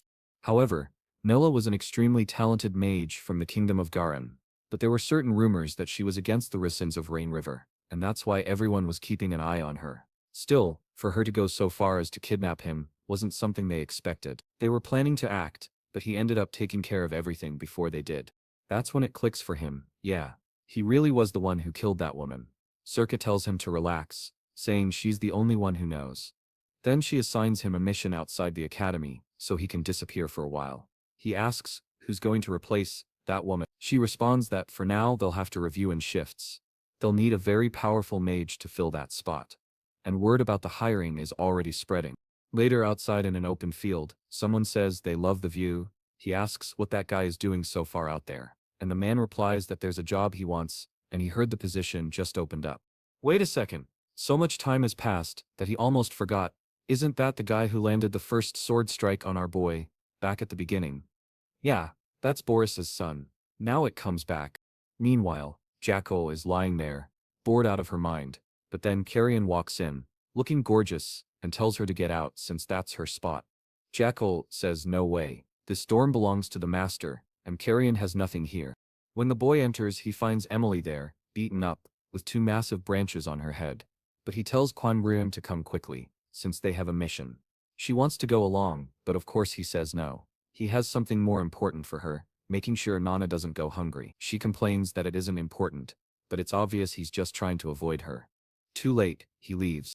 Still, she remembers that if that girl goes hungry, she'll transform. Just as she's about to open the door, she gets one of those horrible cupcakes shoved into her mouth. Thankfully, she likes them. Emily reassures the boy that she'll take care of everything. He replies that he believes her, but begs her never to feed Brian again, since it takes him too long to recover. All right then, where are they going this time? He says it's the southeast of the Xi Empire, a region known as Lambaster, a place ruled by crime, money and violence. A real family-friendly place, right? Already, a crowd of humans is placing bets, shouting not to disappoint them. It's the classic Fight Club, and they're sending Zard to crush the other guy. Someone comments that he's up against a monster. The huge man just asks how he should kill him. The bastard crouches and says it'll just be a warm-up pig roast. Then the weirdo blasts the ground, and the big guy dodges. For a second, he managed to dodge, but then he was caught mid-air, and by the looks of it, was about to be devoured. Already being crushed, someone yells that Shinin Wiro lost. Looks like the guy really was blown apart. Damn. What a violent ring. The city is full of drunks and thugs. Even Quiran thinks the place is filthy. He explains that the region of Loan is neutral, because of an agreement between nations. But this place is different, completely outside of control. Reptirin asks what that means when suddenly some thug appears, telling her to come have fun with the 3 of them instead of sticking with the kid. He even calls her Miss, and she's confused. Are they really talking to her? The lunatic says it'll be hard for her to endure them, since they're too rough, and the boy better leave.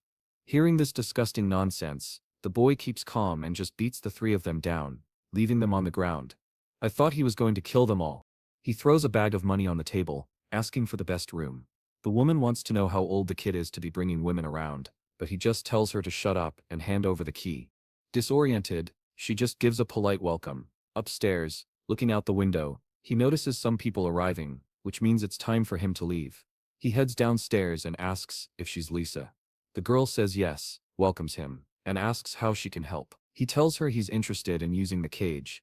She replies that she understands, but new clients aren't allowed. He gives her a sharp look, asking if she's sure, while thinking that he knows these bastards are selling drugs there. Then he asks what happened to all the clients who were in that place before. By any chance, was he the only newcomer? She gave him a sharp look, and he felt the killing intent, but suddenly she apologized, saying she was just doing her job. He laughed, finding this girl quite interesting, and wondered why she was being so cautious. Out of nowhere, Mira drew her weapon, but Saedig leapt toward him. Amused, he crouched down and deflected the attack with a coin. The woman was shocked that the killing intent she felt came from this child. He even commented that she was a difficult woman, and that she had wasted his golden coin. The poor girl apologized, but he wanted to know why he was attacked. She was clearly unstable, admitting she hadn't really wanted to attack him.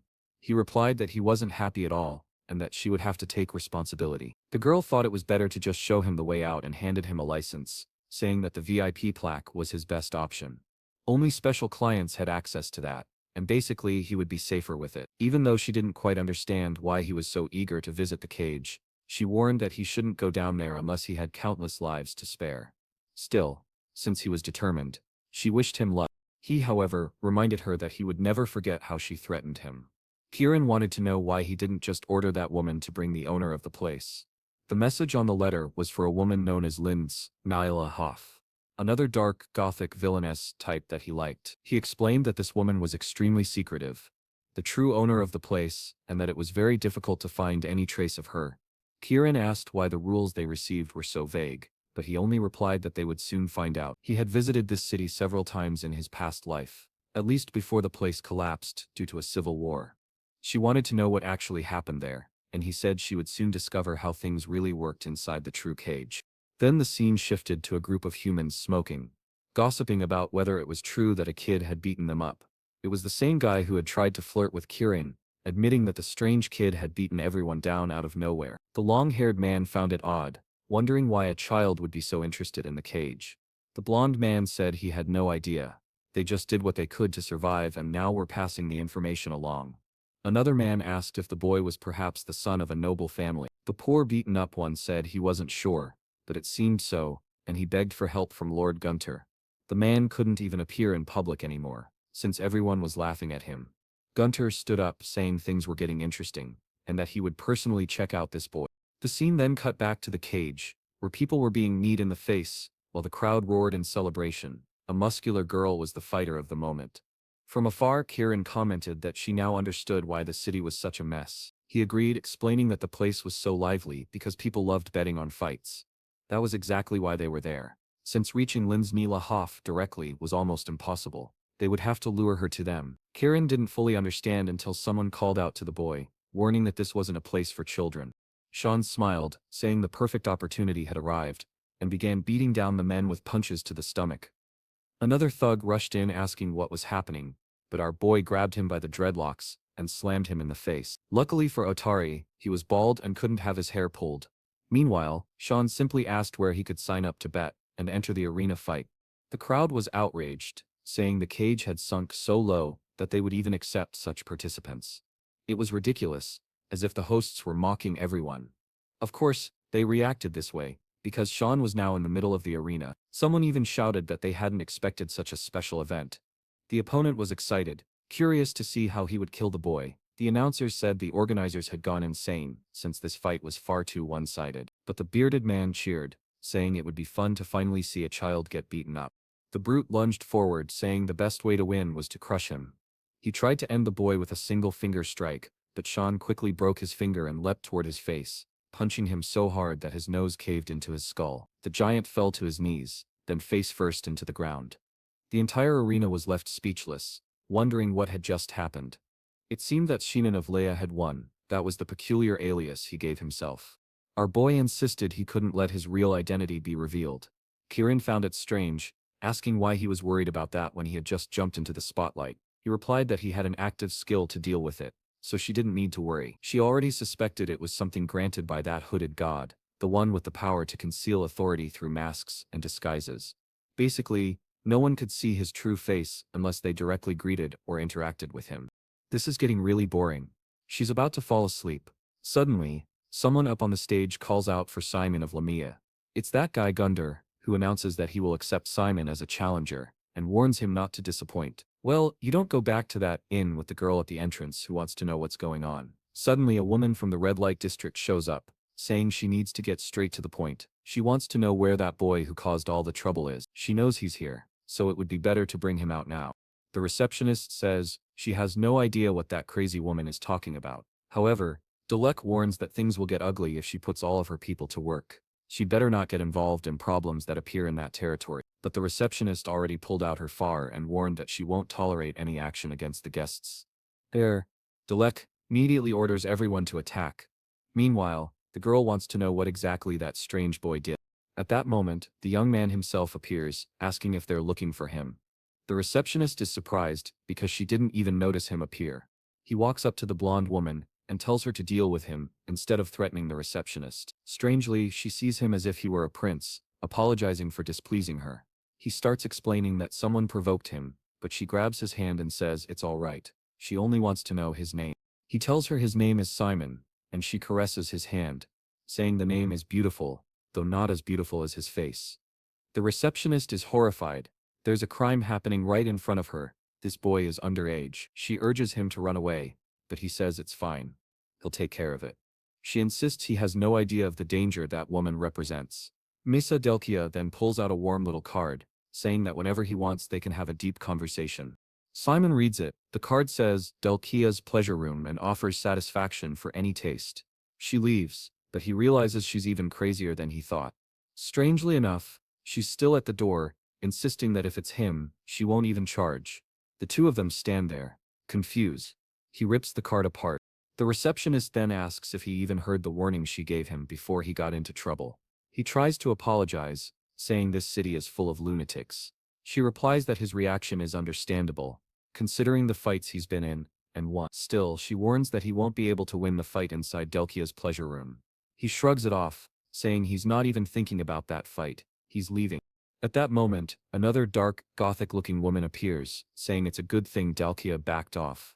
The receptionist looks to the side and sees Limaine Helov, the owner of the cage, who immediately orders her to stay close to the boy and take good care of him. The receptionist agrees, promising to treat him like any VIP guest. But Linsini notices she was even giving advice to the boy. She explains it wasn't personal, just that he's only a child. Then Gunter shows up, saying she's underestimating him far too much. This place was falling apart, and in need of change.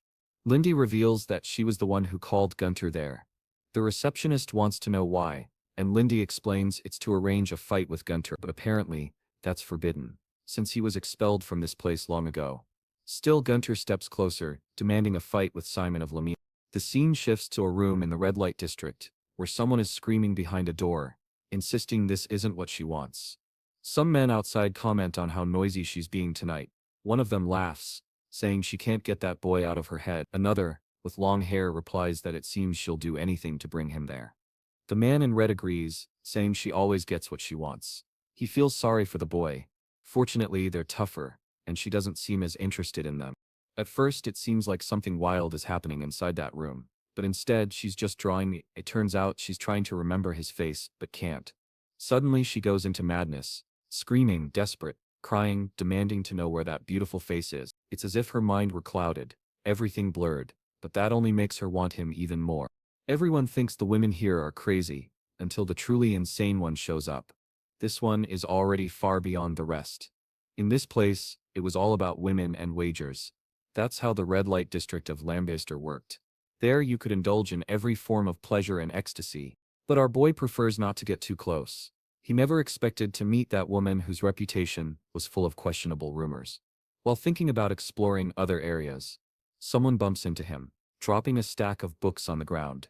He checks on her and asks if she's okay. The little girl, looking very shy, apologizes to him. He finds it strange. Why is she apologizing like that? Then he notices something.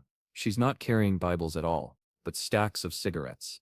He asks if she's okay, and she says yes. She thanks him for his mercy. He tells her to stop that, and hands her the box, asking if she is selling it.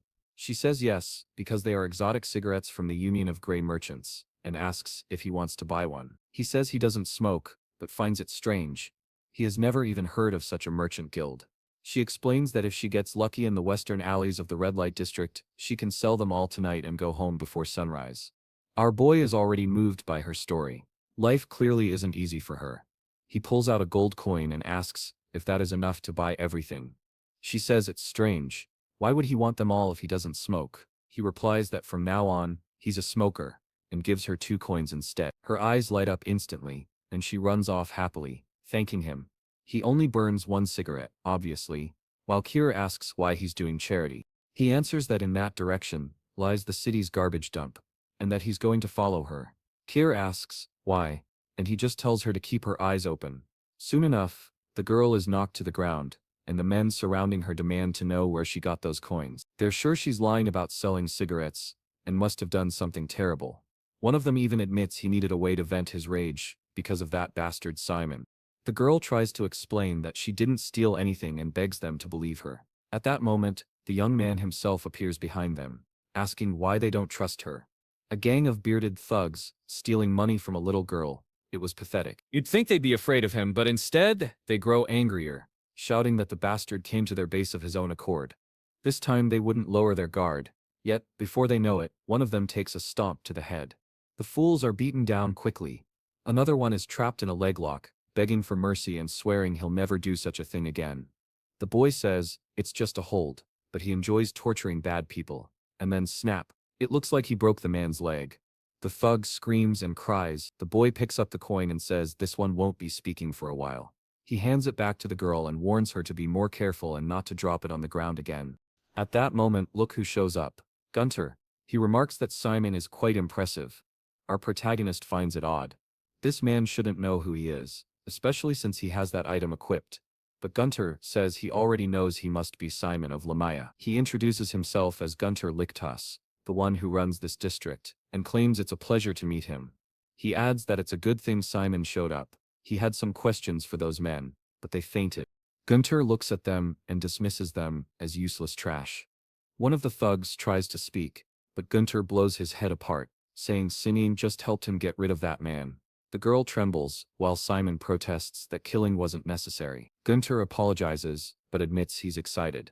He has just come back from a meeting with the mistress of the cage.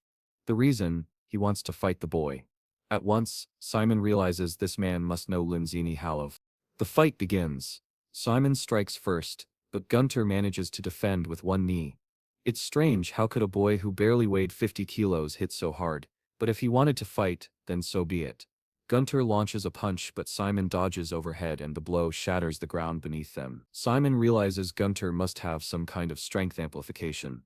Gunter laughs, saying they don't need to wait until the official fight. They can enjoy themselves right now. He transforms instantly, praising the boy for exceeding his expectations. If he keeps entertaining like this, it'll be perfect. Simon thinks once again that everyone in this city is insane. Then, bam, he takes a heavy hit right in the chest. Meanwhile, somewhere in the realm of the Black Mist God, Sinin is practicing her dark powers. Someone tells her that the mission she gave to Simon is quite interesting. The person he's after doesn't even appear on the altar's list. He doesn't scold her, but says it's strange that she dragged the boy into something so personal. Sinin is explaining that Linin in Maitalov is someone they'd have to eliminate sooner or later anyway. She was eager to test whether Simon could truly be trusted as a successor. The other voice warns that the boy might become someone like Linzini herself. Sinin answers that soon they will find out, since no one can predict the future. Back in the city, the fight rages on. Gunter is thrilled, saying he's even happier now that he came looking for Sinin. It's time to continue, because he wants to see the boy put on a real show. Explosions echo through the city as the two exchange brutal blows. Sinin keeps asking about Linzini, but Gunter finds it strange that he's focused on that woman, telling him not to underestimate the fight and just focus on combat. He throws more attacks, but Simon continues to dodge. Then he notices something strange. Gunter's arm wasn't damaged by any of Simon's attacks. Gunter tells him to brace himself and throws a punch that creates a crater in the middle of the city. He praises the boy, saying he's even better than expected, but warns that the fight isn't over yet. Kira asks Simon if he wants her to join in, but he tells her not yet. There's someone else watching, and he wants to see that person appear. A spear strikes near Gunter's foot. Of course, it's the receptionist, arriving with soldiers to warn him that he can't just start a fight with her esteemed client. Gunter argues that Simon attacked first, but nobody believes him. Simon notices that the two of them strangely seem to already know each other. Gunter shrugs, saying he doesn't care. His real fight will be against Simon anyway. As soon as the dust settles, the receptionist rushes to Simon, asking if he's all right, but he's furious. That man had exactly the information he needed, and she ruined the perfect chance to get it. She insists that he's a VIP client, and they need to take care of him. Simon cuts her off, demanding that she just say what she wants, because he knows she didn't come here for no reason. He already heard from Gunter that the man requested a fight with him, and Simon agrees, but with one condition: they must give the young girl some work. He thought the condition might be something like a meeting with Linziani, though that seemed almost guaranteed already. Rumors quickly spread across the city that Gunter Lichtos was returning to the cage, and this time, he'd be fighting Simon of Lamia, the one who defeated the giant boy. The city is soon buzzing with gossip. During the week before the fight, Simon occasionally drops by the cage, beating up unlucky challengers. The place doesn't have many rules. First, no weapons. Second, if a fighter loses the will to fight, you must back off. And third, you must not kill your opponent. But on the night of the main event, the announcer reveals that today's fight has no rules at all. The mistress of the cage herself gave them permission to do whatever they want. Sinan finds it strange. The announcer confirms it. Yet Simon realizes nobody told him about this. Gunter, however, is already warming up his fists, saying he has been waiting for this fight all week. Simon complains that this is unfair, but the judge has already vanished. The fight is about to begin. Lincini observes from above, her black lips curled in amusement, saying she's curious to see the powers of Simon of Lamia. Gunter asks if no one told him this was a no-rules fight. When Simon says no, Gunter laughs and tells him to grab any weapon he likes. Simon sighs, saying he'll just have to manage without one. Then he starts summoning crimson energy. He already has a plan. Gunter thanks him, saying it's better this way. He wanted Sinan to use as much magic as possible, since he was worried he might accidentally kill the boy. Simon frowns, reminding him this isn't supposed to be a fight to the death, but Gunter only smirks, licking his lips, and says Simon knows nothing about him. Once he discovered how good it felt to kill a human, he could never stop. Sinan's expression hardens. Now he understands what kind of man he's facing. Gunter promises to rip out his eyes and charges with his first punch. The stakes have changed. If Gunter is that kind of person, then Simon has no choice. In an instant, he draws Kiri. With one swift motion, he slashes at Gunter's arm. The crowd gasps. The cut is clean, and Gunter's arm is severed. He screams in agony, collapsing, unable to comprehend what just happened. The man writhes on the ground, shouting that he will never forgive Simon, but Simon coldly tells him to stay quiet, or he'll truly die here. Gunter falls silent. The entire arena realizes he has been completely broken. A fat, mustached man in the audience stares in shock. Recognizing the black mist, he is sure of it. That was a demonic sword. Simon, however, is confused. Why was he kept in the dark about the rules of this fight? Maybe it had something to do with that sword. The scene shifts. The sweet little girl walks up, bringing him a drink and praising him, saying he's incredible. He's glad to see she already found work. She explains that the receptionist gave her a temporary job as an assistant. That's when Simon learns her name. Lou. He pats her on the head and tells her to work hard. At that moment, the receptionist arrives and apologizes. Simon immediately demands to know why she hid the rules of today's fight. She explains that she didn't hide anything. Only the mistress and Gunter knew about it. Simon lets it slide, but says, in that case, she should take him to meet the mistress. Unsurprisingly, she refuses, explaining that her mistress prefers to remain anonymous.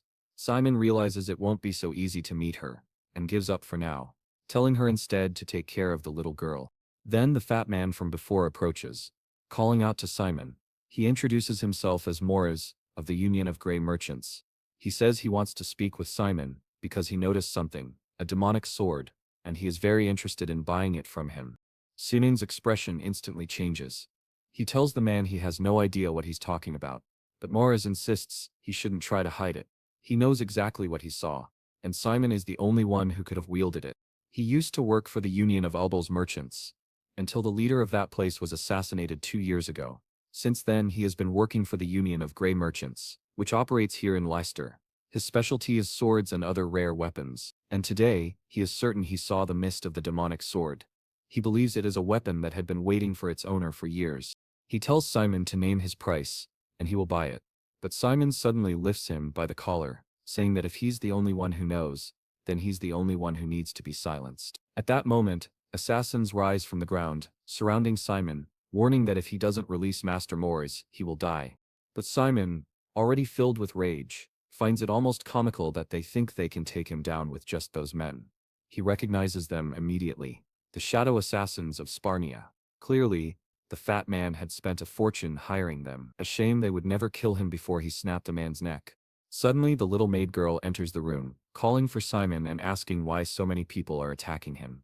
Simon realizes things are getting too messy, with too many people involved. Even Louise is there. With a sigh, he releases the fat merchant, saying he will spare him this time, but warns him to disappear before he changes his mind.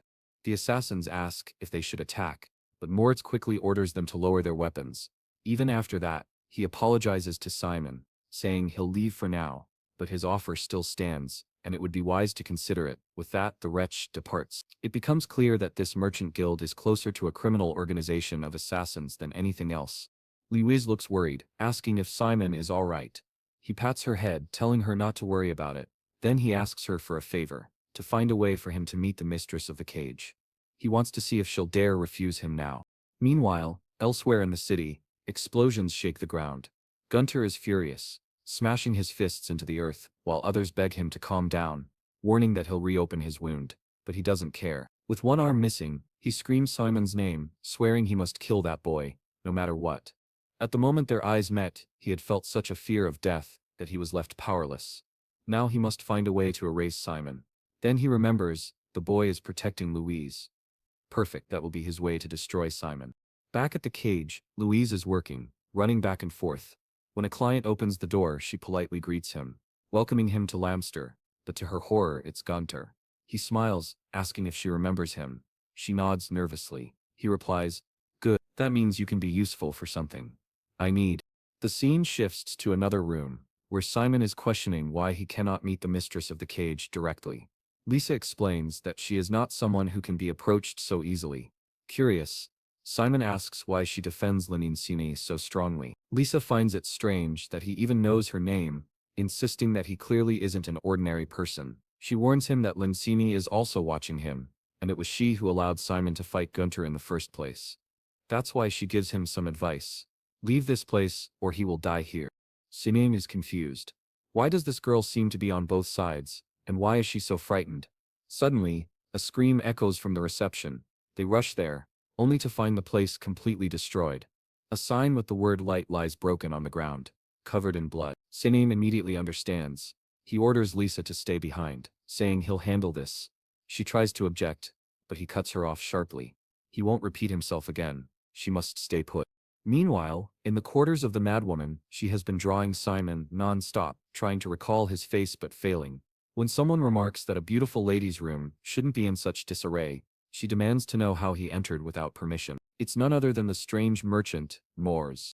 He says he's there for obvious reasons. He has an offer to make. She orders the pig to leave, but he calmly insists he has information about the boy she's infatuated with. She snaps that her love life is none of his concern. Moors ignores her, going straight to the point. He claims to possess the most potent paralyzing potion in the entire kingdom of Garen. With it, she could finally claim the boy. She narrows her eyes, demanding to know what he wants in return. The fat man replies that all he wants is a small item from the boy. She can keep the body for herself. She asks if he's certain that's all. He confirms, saying he looks forward to their cooperation. The fool seems to believe his plan will succeed, though he clearly isn't interested in her at all. Later, Gunter sits heavily on a crate, saying he has been waiting for Simon. The protagonist demands to know where the girl is. Gunter tosses something at him, calling it a gift. To Simon's horror, it's a severed ear. Gunter laughs, saying the rest of her is under the crate, and if Simon wants her, he'd better act quickly. He wanted to die, but suddenly his arm began to regenerate, and he said that this was exactly what he wanted, urging Cyan to come at him. The scene shifts to Lindsay, who asks if Lisa really believes that the boy will kill Gunter. Lisa replies that, yes, she does. Lindsay asks if she is worried. Lisa answers that it has been a long time since she lost any bond she once had with that man. She only wants to understand why Lindsay seems so obsessed with the boy. The boss then responds that she will explain. Her sister tries to remember Simon's face. Immediately, Elisa is shocked and tries to search her memories, but strangely, she cannot recall him. At that moment, Lindsay explains that this is a special ability from the authority of Arrow, something that makes people forget his face. Lisa asks if she is speaking of the god of darkness, and Lindsay confirms. It seems her past had caught up to her. Lisa believes that this puts her in danger, but Lindsay says no. On the contrary, she is excited, since it had been a long time since she had such an important guest. Therefore, Lisa Lictus must treat him very well. Back with Gunter, he charges at Cyan, asking where his courage has gone. His attack sweeps through the area, Forcing the boy backward, Gunter mocks him, demanding to see that ability he once used in the arena. If he did not put in more effort, he really would die there. Each time Cyan was pushed back, he discovered piles of bones on the ground. Gunter explains that these skeletons were proof of how useless people were. Lister was full of garbage, and he had taken it upon himself to purify it. He and Elise had grown up in this hell, struggling to survive. He bit anyone who tried to harm them, until he met a certain man. A human with an eye patch begged for mercy. It seemed to be Exiol. Gunter recalls that on that day, Exiol appeared and killed the manager who tormented them. He had abandoned the Academy of Lin for his own amusement, and along the way, cleaned out the trash. From then on, Gunter could never forget that angelic face. He decided to admire Exxon, and from that moment, his life changed. He began dreaming of a day when he would eliminate all the garbage from Luster and gradually expand his influence, until he became the manager of the scrapyard. At first he earned money inside the cage, but after killing some people he was expelled. That caused Lisa to cut ties with him, but he did not care. His only goal was to cleanse that place, and he would not stop until it was complete. Cyan interrupts, telling him to stop with the stories. He warns that he is still standing, and if Gunter wants to kill him, he will have to try harder. Gunter agrees and activates his creation ability. His arm begins to transform, filled with scraps of metal. He declares that now things will get interesting. Cyan recognizes that he is using some kind of artifact, but wonders how he obtained such an item. Gunter reveals a cube, explaining that it is known as the gravity chamber. It creates a mana space, where the gravitational force is multiplied more than 20 times. He praises the boy for resisting so well, but insists that it is time to end things. As the attack prepares to strike the cube, Kira asks if he needs help, but Shinain, bloodied, shakes his head. He says that this filth must be cleansed by his own hands. In the next instant, he vanishes from inside the cube and appears before Gunter, striking him with an uppercut to the stomach. The fool does not even realize what happened. It should have been impossible for Shinain to move. He is launched upward like a rocket. Cyan is already behind him, warning him to prepare, because he will be completely crushed, with only his ear left behind. He kicks him brutally in the ribs, Rock Lee style, then pummels him in midair before smashing him into the ground. Defeated and impaled, Gunter smiles nonetheless, declaring that he always knew he was destined to die. It does not matter. He has no regrets. A child born in Lamster was destined to become trash, just like him and Lisa. That was the rule of the city created by the mistress. He only pleads that Shinain not allow the same fate to happen to her, because he is sure that at least she could still be saved. It seems to be over, but Shinain is left deeply confused. He approaches the crate where Luz was supposed to be. When he opens it, someone calls out to him. It is Lisa, who immediately notices Gunter's defeat. She had already suspected something like this would happen, but she only asks the soldier to ensure the boy's safety. When she sees Simon beside her, she asks what happened. He turns and shows Luz, reassuring her that the girl is safe. She was not hurt, only sleeping. He stands up, declaring that he is leaving. Elise asks where he is going, but he simply replies that he is going to cleanse all of Lam. This city was divided into 4 districts. At the center, the cage; on the left, the scrapyard; on the right, the commercial district; and below, the entertainment district. There was absolutely no form of real security in the city. At best, there existed only a fragile balance of power between the different factions, keeping order just enough to maintain. The rules of this system are maintained by each of the regional managers. Cyan asks how he can be so sure of that. In the past, Eshel responded that it was because that city was rotten, and he had seen firsthand how everything there worked. When Eshel said that, it bothered him, but the truth was that the man was right. He asked how he planned to conquer such a corrupted place. If it were a normal nation, they could simply declare war or negotiate, but in this case, that wasn't possible. The only way, perhaps, was to go there and kill the managers, or something like that. However, Eshel replied that they didn't even need to go that far. That place would destroy itself, even if they did nothing. All they had to do was wait for the right moment and seize control. Meanwhile, our boy is holding a very suspicious cup of tea, saying that the smell is obvious. She wasn't even trying to hide the fact that it was drugged. Dikola clings to his arm, confirming once again that this city was rotten from beginning to end. Today he intends to rip its roots out of the ground. And O blushes, saying she's happy that he accepted the invitation, and that tonight will be fun. He agrees, saying it will indeed be fun, especially with such a special tea. At that moment, she trembles, realizing that he might have noticed something. However, he assures her that their night will indeed be long, then downs the cup in one gulp. Immediately after, he drops the glass and collapses, though it's unclear whether he fainted or pretended to. Belle is delighted, saying that now the boy belongs to her.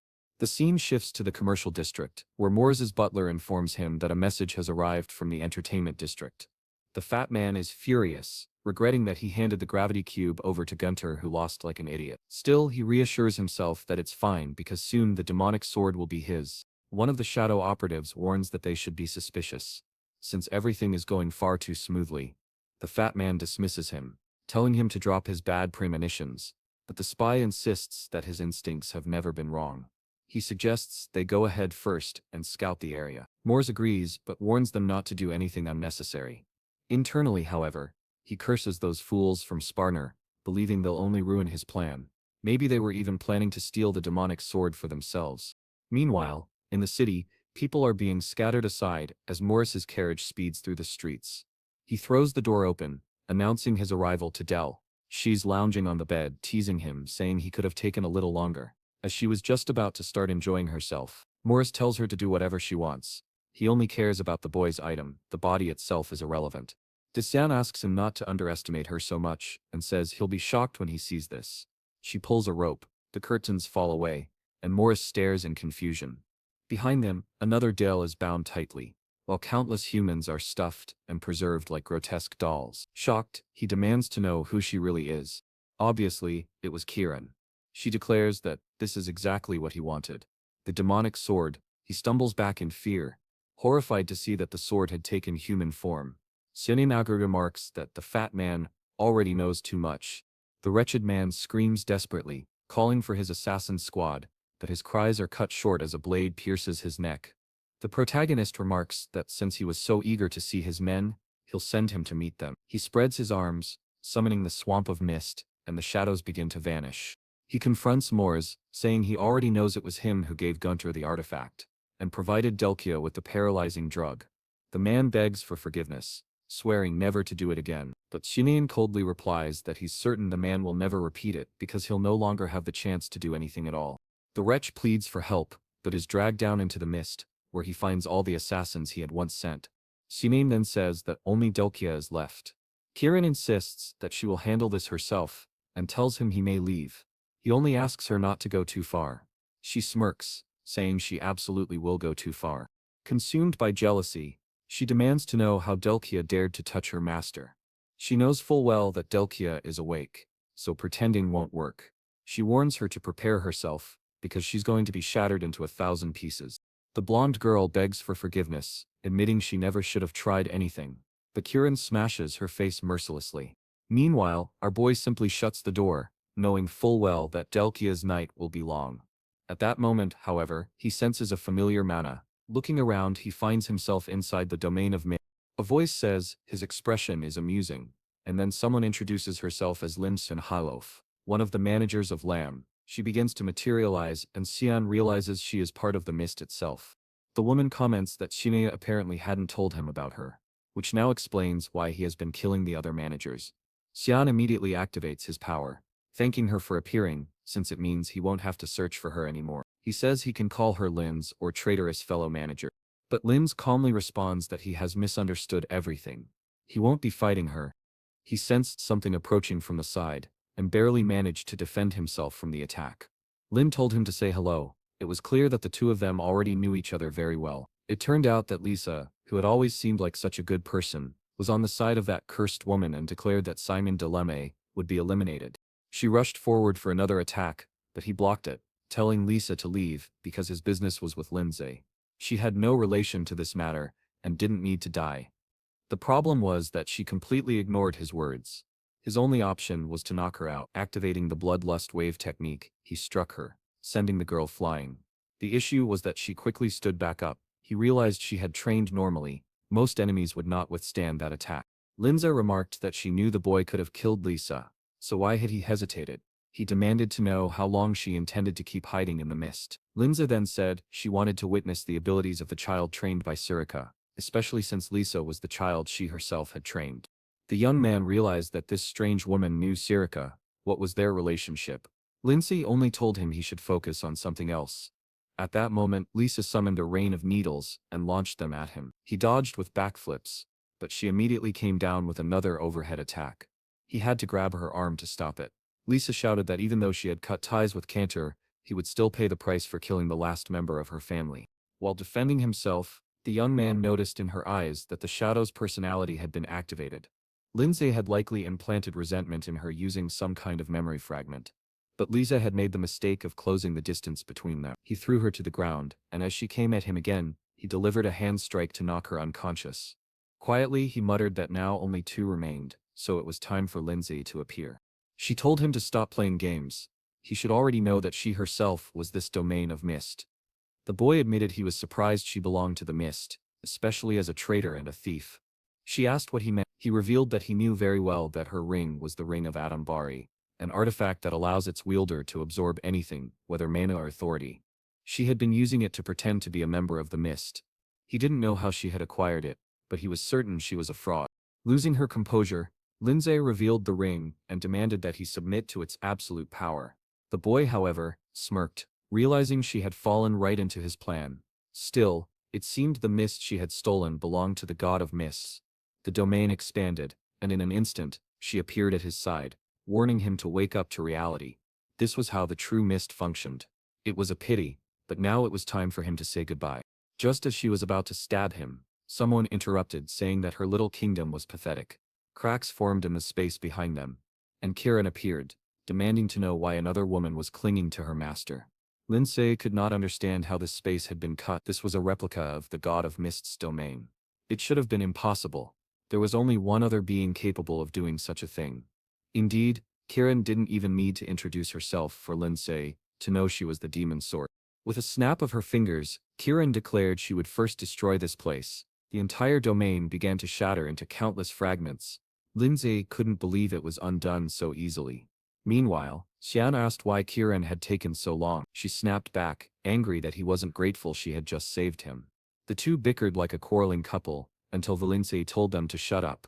She said there was no way an idiot like him could be the true successor. The real one hadn't appeared in over 300 years, and it was impossible for it to be a child like him. As the drama unfolded, Aaron asked why Lindsay was so agitated.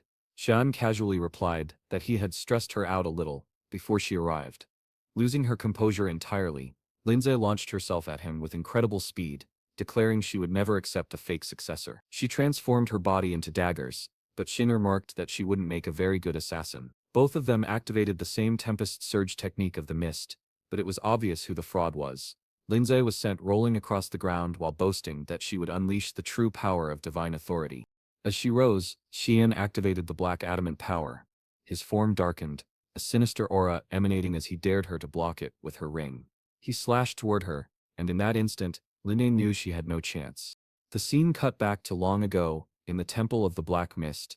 Surika asked Lindsay where she was going, and Lindsay answered that she was tired of waiting for this so-called successor. Surika asked if her friend intended to kill her. Lindsay scoffed, but Surika explained that there were plenty of evil people to kill. Why would she bother with her? Of course, if Lindsay ever became tainted, she would be hunted and purified, and when that day came, Surika would also reclaim the artifact Lindsay had stolen. So it was better for Lindsay to think very carefully. Very well, before leaving, that's how she said goodbye to Surika. She left an organization that had power but remained hidden, to try to create her own organization that had no power but at least existed in the open world, right boy? She was tired of that business of hiding and waiting for the successor. She thought she had come so far. However, Sean's attack tore into her stomach and arm. So beautiful, so strong, it was a shame she went head-to-head with our boy, who only told her to say her last words quickly. "Ah, I hate when it ends, sadly boy." She says to tell Surika that in the end, she was wrong, and she begs to be killed because the pain was too much. Sean simply burns her away. He knows no one can predict the moment they'll be defeated, and that applies to him as well. As the domain begins to unravel, he finds himself face to face with Kotel, who saves him some time. Lisa appears and says she tried to kill him, so there was no reason for him to keep her alive. He asks if she will tell anyone. She says no. He replies, then it's fine, but Lisa admits she doesn't know what she will do next.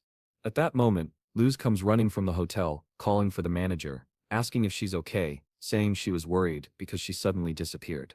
Lisa, a bit shaken, asks Luz if she's alright, tells her to stop worrying about her, and says she won't let her leave that place again. Luz had been the kindest person she had ever met, and she couldn't allow her to be abandoned like that. Lisa says she understands, and right then, our boy realizes she has already found her path. It was best for her to manage that whole place, especially since all the other regional managers were gone. She also had to make sure Luz didn't grow up like Gunter. She agrees. Our boy pats her head. Obviously Luz is sad that he's leaving, but he explains that, unfortunately, his stay there is over. He waves goodbye, saying he'll return one day.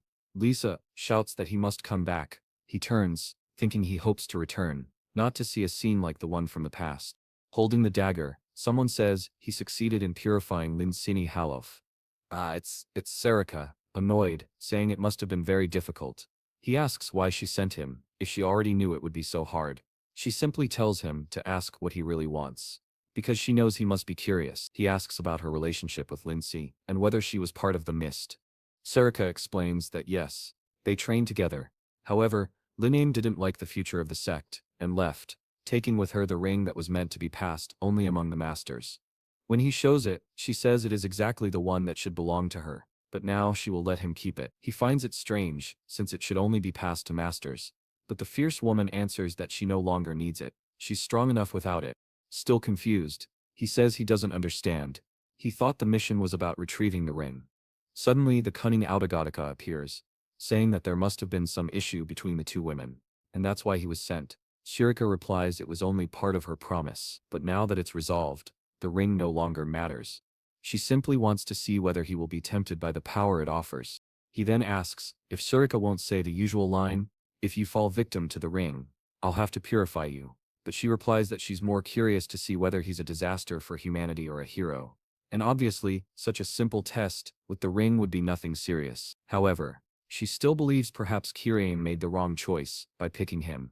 Our boy remarks that clearly, Shirika cares quite a lot about him.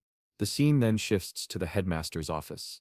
He says that after Nella's disappearance, the student's anxiety has grown. He's sure this will be a heavy burden for him, but now that he has been appointed, he trusts the process. And here comes that bastard Boris, saying he's a very understanding person, he knows the student's situation, and he will do his best. The director thanks him. The bastard replies that he'll take a walk around the academy, but the director seems too careless. He already noted that this man's mana felt strange. At that moment Shirika arrives, asking if the director called for her, but her expression changes instantly when Boris introduces himself as a newly appointed instructor. He says it's a pleasure to meet her, and as he passes by he mentions they'll meet again soon. Shirika notices immediately, this man reeked of blood. Clearly he was extremely dangerous. The director explains that he came from the capital, and she should keep an eye on him. He was skilled and well-mannered, but his mana was suspicious. Oh my dear director. Shouldn't we remove this guy from the school? You don't bring in someone shady like that to teach students. My boy. Shirika, however, calmly says she understands. She knows very well what that smell is. No matter how much someone tries to cover it up, it's unmistakable. It was as if death itself was walking through the corridors.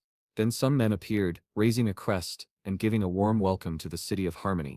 And who's there, my boy? Erin? Long time, my girl. I thought you had already taken over the story. She comments that the place has a lot more guards than usual, and obviously right. This happened after the blood banquet. Someone calls for her, and Luna comes from the corner, saying that it has been a while since they last met. Meanwhile, in another part of the academy, Erin says it's good to see that Luna is doing well. Luna replies that it's thanks to her, but Erin denies it, saying Luna had actually helped her a lot. Then Erin introduces Alex Mosfia, her new friend, who strangely is already saying how beautiful Luna is. Clearly smitten. Dan, what a scumbag. He already shows up and starts introducing himself to the three. It's that damned Boris. He wants to know if she is Princess Arin. She all innocent says she heard that he was the new instructor and asks if he's the one who will teach them about mana. He answers that he is honored that she already knows of him, but asks if she has some time so they can talk. Confused, she asks if he means right now, and he says yes. It's nothing important. He explains that he's just going around checking the students' mana rankings and wanted to take a look at her mana sphere. She shows it, just for a second, and he says that's exactly what he wanted.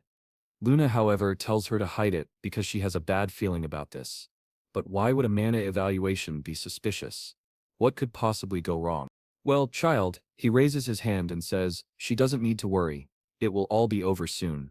I don't know what he was planning to do, but I do know that the real one showed up and immediately gave him that piercing glare, wanting to know why that bastard was in. But the next chapter begins with a war at 102 years before the founding of everything. Soldiers are raising their shields, saying the creatures are approaching, and dear God, the beast is huge. What is that, boy? The poor soldier is completely smashed into the ground, turned into a pool of blood. Some men in the back shout for them to fall back into formation, saying that if they keep advancing, everything will collapse. Until one of them shouts that someone is coming. A man leaps down from above, slashing with red strikes and cutting through everything. The soldiers cheer, saying the rumors were true. They thought this person had gone to the western front line. Oh, it was the young master, arriving to save everyone. A giant spider prepares an attack. He dodges the laser once again and says he is excited because he heard this creature was ranked high. But it turns out to be too slow. He activates the void sphere and deletes the monster instantly. Here comes that strange Boris, giving compliments, saying that the young master is incredible, and no wonder Eshel admires him so much. But the young master only wants to know what he is doing there, since he should be at the rear with Mel. Boris, with that twisted look, says he came because he heard the North needed reinforcements. But since Cyan is there, everything should be fine. The protagonist, however, disagrees, saying nothing is fine. Everyone is about to die, since this war has no end. For more than a year, he and the Verts had been commanding. But while the elite knights were on the front lines supporting Emperor Nwale's crown, the monsters took advantage and pushed forward even more. This war was endless. All because of the Emperor's greed. If not for Eshel's request, not even Cyan would be there. The place would have already been destroyed. Boris tells him to be careful with his words, but admits he understands that, in such a situation, it's hard to deny. The protagonist finds it strange and comments that he thought Boris had come because of the Emperor. But Boris replies no, he is there because of the talents he possesses. It's just that his personality aligns a little more with Lord Eckel. Our boy tells him to show what his talent is. Suddenly, a mist of mana is pulled into Boris's hand. He says all he can do is gather traces of mana that others have used, compress it into a sphere like this, and store it. He looks directly at Cyan and comments that his mana is very unique. He can sense that the boy has great potential, and may be the one he has been searching for. At that moment, Cyan realizes perhaps it was during this time that the hunt for him began. Back in the present, Aaron asks what happened, while our protagonist refuses to repeat the same mistake again. This time, he knows the worst idea possible would be to hand over different types of mana to that man. And here Boris doesn't even know Cyan yet. It's the first time he's meeting the boy in person. Irene wonders why Ken is acting this way, why he's pulling her arm, while Boris, with that twisted smile, says it must be a misunderstanding. He was only verifying the student's abilities as an instructor. But the young master immediately says he has never heard of such a process being necessary, and he realizes right away that this bastard was deliberately placed there as an instructor. Boris tells him not to feel pressured. It was nothing serious, and he wouldn't even feel uncomfortable. He accepts the apologies, but says it would be better for him to leave before everyone there becomes even more uncomfortable. The guy may be sly, but he isn't stupid. He realized that the boy was so hostile that there was no way to argue, so he simply said it was fine. He bowed, saying he was leaving, and that he would come another time. As soon as he left, Luna wanted to know why the name Boris didn't sound unfamiliar. Then Alex Miss told our boy to let go of Aaron's arm out of nowhere. He apologized, and she said it was fine. She knew he had his reasons. She was certain that he was always on her side. Then she teased him, saying, "That's right, go ahead and blush." She grabbed his arm but quickly turned red herself for saying that. Embarrassed, she let go, grabbed Alex Mois instead, and walked away. Luna immediately asked Shinean if he knew that instructor. He said, more or less. She found it strange, because even with all the information she had never heard of this man. Cyan simply told her it would be better if she didn't investigate or research anything about that person at all. Aaron stayed there, realizing how extremely bothered Cyan had been. Maybe there was something she had overlooked, which only made her even more curious. Later Cyan touched the ring, and suddenly sweets began raining in his room. A reward for his daughter behaving well, and the fact that everyone was still alive. Brian said, "Of course, everything worked out, and it was good to know that Cyan was doing well too." Meanwhile, Emily complained that her life was difficult, since Brian never let her cook anymore. Cyan asked if she wasn't the one who liked it when others cooked for her. She admitted it was true, but now she felt like her role had been taken away. Then, Cyan said it was fine but that it was time for him and Brian to go train. Brian wanted to avoid it, but Shinean insisted. The scene shifted to the academy's training grounds, where they noticed someone was already practicing. It seemed to be Arismos, though they weren't sure. Brian was impressed that the girl was holding such a massive sword but swinging it with ease. Cyan explained it was only natural, since she would one day be named the greatest swordswoman on the continent. He then picked up a wooden sword, saying it was time to see how much she had improved. Caught off guard, she asked what kind of nonsense that was. She was there for a peaceful night, but he told her otherwise, insisting she should come at him. She hesitated, pointing out that she had a real sword while he was holding wood, and he might get hurt. But before she could finish her sentence, he struck at her face. She barely managed to duck and block, surprised, then praised him. Still, she couldn't believe the force behind his wooden attack. She deflected it, but he warned her that he wouldn't be going easy on her.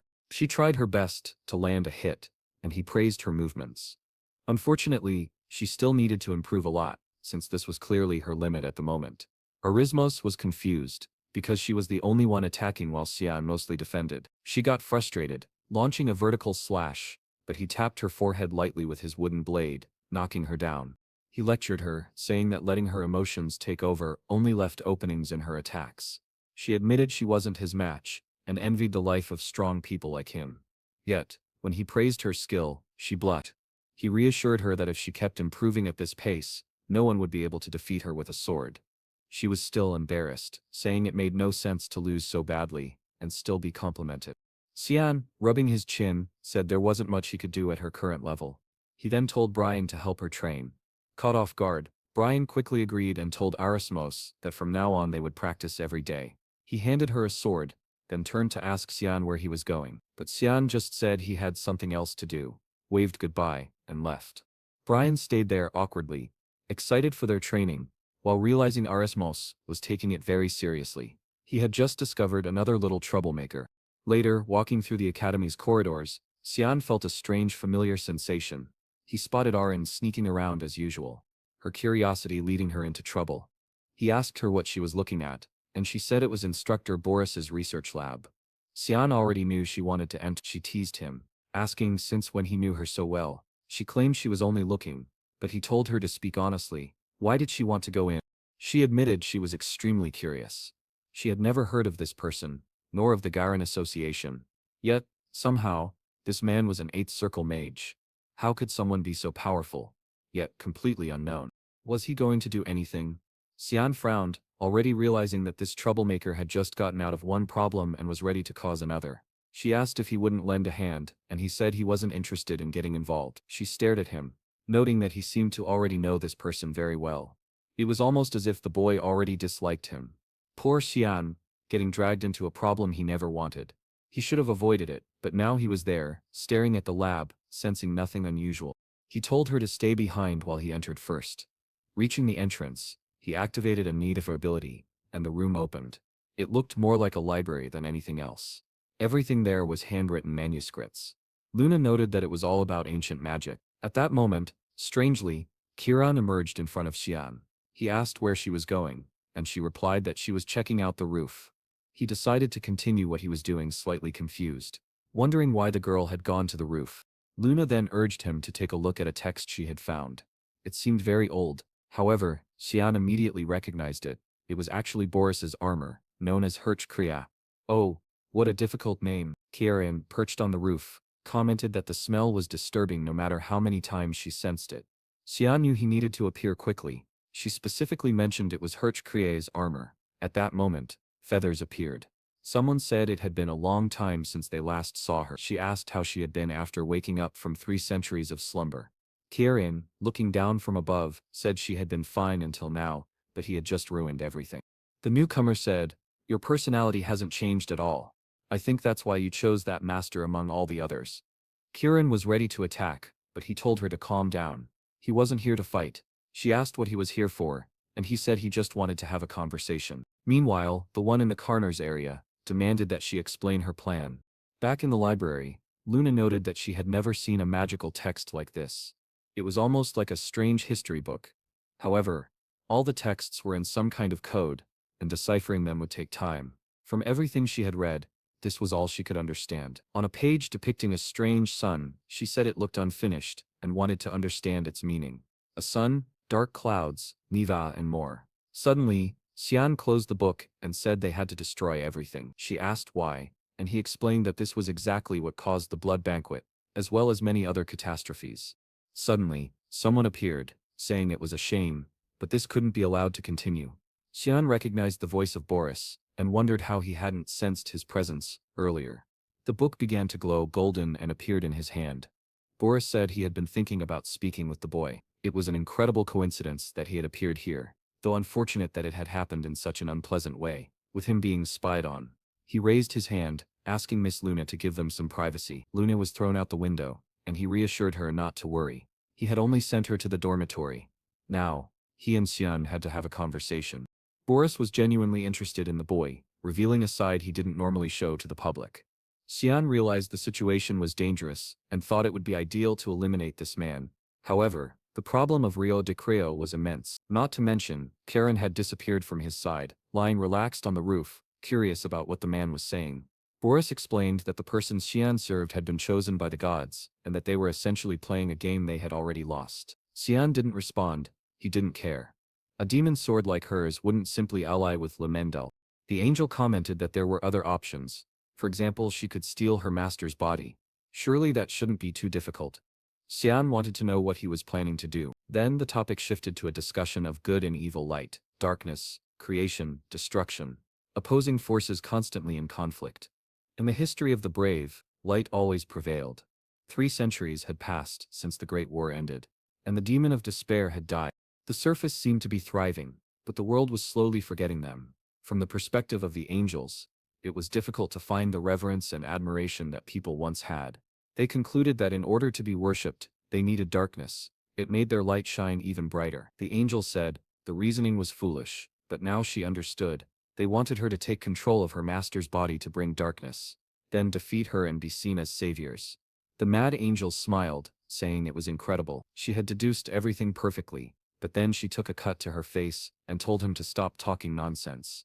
Even the little immortal there could only recover, lamenting the unfortunate circumstances. He thought it was the perfect chance to have a conversation with her. Reynold, however, replied that it was they who had decided she was a bad person. She, on the other hand, had already realized that those angels were more concerned with their own problems than with protecting others. The angel reappeared, saying it was a shame. He had thought the conversation with her would be as easy as it had been with Ariel. It was a good idea, but now he was leaving. With that, he ascended while Karens asked what the idiot Ariel had done. Meanwhile, Boris, the scoundrel, was serving high-class Asparnia tea, saying he hoped the boy would like it.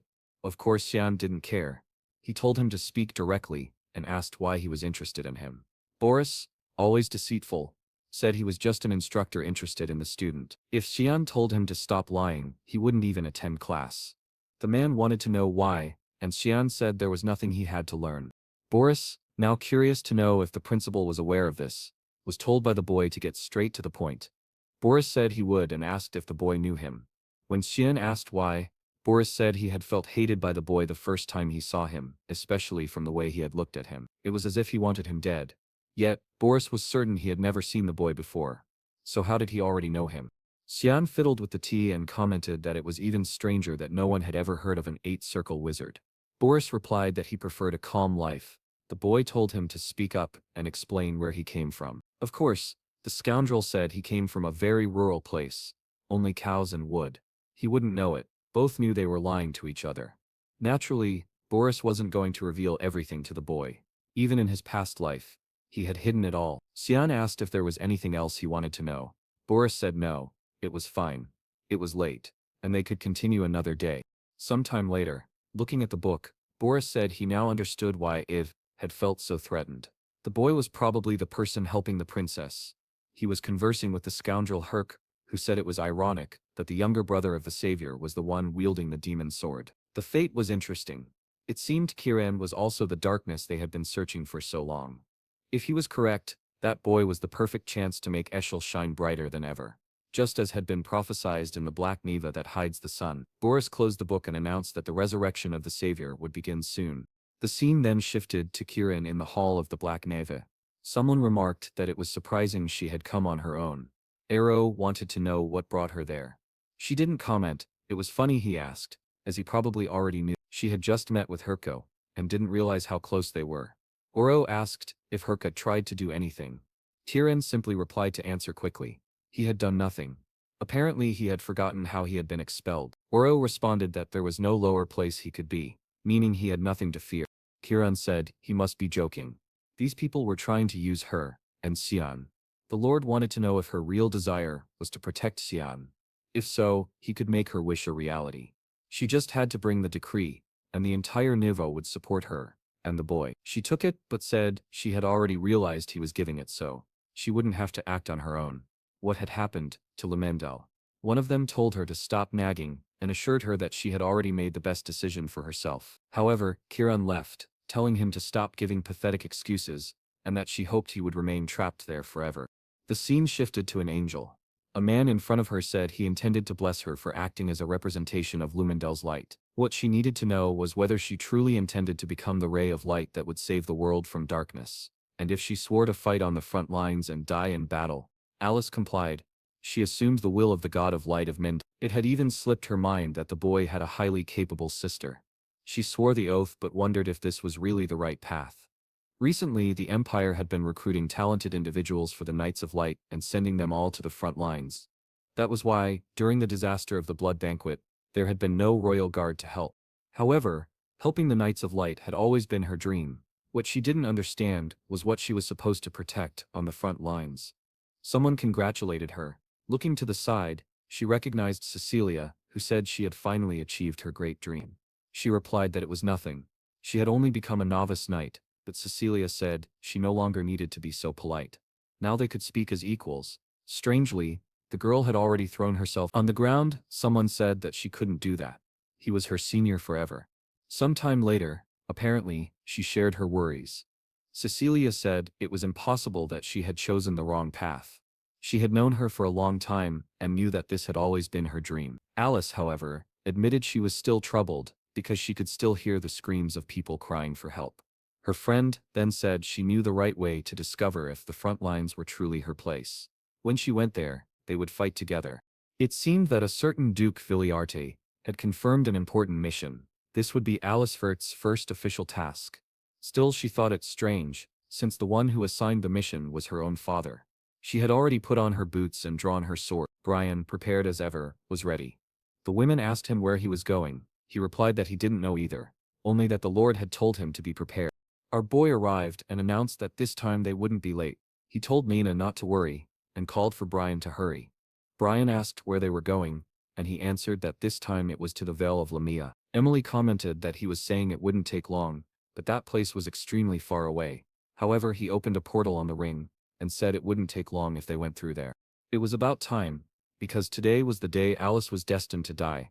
On the battlefield, someone shouted for everyone to hold formation. He turned to the young lady, saying it must have been a hard journey. Alice, however, told him not to call her that. The man praised her, saying he was very proud that she was finally among the Knights of Light. Embarrassed, she asked him to stop, insisting she still had much to learn. Even so, he was certain she would do very well, and that the Duke would be proud. Suddenly, she introduced herself, saying that the eldest daughter of House Vert had arrived after receiving the message. Her father turned and said that the third and fourth princes, as well as the second princess, would all be visiting, so she had better prepare herself. At that moment, she noticed that her father hadn't given her a single compliment. Cold as always, he immediately told her to greet them, as they should have already arrived. There they were, the third prince, Fabian Severus, and the fourth prince, Nerovian. Thankfully their names were easy to remember. But then came the second princess, showing her thigh. For what reason? Who was she trying to seduce me? Her name was Violet Severus. At once, everyone from our boy's family began greeting them. Nerovian, however, was already eager to leave, saying that since they had completed the formalities, they could go. Fabian, on the other hand, nervously mentioned his fear of being attacked by monsters because of his white hair. But the father of our boy reassured him, saying it was the rear guard, where the number of creatures was minimal. On top of that, the best knights were stationed there, so there was no reason to worry. Then, oh, damn, look who showed up. The cursed tiger-headed man from Ekel. Alice glanced at him, while her father went to speak with him, saying it was best if he fulfilled all his duties. He promised he would not disappoint, while Fabian said it was better to eliminate the creatures before they got too close, since his body was more valuable than theirs. Your Highness, someone muttered. You're already deserving of death. Now that is a truly valuable body. Even Violet was thanking the Knight of Ekel. He only replied that it was an honor. She then asked where Lionel was, since he wasn't the type to miss formal events. Someone explained that he had an important commitment and couldn't attend. Violet, with a drop of sweat on her cheek, remarked that it was good to have him as a bodyguard. Could something have happened? What was going on? Everyone was in formation, and Alice found it strange. Oil always protected only the first prince, yet suddenly he was there with the twins and the second princess. Was this a coincidence or something more? Oil then commented that he had heard she joined the knights as the top of her class, congratulating her, but his words didn't sound sincere at all. Alice immediately recognized that familiar look, and her mind went back to her 9th birthday. That day, Oshel had stroked her hair and congratulated her. He had gifted her a magic scroll, a 4th-star scroll she couldn't use at the time. The idea was that she would become strong enough to use it one day. Time passed, and eventually she reached 4 stars, ready to activate the gift. But just as she was about to use the summoning scroll, someone grabbed her hand and told her to stop. It was Cecilia. She asked what was wrong, and Cecilia explained that the scroll would summon an intermediate-level monster that could get them both killed. What the hell? This man planted a bomb on a 9-year-old girl. He was basically the king of Siasco. And now, staring at him, Alice wondered if he had really given her that scroll on purpose. If so, why would her own brother have done something like that? The group continued escorting the carriages. Inside, Nerovian asked if it was Lionel who had placed Oil with them. Fabian, already suspicious, was convinced something was off, and wanted to know what they were planning. Violet agreed, saying it was strange for someone as skilled as that man to be serving as a bodyguard. Besides, everyone knew what kind of person Lionel was. They had better keep their guard up, or they might end up dead. At that moment the carriage shook. Alice came running, shouting that it was an ambush, and that everyone should retreat. A special creature called Antarak was attacking the region. The 2 princes were already trembling in fear at the creature's roar. The crown prince immediately wanted to know why this was happening, since no one had warned them that such a thing could appear. Suddenly, the boss monster launched an attack, sending everyone flying. Alice ordered them to retreat at once, but then a massive tail strike came crashing toward the group. Fortunately, her big sister figure stepped in to block the attack. Still, Alice couldn't understand why something of this level had appeared in the rear lines. The princes were already running away in panic, while the foolish white-haired one insisted on turning back, risking death alone. Violet was terrified when suddenly Exel rushed toward her. Nothing suspicious at all. He told her to come close so he could protect her. At that moment, Violet realized that the bastard had planned this chaos in order to kill them all there. Apparently, Alice also noticed something strange about him. A gust of wind struck the monster, and Cecilia appeared to help, shouting for Alice to escape in that direction. At the same time, she grabbed her friend's arm, pulling Violet along as well. Violet, confused and clueless about where she was being dragged, still felt that anywhere away from Ixel was better. Alice, however, had a terrible premonition. She sensed a murderous bloodlust from her brother, and when she looked back, she saw the monster preparing to strike him directly. The attack seemed certain to slice his neck, but a strange barrier suddenly blocked it. Alice was confused, unable to understand what was happening, but Cecilia urged her to keep moving. The monster hovered in the air, ready to strike Exil again, but reinforcements arrived, calling for the knights to form ranks. Exil glanced to the side and noticed the 3 girls had vanished. Meanwhile, soldiers shouted to protect the royal heirs and not let the Antarak approach. The monster charged another purple energy orb, and Exil lost his temper, yelling at the creature for being irritating. Suddenly, a golden light erupted from his back. He ordered everyone to step aside as the explosion went off, seemingly finishing the monster. Or maybe not, because everyone stayed at a distance, watching cautiously. And then, out of nowhere, Violet stumbled clumsily. Alice rushed to check on her, asking if she was all right. Violet smirked and said she wouldn't die that easily. Shocked, Alice wondered what was going on, when Cecilia suddenly struck her in the back. What the hell? Alice gasped, in pain. Collapsing to the ground in agony, the 2 friends locked eyes. This betrayal caught Alice completely off guard. Violet glared at her, revealing that she was Exil's younger sister, the infamous Alice Vert. She said she had suspected something was wrong when Exil appeared, though Luanelli hadn't realized it. Violet was certain that Alice had planned to kill them in the chaos, framing others with blood on their hands. Therefore, this was self-defense. Alice, desperate, tried to explain that it was all a misunderstanding, that she had only wanted to protect them, but Violet silenced her coldly, accusing her of being ambitious like the Vert and Luanelli families. She said she would not sit idly by and wait for someone to kill her. If Alice had an excuse, she'd better say it quickly, because her time was running out. Then Violet tossed a scroll, saying she hoped that perhaps Lumendel would save her. In a flash, both Violet and Cecilia teleported away. Alice was left devastated. She couldn't believe Cecilia had betrayed her. Surely, she thought, her friend must be under some kind of control magic. There had to be another explanation. Crying, she insisted. It was impossible. But monsters began appearing in front of her.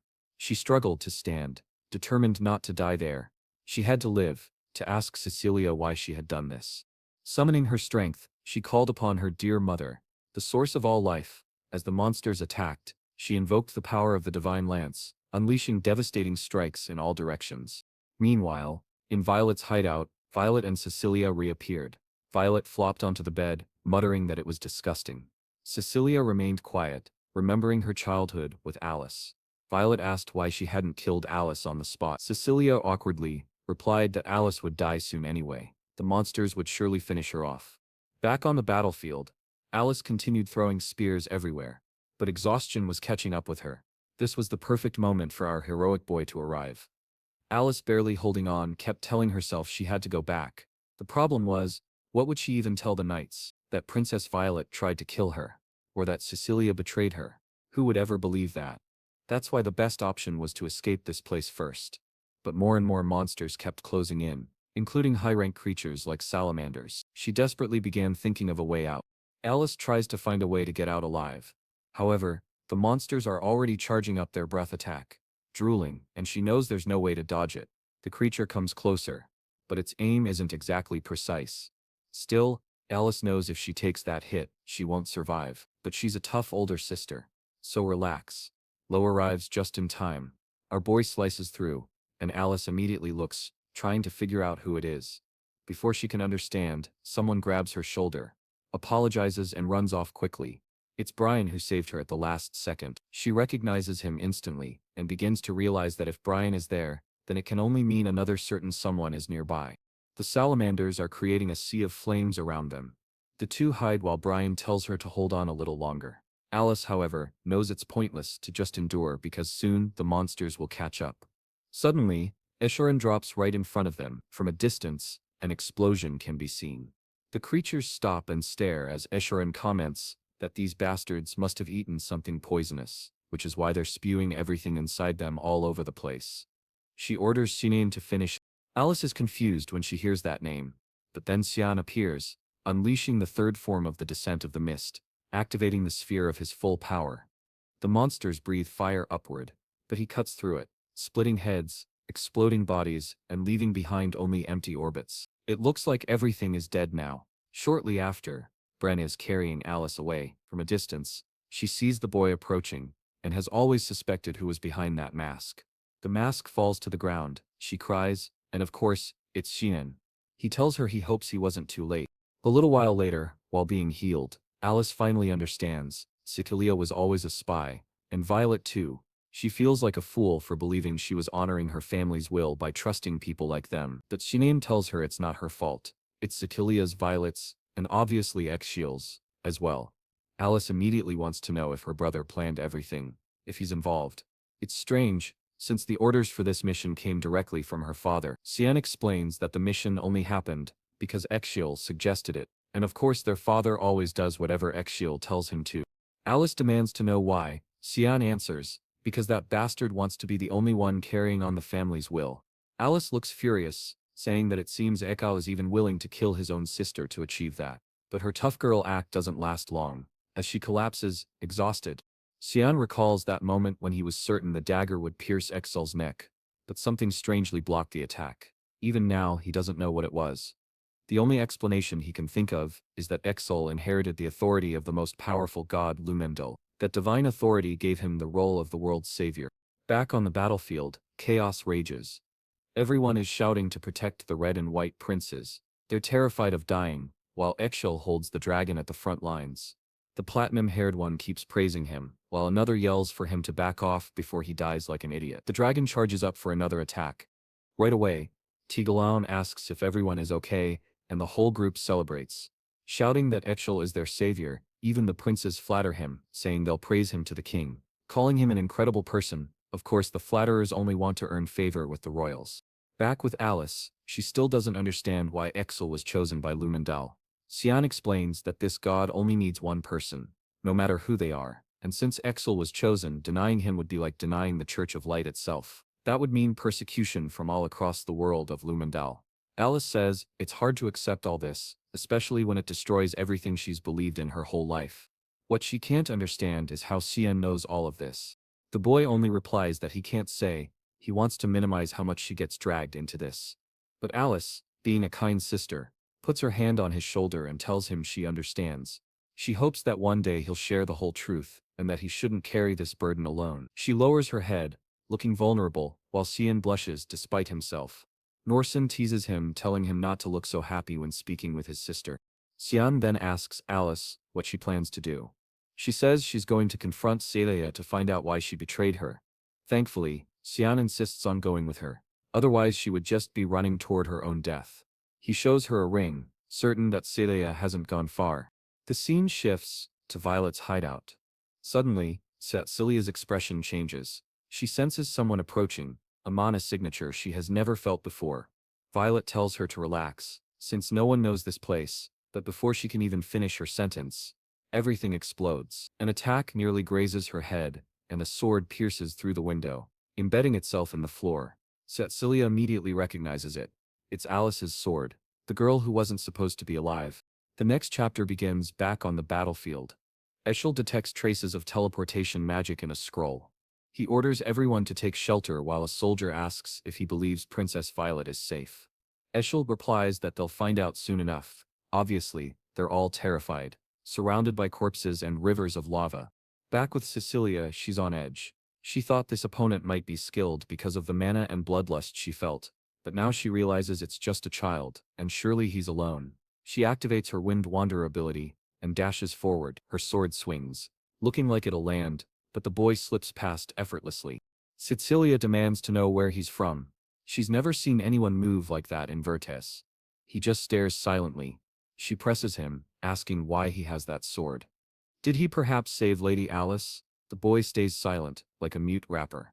Annoyingly calm, Cecilia snarls that if he won't answer then she'll see if he can at least scream. She attacks wildly, her blade nearly cutting his stomach, grazing his ear. Moving so fast that only a handful of knights in the order could keep up with her speed. Using a tree as leverage, she launches another strike, declaring it's over. But once again he dodges with a calm, upward step. She begins to doubt herself. Was he actually faster than her? The enemy is right beside him, yet he still hasn't even drawn his weapon. Enraged, she darts in a zigzag, shouting for him not to underestimate her. She unleashes Sharp Tempest, a direct slash that explodes into chaos.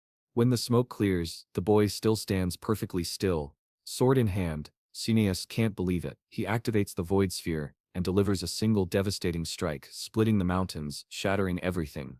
In the dust, he approaches her broken body on the ground. Defeated, Cecilia mutters that this was a pathetic loss. She never imagined she'd die in a place like this. Truly, he is a reaper, silent even at the end. But since she's about to die, she at least wants to know if Lady Alice is alive. For the first time, the boy speaks, curious about the strange expression on her face. He expected fear, but instead, she almost looks relieved. Cecilia explains, this is called retribution.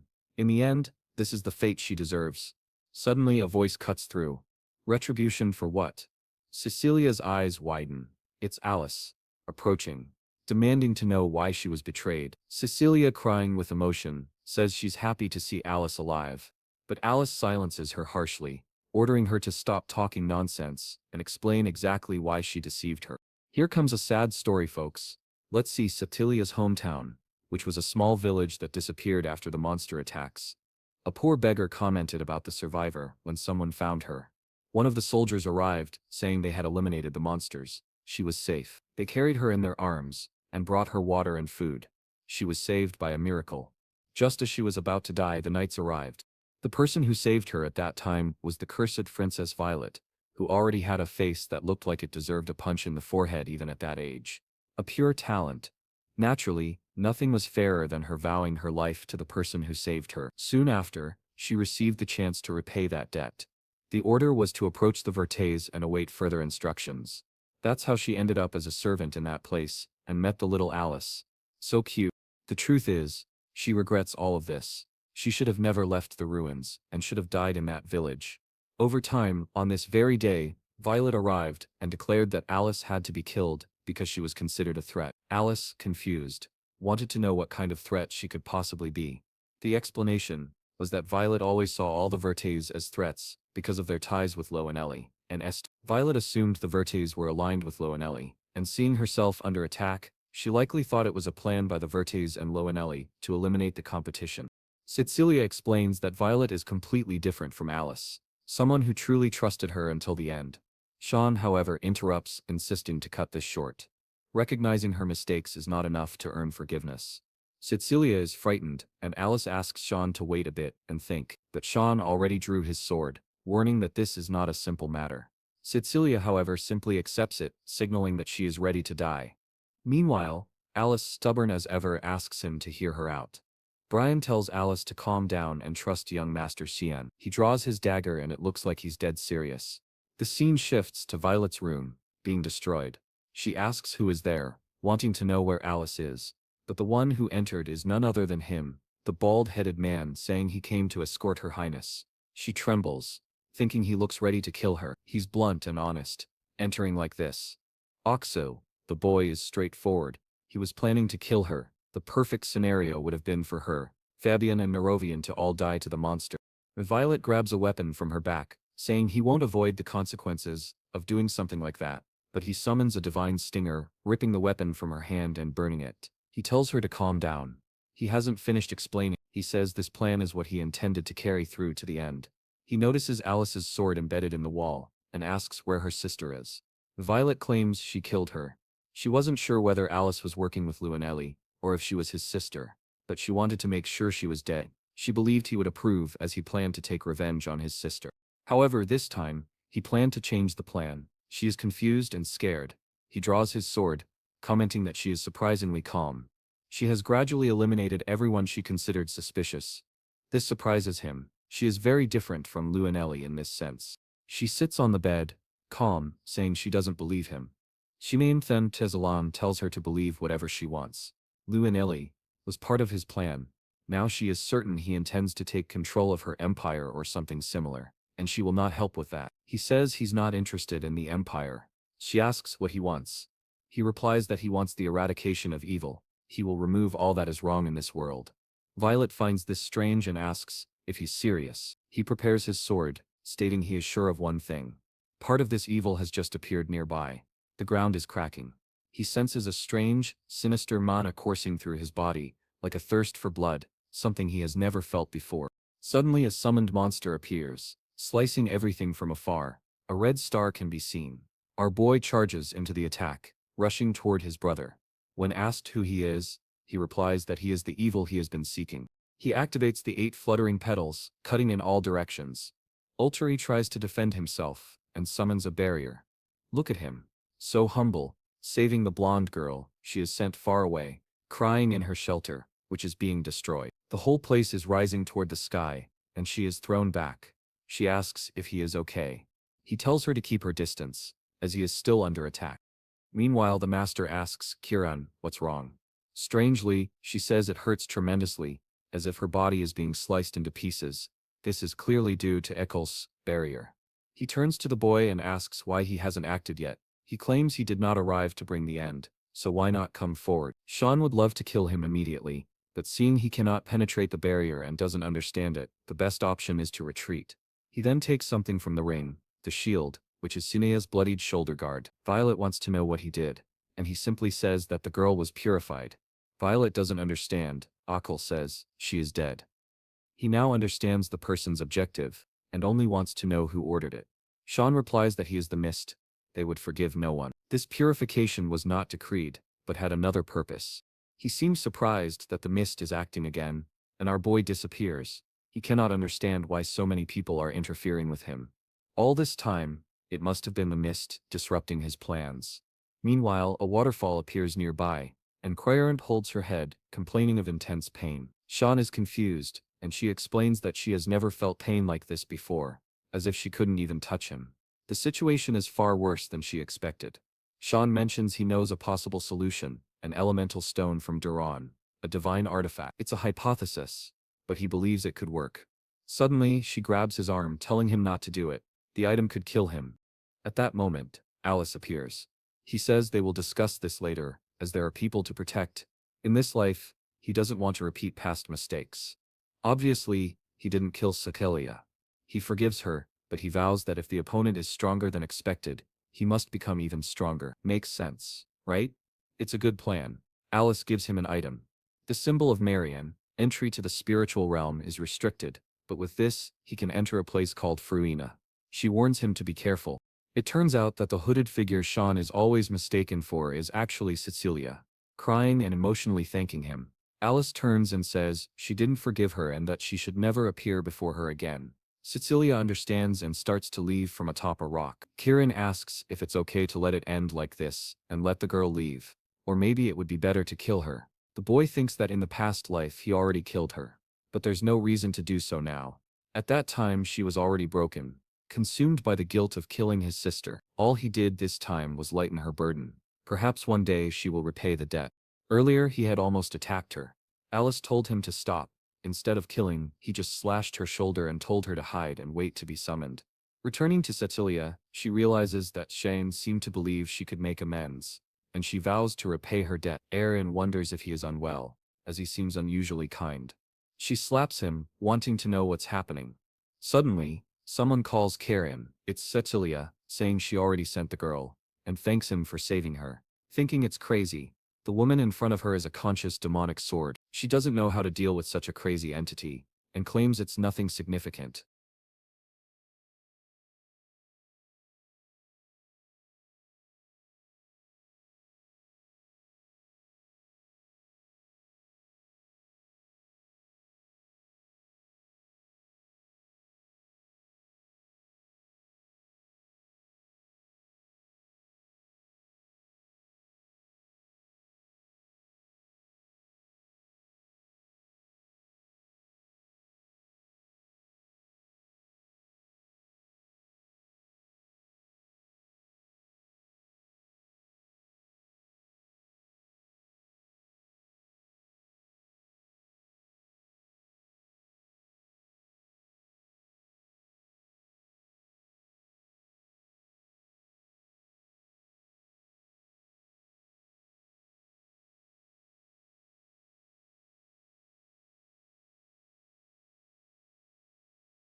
Wayan Academy. Someone sent a letter saying they had learned the answers to all the questions they had, and therefore decided to leave the Knights of Light. It's Alice speaking, saying these guys have strayed from the righteous path. The people they want to protect are not the right ones, and her family's conscience is being corrupted by this. Even her father is letting everything happen. Soon, she plans to visit him because there's something she wants to discuss. It concerns her brother Matro and Prince Lueneli. For now, she only asks him to take good care of Sean. The director notices that the families are in chaos. What doesn't change is that Alice is always worried about her brother. At least he can pretend to take care of the boy, as she always asks. He apologizes for leaving BS waiting, and tells the rector that everything is fine. The director asks how life at the academy is going, and the boy replies that he's adjusting. At that moment the old man says he is curious about something. When is he going to reveal that he's working for Prince Luanelli? And why hide it? The boy says he never hid it, no one asked, and it's not related to his work. A director asks his purpose there, and he replies that he is looking for someone. The old man asks if he found them, and he says yes. Instantly, he's fired. The old man warns that if this person is the child he suspects, it's better to leave before trying anything. The boy trembles but says he understands. The director is acting all threatening, but it's useless. Outside, Boris says he didn't expect such a reaction. The boy had indeed made good connections. He sends a message saying new information comes every day. Hertra asks what he will do. If another human interferes, it will be difficult to handle. He needs to be careful. Unlike him, someone has a physical body. Boris says it's fine. He just has to break the connection between the two. At that moment, someone asks if Boris wants to speak with her. Quickly, Siri arrives, and Boris thanks her, wanting to ask about the boy Cyan. He spends most of his time in the dormitory and doesn't participate much, though he is highly skilled. Syria agrees, saying he might be some kind of genius. She asks if she caught his attention. Boris confirms. Initially he noticed her, but now he's becoming interested in who surrounds the boy, like Miss Sita Negri, who belongs to the mist. Immediately she draws her dagger, extending her hand, but she steps on a trap full of spikes. Her powers remind him of the librarian's work, and she almost gets impaled. But not today. She moves skillfully, cutting through the Gothic enemy. She activated the power of the god of the black mist. Boris is shocked, saying he didn't expect this. She is truly creating a new realm. It seems she is hiding her mana from the real world. Surika says she doesn't know how her identity was discovered, but now that it is, his life must be taken. If death is what he wants, she will grant it. Boris prepares the book, saying it won't be easy. Ilika replies that while he may be overconfident, she wonders how long that will last. Suddenly, both are surrounded by numerous assassins, and she calls to Boris, saying she will begin his purification. The pages turn, and he says it's fine, he can handle everyone there. The scene shifts to the boy's room. Emily calls for him, saying their father has arrived. He passes through the portal with Brian, looking confused, and Nana throws herself into his arms, saying she missed him. Meanwhile, Brian has already asked Emily to eat something. The boy notices that, strangely, Nana is growing larger. He asks if she's okay. She says yes. She is doing well with Surika. Just as he requested, he realizes that her training with Surika is going well. Some time ago he asked her to start training Nana so she could control her emotional collapses. He didn't want what happened at the blood banquet to repeat. Surika's training is obviously not easy, but she is the best when it comes to controlling instincts. She praises Nanflan for her effort. She agrees, but says Surika told her today she won't train because she has other plans. The boy wants to know what those plans are. Cyan says it's probably the purification, as she requested that Borodis be purified. The boy is confused, and she explains that he is an instructor here. Naturally, it would be easy for Surika to approach him, since she also works here. Sean replies that it's impossible for Eru to have allowed something like this. Doesn't he know who she was fighting? Kirim asks if he is talking about the scripture. It seems that neither Surika nor the mist would be able to handle that. The boy responds that she already knew about Hertia as well. Apparently, he didn't know that she didn't know, since both of them were confused. To me, it seemed like everyone knew everything. She looked stunned, saying she thought it wouldn't be necessary. Sometimes I forget, she doesn't fully realize that he knows everything about the future. He's hiding. She's hiding, but they are partners. It's a complicated situation. He says they have no time to waste. The bloodline in that man was the real danger. He tells Brian that he is leaving.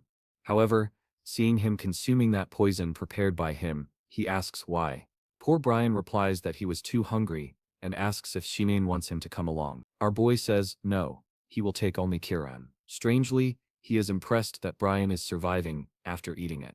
He then says to take Nana and Emily to Branawo. Nana, confused, asks if their father is leaving already. And he says, unfortunately yes, it's too dangerous for them to stay there for now. They don't need to worry because he will handle it, and leaves them in Brian's care. Back with Surika, she notes that the longer she looks at Boris, the more distant he seems. Seeing the number of zombies around, she realizes the blood banquet may have been his doing. Those puppets had the same aura. Smiling, Boris asks if she's tired. It's strange, since this was just the appetizer. The main course was arriving along with dessert. Surika dodges another attack, but she is surrounded on all sides. She activates the skill of the impetuous snowstorm. Every skill in this series involves multiple attacks, coming from all directions. She sends out 8 fluttering petals along with a wave of bloodthirst. Even so, Boris is there calmly, floating, launching the Lance of Judgment while she dodges. She notices that he is using numerous advanced skills, leaving her barely a moment to breathe. A puppet approaches from behind, and she has to dodge, stepping on a pillar. My God, the girl doesn't get a second of rest. She can't even use another skill. She activates something called Stan, sweeping across the skies. She can't understand how there's so much mana in each of these puppets. Clearly, this is not ordinary. The entire place evaporates. You're not killing my little purple gothic girl like that, Boris, she says. But the villain doesn't care. He just says it's her time to die, and activates the Warhammer. The attack hits Surika. She seems crushed, and Boris descends. She comments that now she understands how these puppets were functioning. They could track the opponent's mana. They were different from ordinary puppets, and probably that book in his hand was the source of each power. At the very least, it was incredible, based on the mana she sensed, likely a divine weapon. Boris claps, saying her battle sense is incredible, given her extensive knowledge. But none of that matters now. Suddenly, she activates a skill called Imaginarium. The puppets behave strangely, rising from the ground, seemingly confused. Boris warns that he still has countless puppets to play with, so it's better for her to give up. Come on, Sirika. Don't give up, my gothic girl, she says, rising and activating the secret expansion technique. Then she summons Shikamaru from behind, a familiar invocation. My god, what happened? Sirika's hair is white now. I have a bad feeling. Boris warns that even casting a simple spell would be difficult for her. Unfortunately, her decision was a mistake. Yet she advances from behind, assuming Boris thinks she isn't in any danger. Again, she uses these protections. Every time this happens, Boris struggles to track her movements. How, without any mana, is she still so fast? That sequence of attacks, back and forth, the barrier begins to crack, breaking, spinning with the knife, and she goes through the middle. The poor guy is terrified.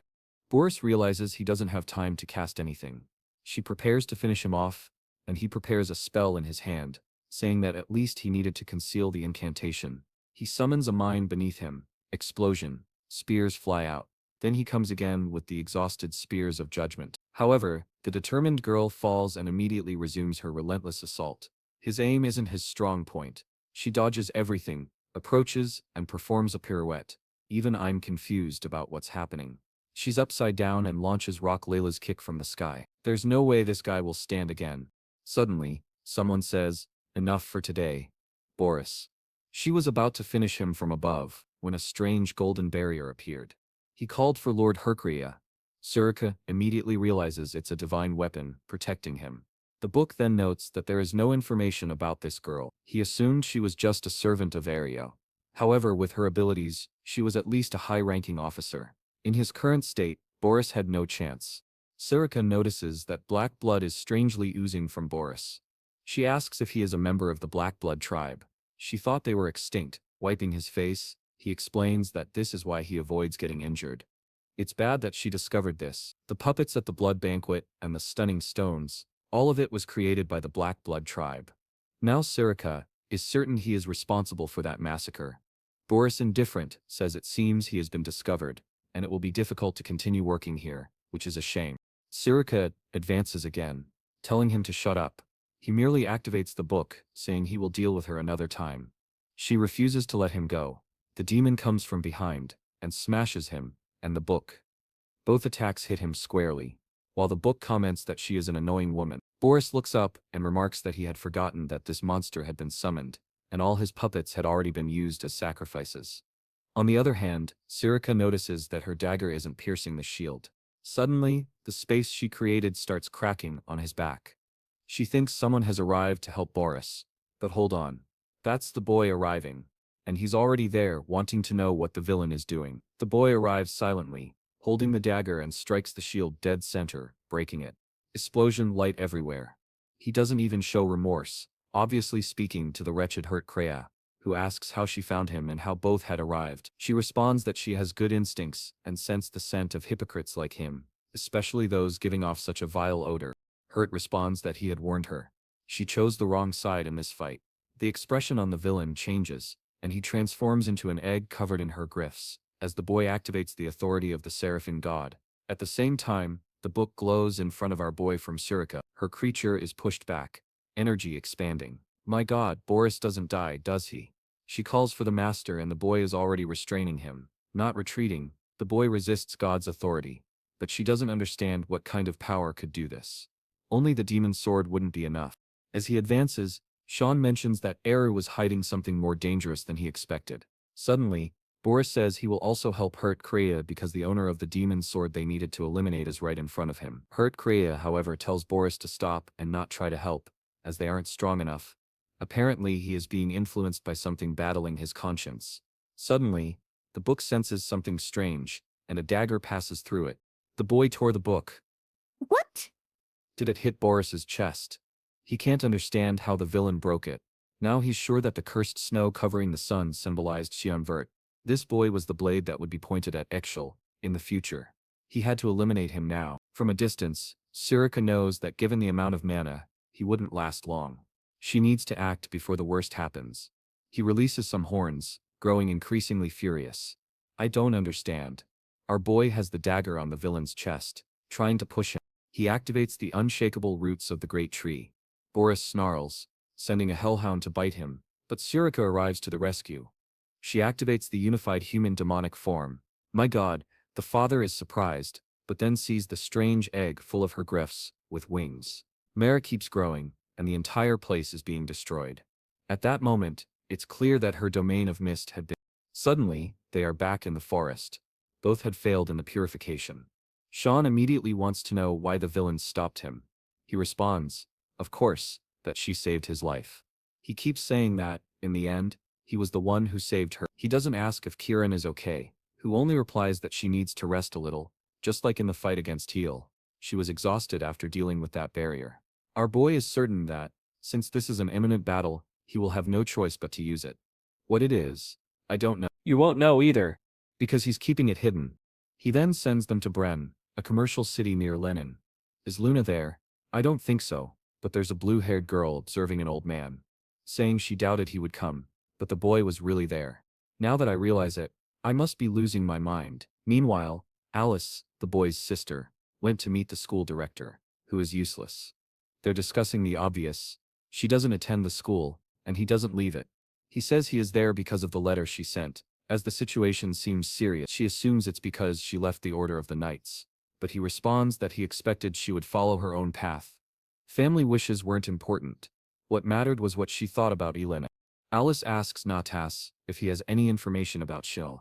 The old man says no and asks what she thinks would happen if he became the head of the family. Alice replies that countless talented people have joined the Knights of Light, so he would likely become the leader of the Empire's strongest army. The director agrees, noting that Lunelli would stand by his side and also command the Knights of Light.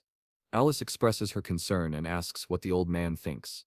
He recalls a time when Sean asked what was more important, the Empire's prosperity or the family's honor. It was almost as if the boy knew the future. Now he realizes he wasn't cautious enough about what they could have done. They discuss Sean knowing the future. He stands and says he isn't sure, but for now it's better she leave the Empire. She doesn't understand why. He only says that a great disaster will soon fall on this place. He will do what he can to fix things, but nothing is guaranteed. She remains confused, and he mentions a possible coup. He's starting to notice signs of internal conflict as someone tries to seize the throne. Back in the commercial city of Brenolf, the boy's daughter is excitedly talking about strange fruits, odd people, and things she's never seen before. Bren has to apologize to everyone who wants to scold her, warning her not to wander off, pointing at people, and calling them strange. Additionally, it's best not to attract too much attention, as their priority is to reach their destination safely. Emily agrees, saying everyone will think they are a normal family. Suddenly, a tomato explodes, signaling them to hurry. Emily runs after it, but Margita, of course, causes chaos and runs in the opposite direction. Through the window, Alice recalls the director speaking about the possible coup. She hadn't imagined that Excelsa and Lunelli were planning such a thing. Perhaps she forgot that they had tried to kill her. She doesn't understand how the rector and the others already knew about it. At that moment, the door behind her opens, and someone calls for Alice. It's Emily and Brian, saying they haven't seen her in a long time. Alice realizes these two probably live with the boy at the academy. She starts calculating. The boy is surrounded by women. Brian explains that the young master had urgent matters to attend to, and sent the three of them. She wonders who the third person is, as there was no one else with them. Only now does she notice that the dragon girl has disappeared. The boy holds the girl's hand, saying that if she's important to the master, he will help find her. They then head to the port of Brunel. The boy closes the door and says they are ready to depart, and the payment this time will be good. They will deliver the messages, but strangely, the same child from before appears. What is Nana doing on someone else's boat? They are curious. This child has no fear walking alone. The man in front calls her and asks, where are her parents? She only points toward the boat, saying she smells something familiar coming from there. The two men exchange glances, seeing a chance to make easy money. They turn and say there's plenty of delicious food, and she asks if it's sweet. Of course the man says yes, thinking this girl seems too young to resist sweets. He has no idea who she is, and she's clearly not normal. Nana asks if she can keep some of the sweets. The two men say yes. They are kind, trustworthy, and she can take as much as she wants. However, She remembers what Shinin told her about taking sweets. She seems to recall but doesn't care, and just walks toward the boat while they tell her to go ahead, saying there's plenty of good stuff inside. She remembers that the master told her not to enter just anywhere, especially dark and enclosed spaces. Yet, there she goes, entering, while the man thinks she really is an idiot. In her memory, they kick the door and Lob says they have another prize today. A lucky day. Inside, Nene sees a lot of cells. She wonders where the sweets are, but it only looks like a bunch of children. Poor thing, she realizes they lie. She starts crying, apologizing to Sirika, saying she was deceived despite the hints he gave her. However, her nose is keen, and she once again recognizes the same scent. She moves to the back of the room, finds a cage, and pulling the cloth away, discovers a high-rank monster, a red nut. The monster is furious, but she pets it, and it becomes soft and adorable. She wonders how it ended up there. As it wags its tail, she opens the cage by hand, saying it's free now. Then someone calls her, and the imprisoned children ask to be freed as well. Clearly, she starts releasing everyone. Meanwhile, the men who had kidnapped her report to the captain that Karl is ready. The chubby man named Tindo says it's fine. It's time to set sail. One of them asks if they will negotiate with their species, and the other says yes. It seems the Moor suddenly disappeared, and the merchant union collapsed. Now they will have to pay no one, and a lot more money will flow into their pockets, especially since the Gurren Association pays extra for young children. The little dwarf, however, senses danger. This collapse of the merchant union is clearly a bad omen. It's a woman's instinct. No way this bearded dwarf is a woman. Everyone is confused. The man just says to be careful, but he adds there's no need to worry. The champion is with them. Far away, he sees the entire ship exploding in the middle. He plans to ask who did it, but someone stops him. It's Nanami who says they are bad adults, and she cannot forgive them. At that moment, the little dragon recognizes she is facing draconic humans. She points at them, declaring they are bad and will pay the price. The men, annoyed, tell her to stop pointing at everyone. Nana advances, saying today she will deal with them. They go at her with all their might, but each one takes a punch and falls under her feet. Tolino activates a mark on his hand, saying she shays to play. Nana notices that Naoni behind him begins to move, and charges. Could it be the parent of the creature she saved? The attack hits perfectly, and Tolino comments it would have been better to leave her alive. She really was a fool, and might damage a valuable asset. However, Nana blocks the attack with one hand. She notices the collar has the same mark as that man's hand. The monster attacks again, but she dodges. Meanwhile, Tino wonders how these men can't defeat a child. She activates the mark again, now strong enough to fight back. No attacks again, but Nana activates purple energy in her hand and hits him in the chest. The creature flies into Tolino and crashes into the middle of the city. Brian and his companions are running and see the smoke from afar. They immediately realize that, given the amount of mana, she must be there. Nana gets up, glaring, saying that this brat won't leave alive.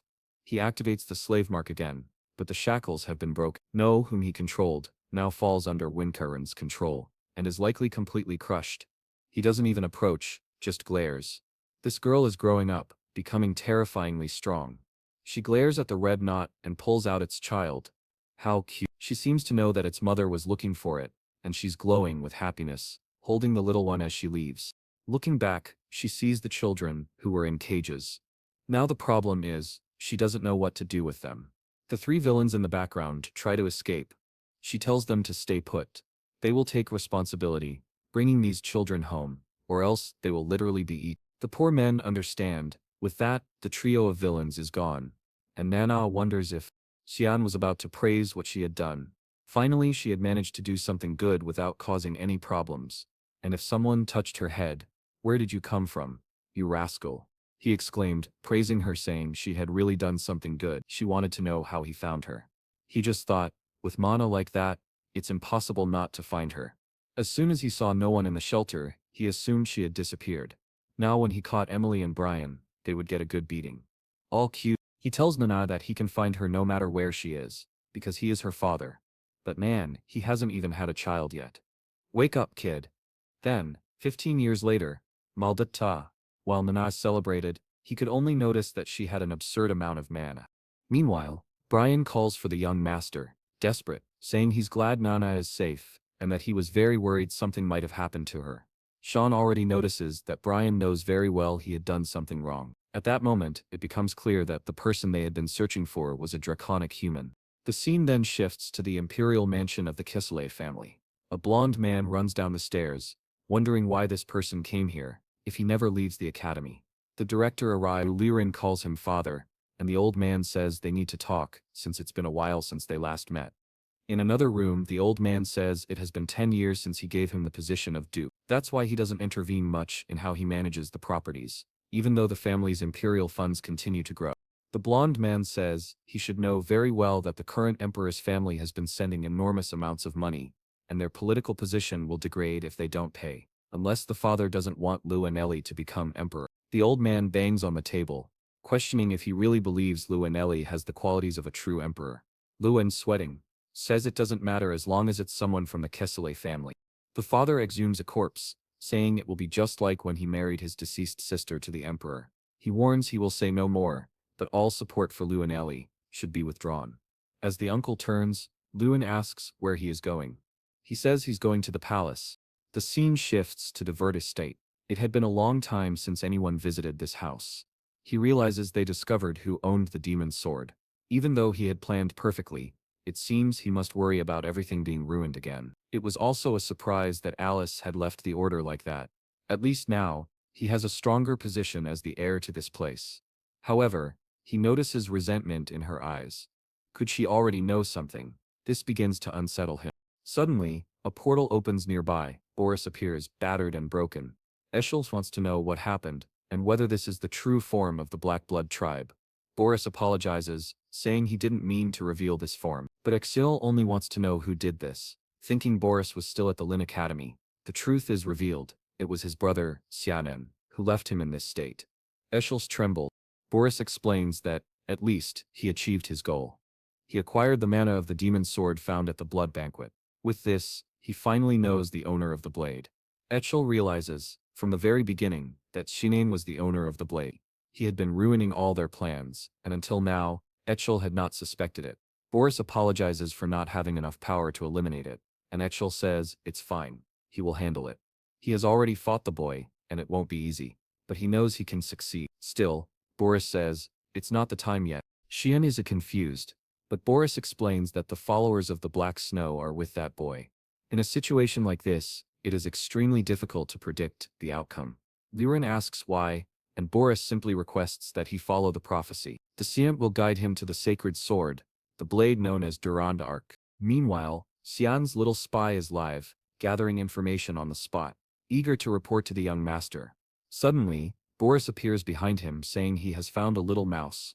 He grabs it by the neck, and questions if it's a subordinate of Excel. Then why is it leaving like that? Upon hearing this, Owen exits the room, and comments that Boris has indeed been acting suspiciously, and now it's clear he had been deceiving him. Back at the academy, Luna Vial says this isn't what she wants. The ancient text she found in the laboratory and the clues it contained were written in a language she had never seen before. If she hadn't been thrown out of the window, perhaps she would have. She wanted to discover more things. At least, she managed to learn that there are two books in the world written in that language, the Divine Scriptures and the Demonic Scriptures. From what she understood, this was the Divine Scriptures. But why would something like this be in Boris's hands? While she was there, deep in thought, trying to understand the connection with the Garn Association, Irenia suddenly appeared and called for her, asking why she looked so pensive. Dove, on the other hand, wanted to know what she was doing there. Strangely, the master was curious as well. He asked if she had seen the boy with black hair around. She answered no. He hadn't come because he spent most of his time in the library, and rarely visited here. Was she perhaps missing him? The girl with braids, already climbing, said absolutely not. It was just that the boy had said he was going to school, but suddenly stopped coming. She didn't understand anything. Irenia said he would appear soon. Irene asked how she could be so calm. She replied that he was always like that. She didn't know what else to say. Suddenly, Sims appeared, saying they had a problem. She wanted to know what it was. Sims handed her a card from the palace. She noticed her father's handwriting. Something confirmed strong connections between the Vert family and the palace. It was news of an engagement between the fifth princess, Ariane Severos, and Cyan Vert. What was this? It was a promise of marriage and the union of families in the future. Marrying children. Really? Adults? What madness! The girl turned red, like a tomato about to explode. Meanwhile, Cyan was already in a room with the emperor, who was thanking him and saying not to worry, as it was only a common cold. Suddenly, someone called for His Majesty. The old man had arrived as well, giving his greetings. Both of them returned the greetings, and said they would leave so the emperor could have his conversation. The emperor remarked that the director must have come from very far to be there. However, Jimin from the deep web wondered why the emperor seemed completely exhausted. The boy looked skeletal. The emperor apologized, saying he hadn't intended to receive such a precious guest in that state. What was happening? He was so polite. Those two old men, Gideon couldn't help but ask what had happened to leave him like this. The emperor explained, he had no idea. He thought it was just a common cold, but the condition hadn't been improving.